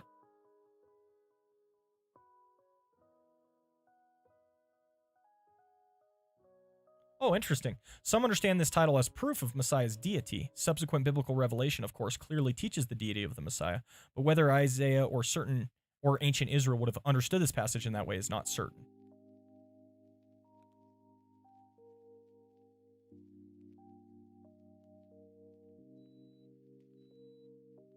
God's representative in battle.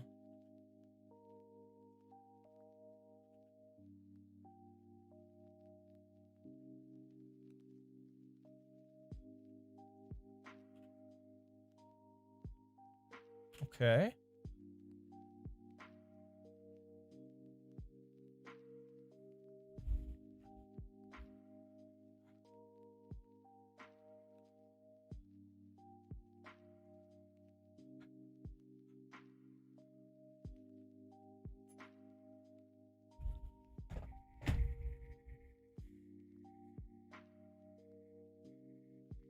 Yeah, I felt the same way, Carlton. I felt the same way. He went to the Hebrew word.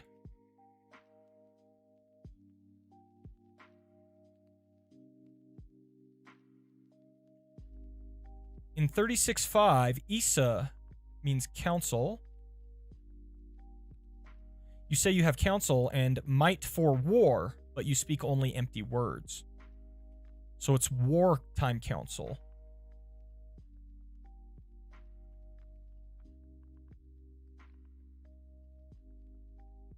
Is what he says. Used 88 times.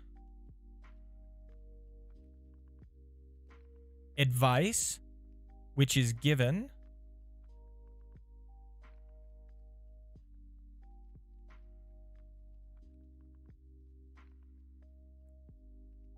Plan of people, advice of which God is in charge. God's plan or decision. Advice, counsel, the act of telling someone what they should do based on a plan or scheme. Plan, scheme, purpose. To think about a course of action, often including consultation with a counselor or advisor. Is that the same? So this is counsel here in Isaiah 36:5. Is that the same in Isaiah 9? Counselor. Same root?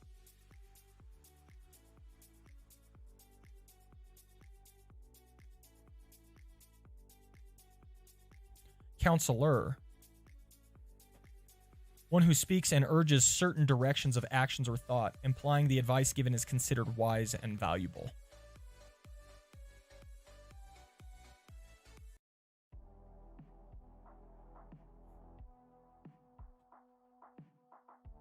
Yeah, it's interesting. You guys, we're gonna hit these leaves a little bit harder now. I think they can do it. They can stand up to the heat.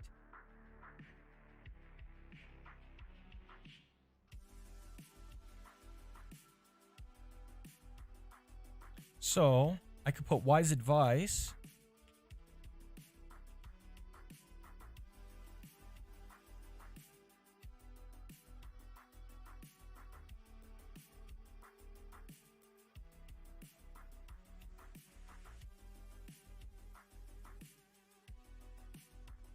Planning or scheming.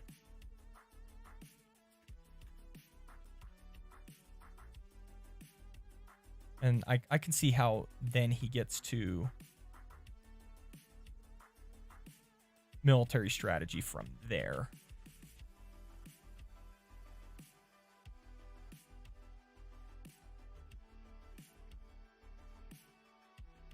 Not saying he's right, but I see how he gets there.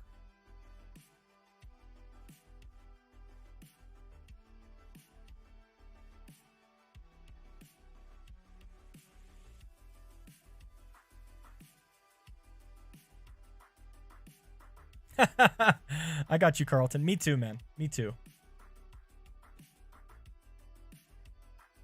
It's interesting how the directions God takes us, you know, and I don't know. Who knows? We're the internet's a crazy world, man, and we're trying to be the best examples and witnesses for Christ that we can be in this crazy internet world. And it's just interesting the paths we go down. I've learned so much from Christian YouTubers this year. I only discovered them this year. And you know what I've discovered more than anything? The crazy diversity, man. There are so many Christian it's no wonder people are confused. It's no wonder people come into our streams and have a jillion questions. The majority of which they have no answers for, because there are a lot of positions, opinions, ideas, concepts out there. Especially after last night, Ben and I were in a Zoom call with a free grace theologian who we both thought didn't satisfactorily treat some topics and questions. Interesting. He was bullying him? That's very interesting, guys.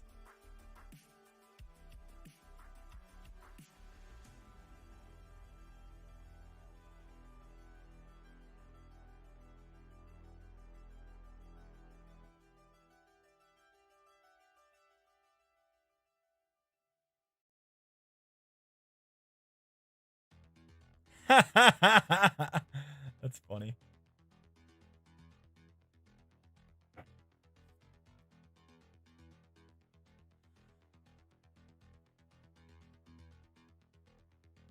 Is Mighty God here Gibborim? That word for soldier, right? No, it's L.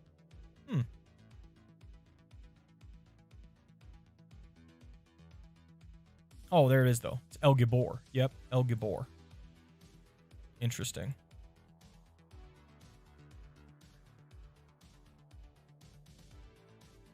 I'm going to put down Zuck's concepts, and then we're going to keep digging, because I'm not convinced he 100% has it. Third title, Everlasting Father, points to his role as protector of his people. The title Father should not be understood in Trinitarian terms here. Carries the idiomatic sense of protector, provider, and benefactor. See, there you go.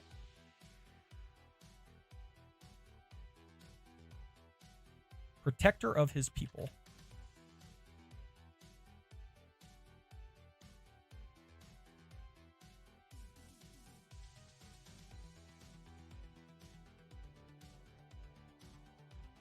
I need to zoom in. There we go.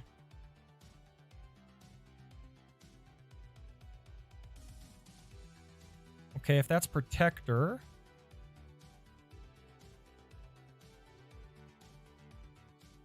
Messiah's final title, Prince of Peace, indicates that the primary benefit of his military successes and benevolent rule will be a peace and prosperity for his people.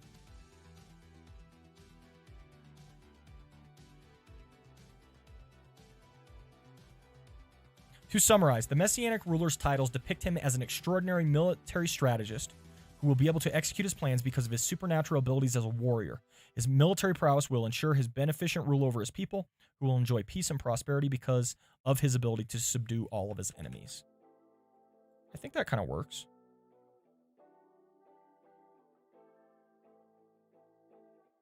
What?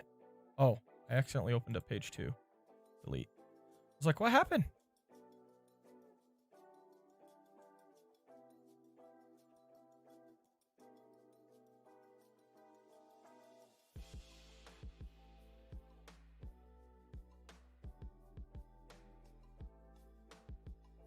And I'm going to grab this final paragraph. I like that. So let's read a couple more on this. This was nice. This is a good breakdown.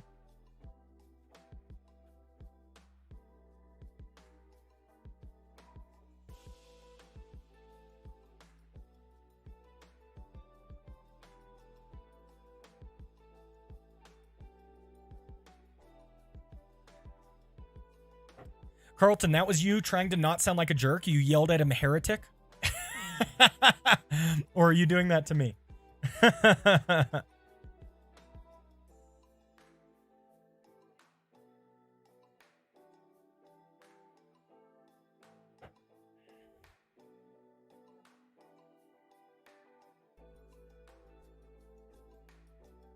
So I like Zuck's approach. Let's keep digging and see if any of these other biblical theologies have anything to say. Incarnational quality.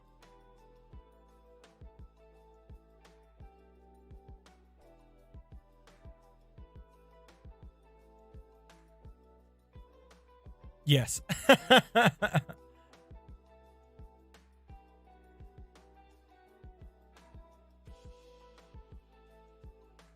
So this is kingship and warrior language. So let's definitely put that.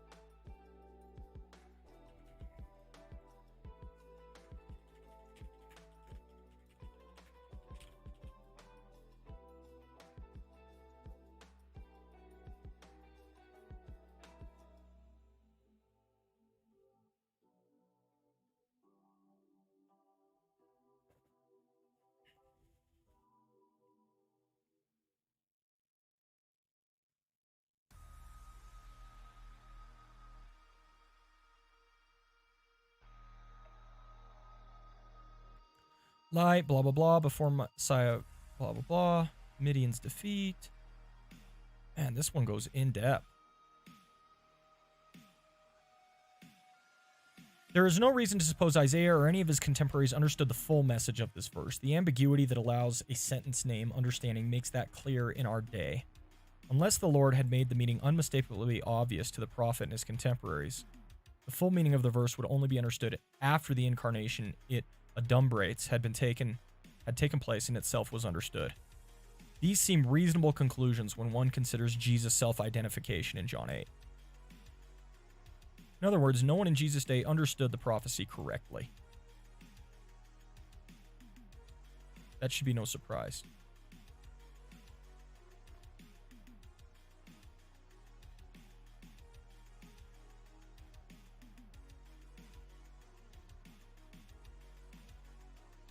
Okay, that's fair. And so we shouldn't, I kind of like this breakdown because it doesn't press into service too much detail about each title, right?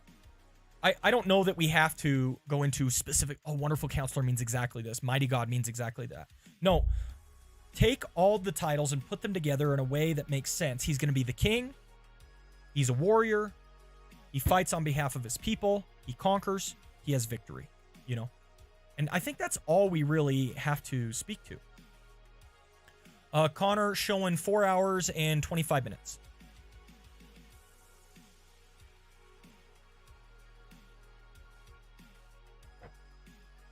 I think that gets the job done.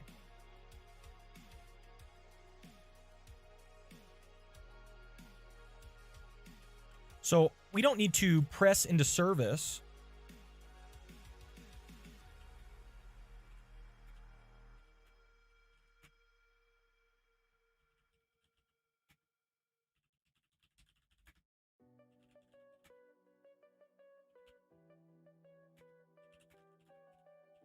Like, what's the big picture? What's the big picture? And that's kind of what these biblical theologies are pointing us towards.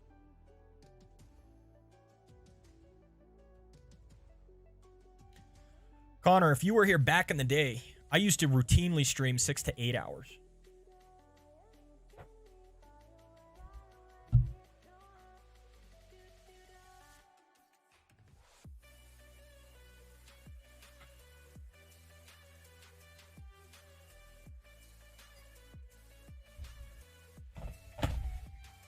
Man, when we first started getting going with the stream, oh man, it was a blast. Yeah, that's what we used to do, man.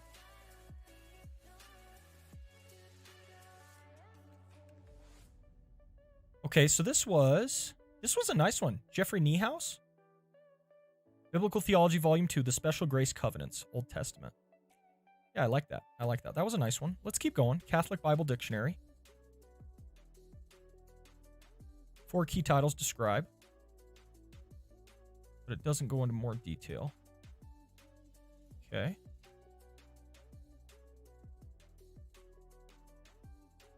This one neither.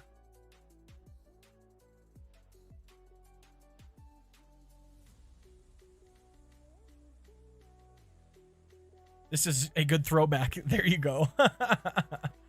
4.4 hours thus far. Thanks for the lurk, Liam. Appreciate that.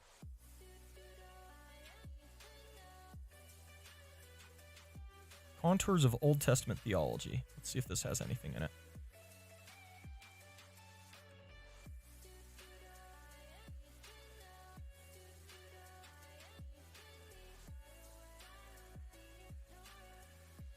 The Jewish translation gives quite different reading. The coming king will have a long name full of meaning. The mighty God is planning grace, the eternal Father, a peaceable ruler. Here, then, is a pattern of symbolism that grounds human security in the transcendent, majestic sovereignty of the Holy God, not in the changes and fortunes of human history. It imposes on rulers and people the sovereign demand of justice, with consequent divine judgment on the powerful who shirk their responsibility. But it enables people to relax in the confidence that God is creator and the ruler of history. Indeed, according to Isaiah, this is what faith means: to be firm in trust of God, who executes righteousness, and not to be shaken, not to be moved. Such faith is the foundation stone that God lays at Zion. Interesting.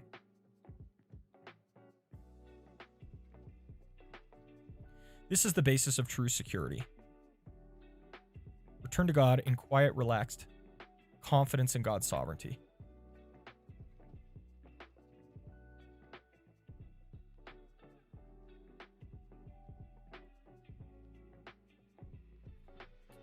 Quiet, relaxed trust in God's sovereignty. I like that.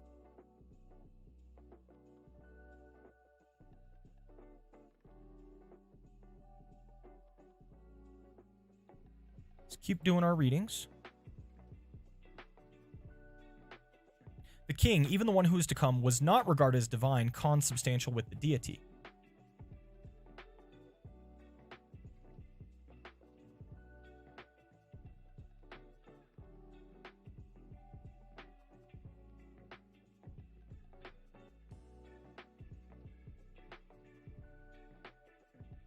Yeah, don't need to go into that.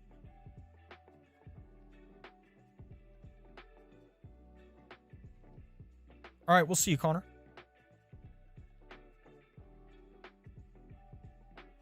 The coming Davidic king will be the true son of Adam, the true Israel, and will fulfill what all the previous Davidic kings were intended to be.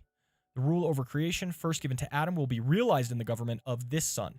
The justice and righteousness that mark human life under the rule of God will be on display through this king.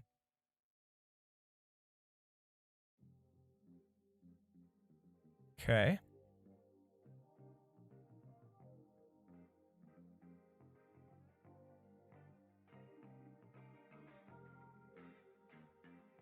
Although the child's symbolic name includes such clearly military terms as El Gabor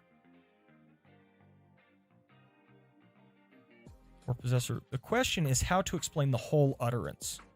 As nothing is known about the third child that was born during the crisis of 733, it seems probable that the features of the child mentioned in 9:1-6 reflect the style of the official coronation ceremony of a young prince.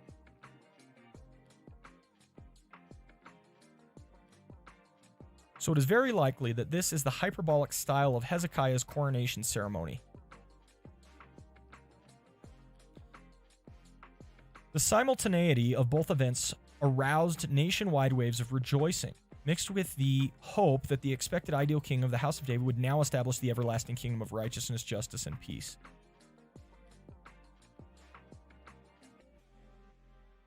So I think this is the other thing. This king ushers in a kingdom.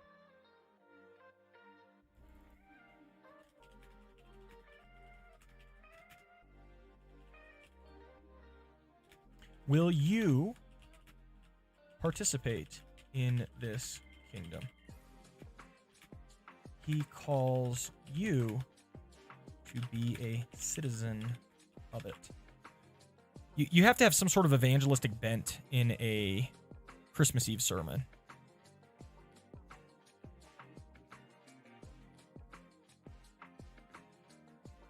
Because oftentimes you have nominal Christians attending who really need to hear kind of a call to action.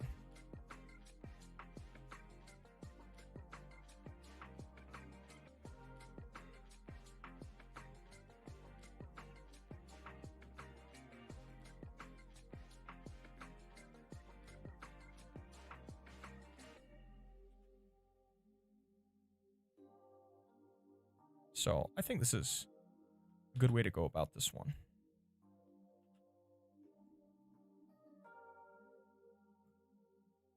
Boom.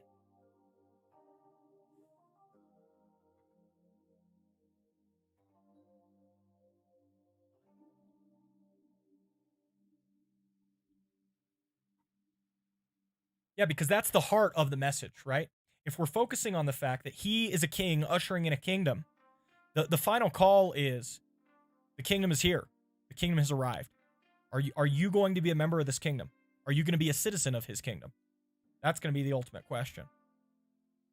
And without saying it, do you really think you coming to church twice a year to check off your religious box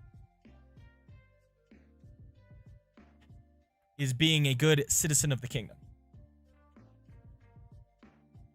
Do you really think that's what he would have you to do?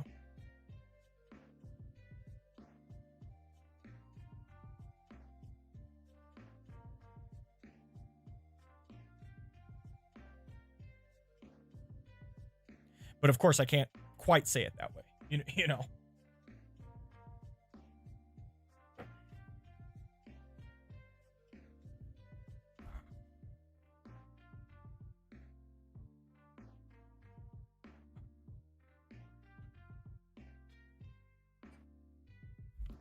I don't think I'll ever understand nominal Christianity. Like, it doesn't make any sense to me. It really doesn't. If you think this is true, then how can you give such a small portion of your commitment to it? If you think it's false, why are you here? Like, I don't understand it. I want to do more of that stuff in the future, Cool Blaze. Cool Blaze, I don't know if I've shared this with you or not, but part of the direction we're trying to go is to really focus on building up the YouTube. And the content that usually lives there are interviews, discussions, debates, whatever, you know. We're going to create educational content there, don't get me wrong, but something that I think we bring to the table, especially, is that openness and willingness to have discussion. And that's largely the direction I want to go with the YouTube channel. So we're absolutely going to be leaning into that. You know, I would love to have more conversations, discussions, interviews, and throw them out there. You know, I think that'd be really, really valuable. Even the discussions we had at this point months ago on the channel, you know, we're going to lean into that on YouTube. And YouTube is where good theological discussion is happening, right? Exactly, Cool Blaze. Yes, precisely. That's exactly right.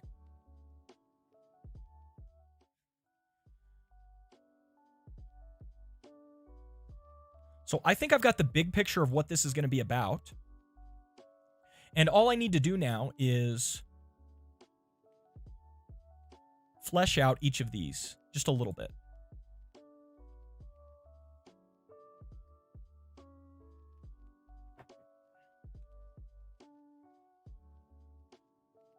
Yeah, and we did that on Twitch, which is largely where these discussions aren't happening as much. It seems to me that these discussions are much more profitable on YouTube. Really, what we're doing as a ministry is much more in line with YouTube in general. We can continue to do the evangelism, the basic teachings, the basic discipleship on Twitch, but YouTube's where we're going to lean into a little bit more intellectual conversation and dialogue. So, cool, man. I'm glad you agree. Because that's the direction we're going to be going. So, I think all I have to do at this point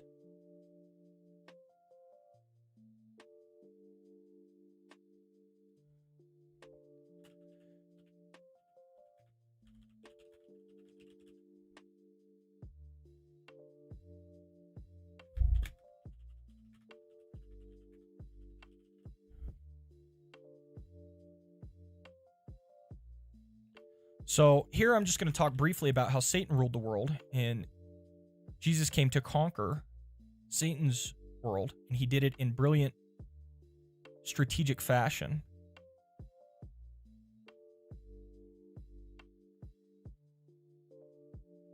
That teaches us that we can trust his plans for us.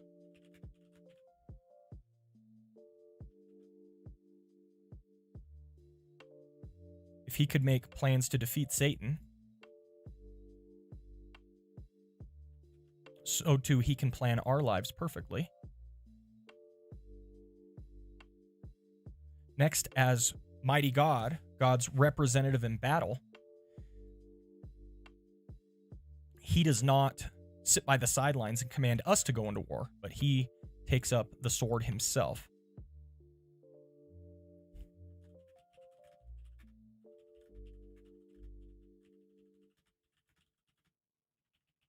He doesn't sit in the back lines or the tent.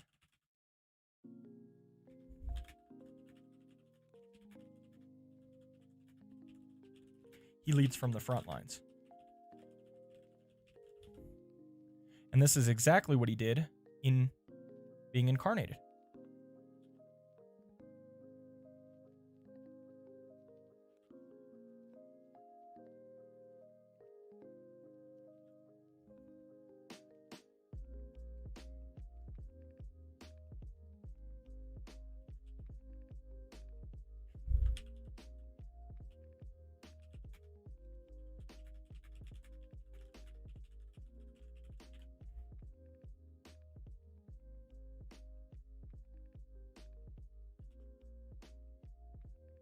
Exactly what he did in the incarnation.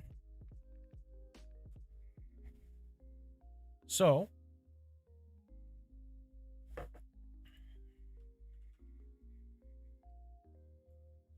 wonder if, can I mention Gladiator here? I've mentioned the movie Gladiator before. Guys, I don't watch enough movies. It makes me horrible. The page was page 244. Which book, Martin?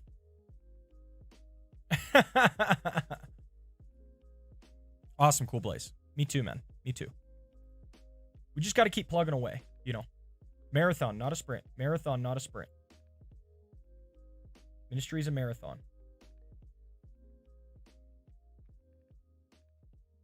Martin. Oh, man. Page 244 of a random book, guys, has some discussion of Isaiah 9:6 in it. I was going to make more tea, and I realized I'm already steeping some tea. Oh, man. That's hilarious. So,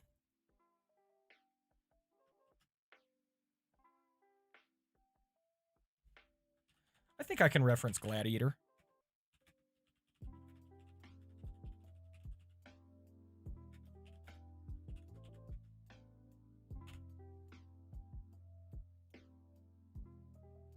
And then I can just reference the fact that we do not have a high priest who can't sympathize with us. So we can just do some Hebrews action.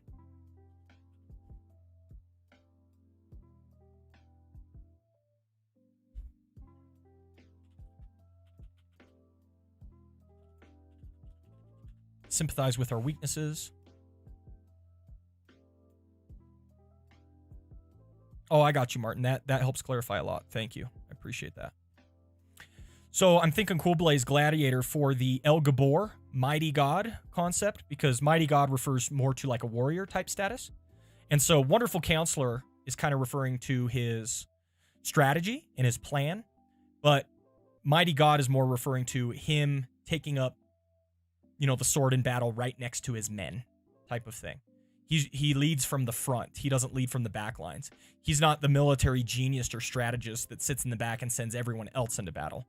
Jesus takes up the sword himself and fights right alongside us, if that makes sense. Hebrews 4:15.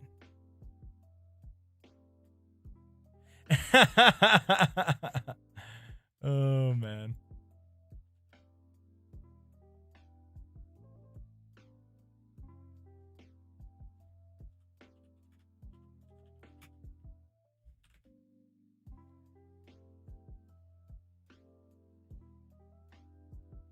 Hebrews 4:15. Oh, I don't want to do it in the ESV. I'm not sure why I did that.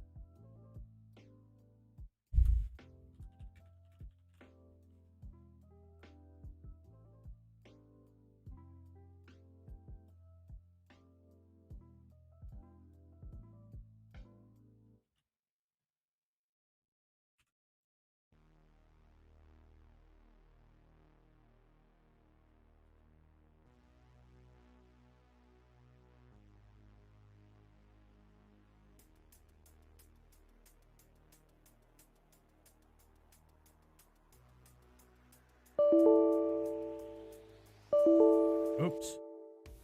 An error occurred because I ran out of space on my hard drive to record the rest of this. Record the rest of this one.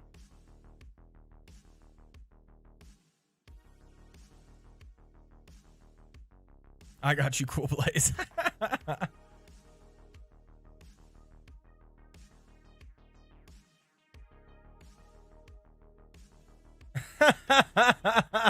That's hilarious, Martin. Goodness gracious.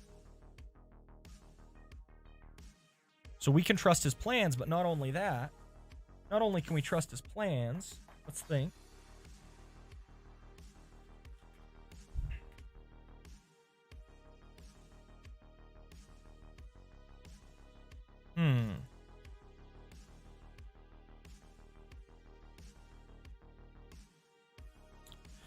Not only can we trust his plans,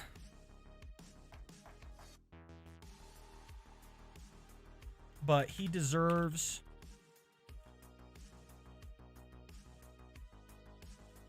our admiration and love because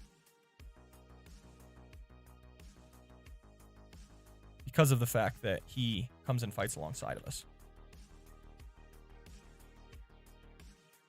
And protector of his people,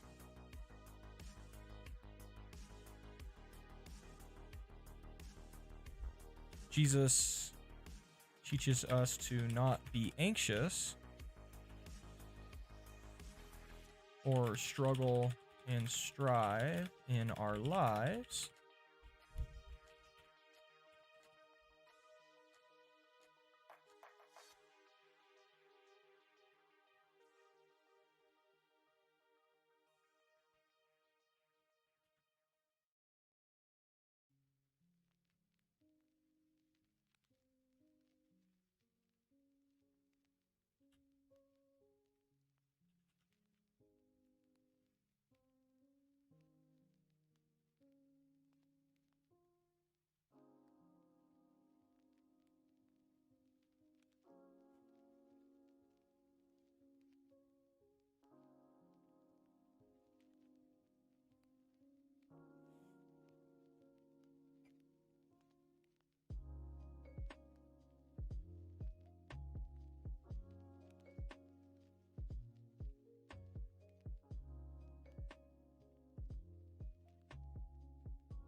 Guys, last week everyone made fun of me because I said George Beasley instead of George Bailey in referring to It's a Wonderful Life.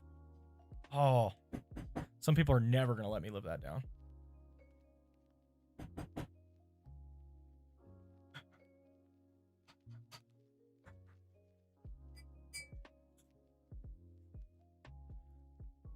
Yeah, it was pretty bad. I had a member of my congregation text me. They were like, "It's Bailey, George Bailey." And I was like, oof. It was pretty funny.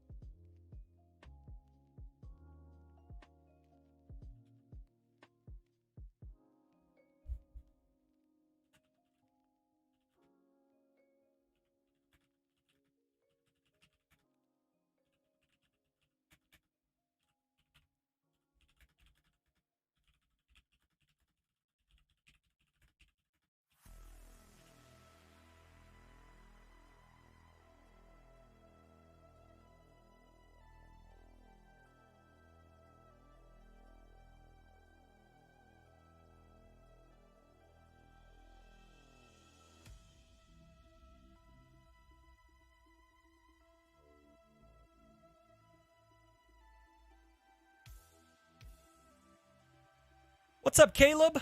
How are you doing? Yeah, on our Sermon Prep Saturdays, we just started this week, Caleb. We do Sermon Prep Saturdays on YouTube.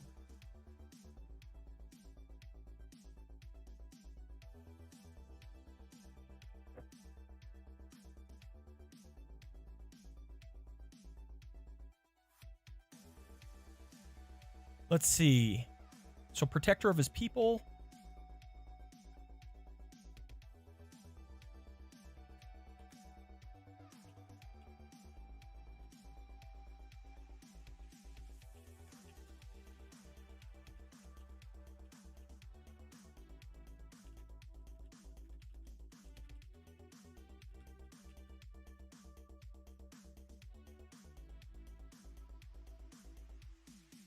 Got you. Got you, Yukon. Well, welcome. I hope you're having a good day. We're just working on this sermon. We're working on our Christmas Eve sermon. And I actually think it's done. Yep. Nice and light. 15 to 20 minute sermonette. Don't want to go into too much detail.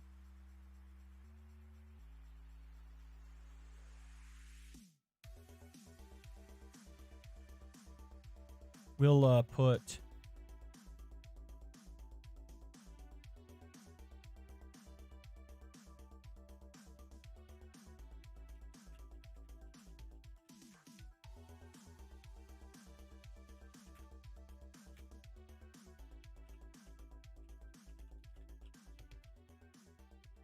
I just want to clarify in this one that it's not necessarily military prosperity, lest anyone think that I'm a televangelist. Don't want to do that. We don't want to do that if we can't help it.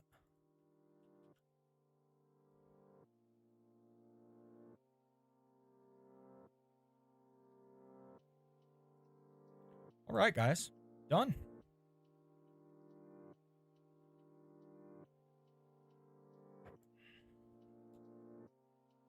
Guys, we crushed that one.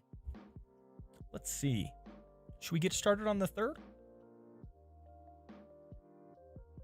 Probably. At least get started.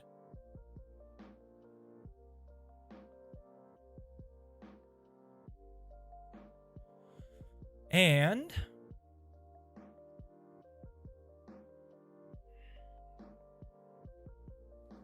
let's go with, this is going to be a New Year's sermon.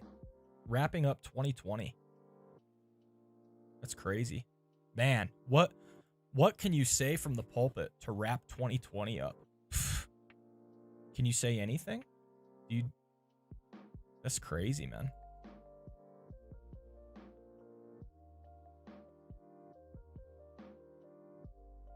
Is 2021 a year of Jubilee? Yeah, it might be. I actually preached a sermon on the year of Jubilee on a new year. This is so many years ago. Now it's insane.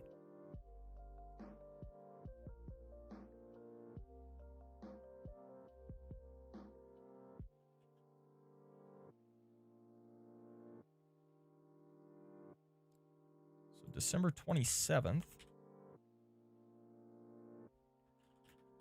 The new year.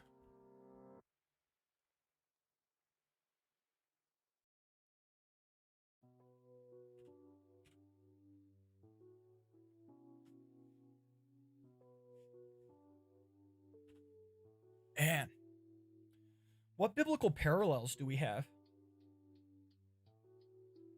As we step out of 2020 and go into 2021, what biblical parallels do we have?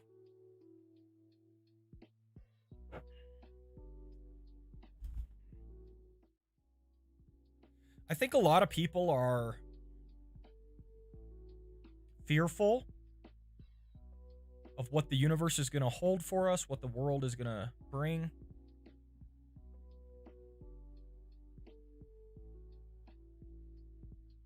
I'm kind of wondering like how we should encourage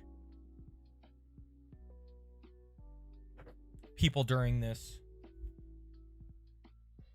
tumultuous time, because people do need encouragement. I want to provide people with hope. No, Benjamin, no. We did not.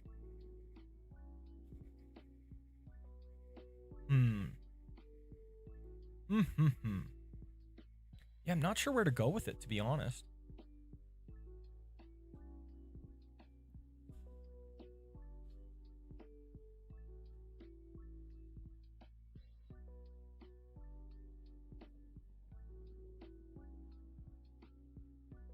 I think what we need to do is turn people's attention heavenward. They need to stop looking at like earthly anything. We need to turn people's attention heavenward so that they can consider the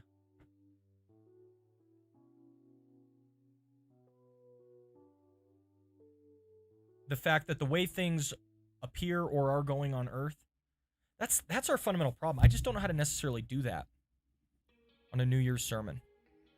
Need to think about it.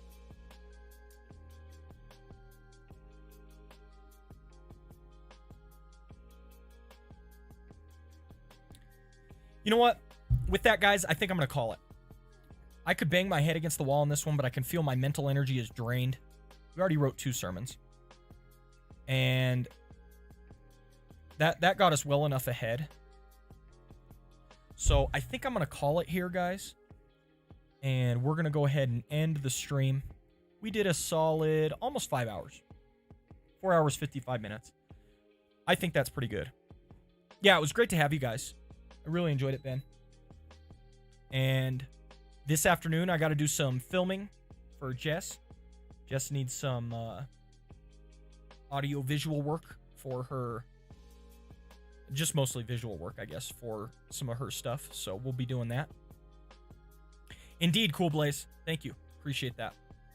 And I really enjoyed hanging out with you guys today. And yeah, I'll jump into the afternoon then with both feet. Be prepared to go there.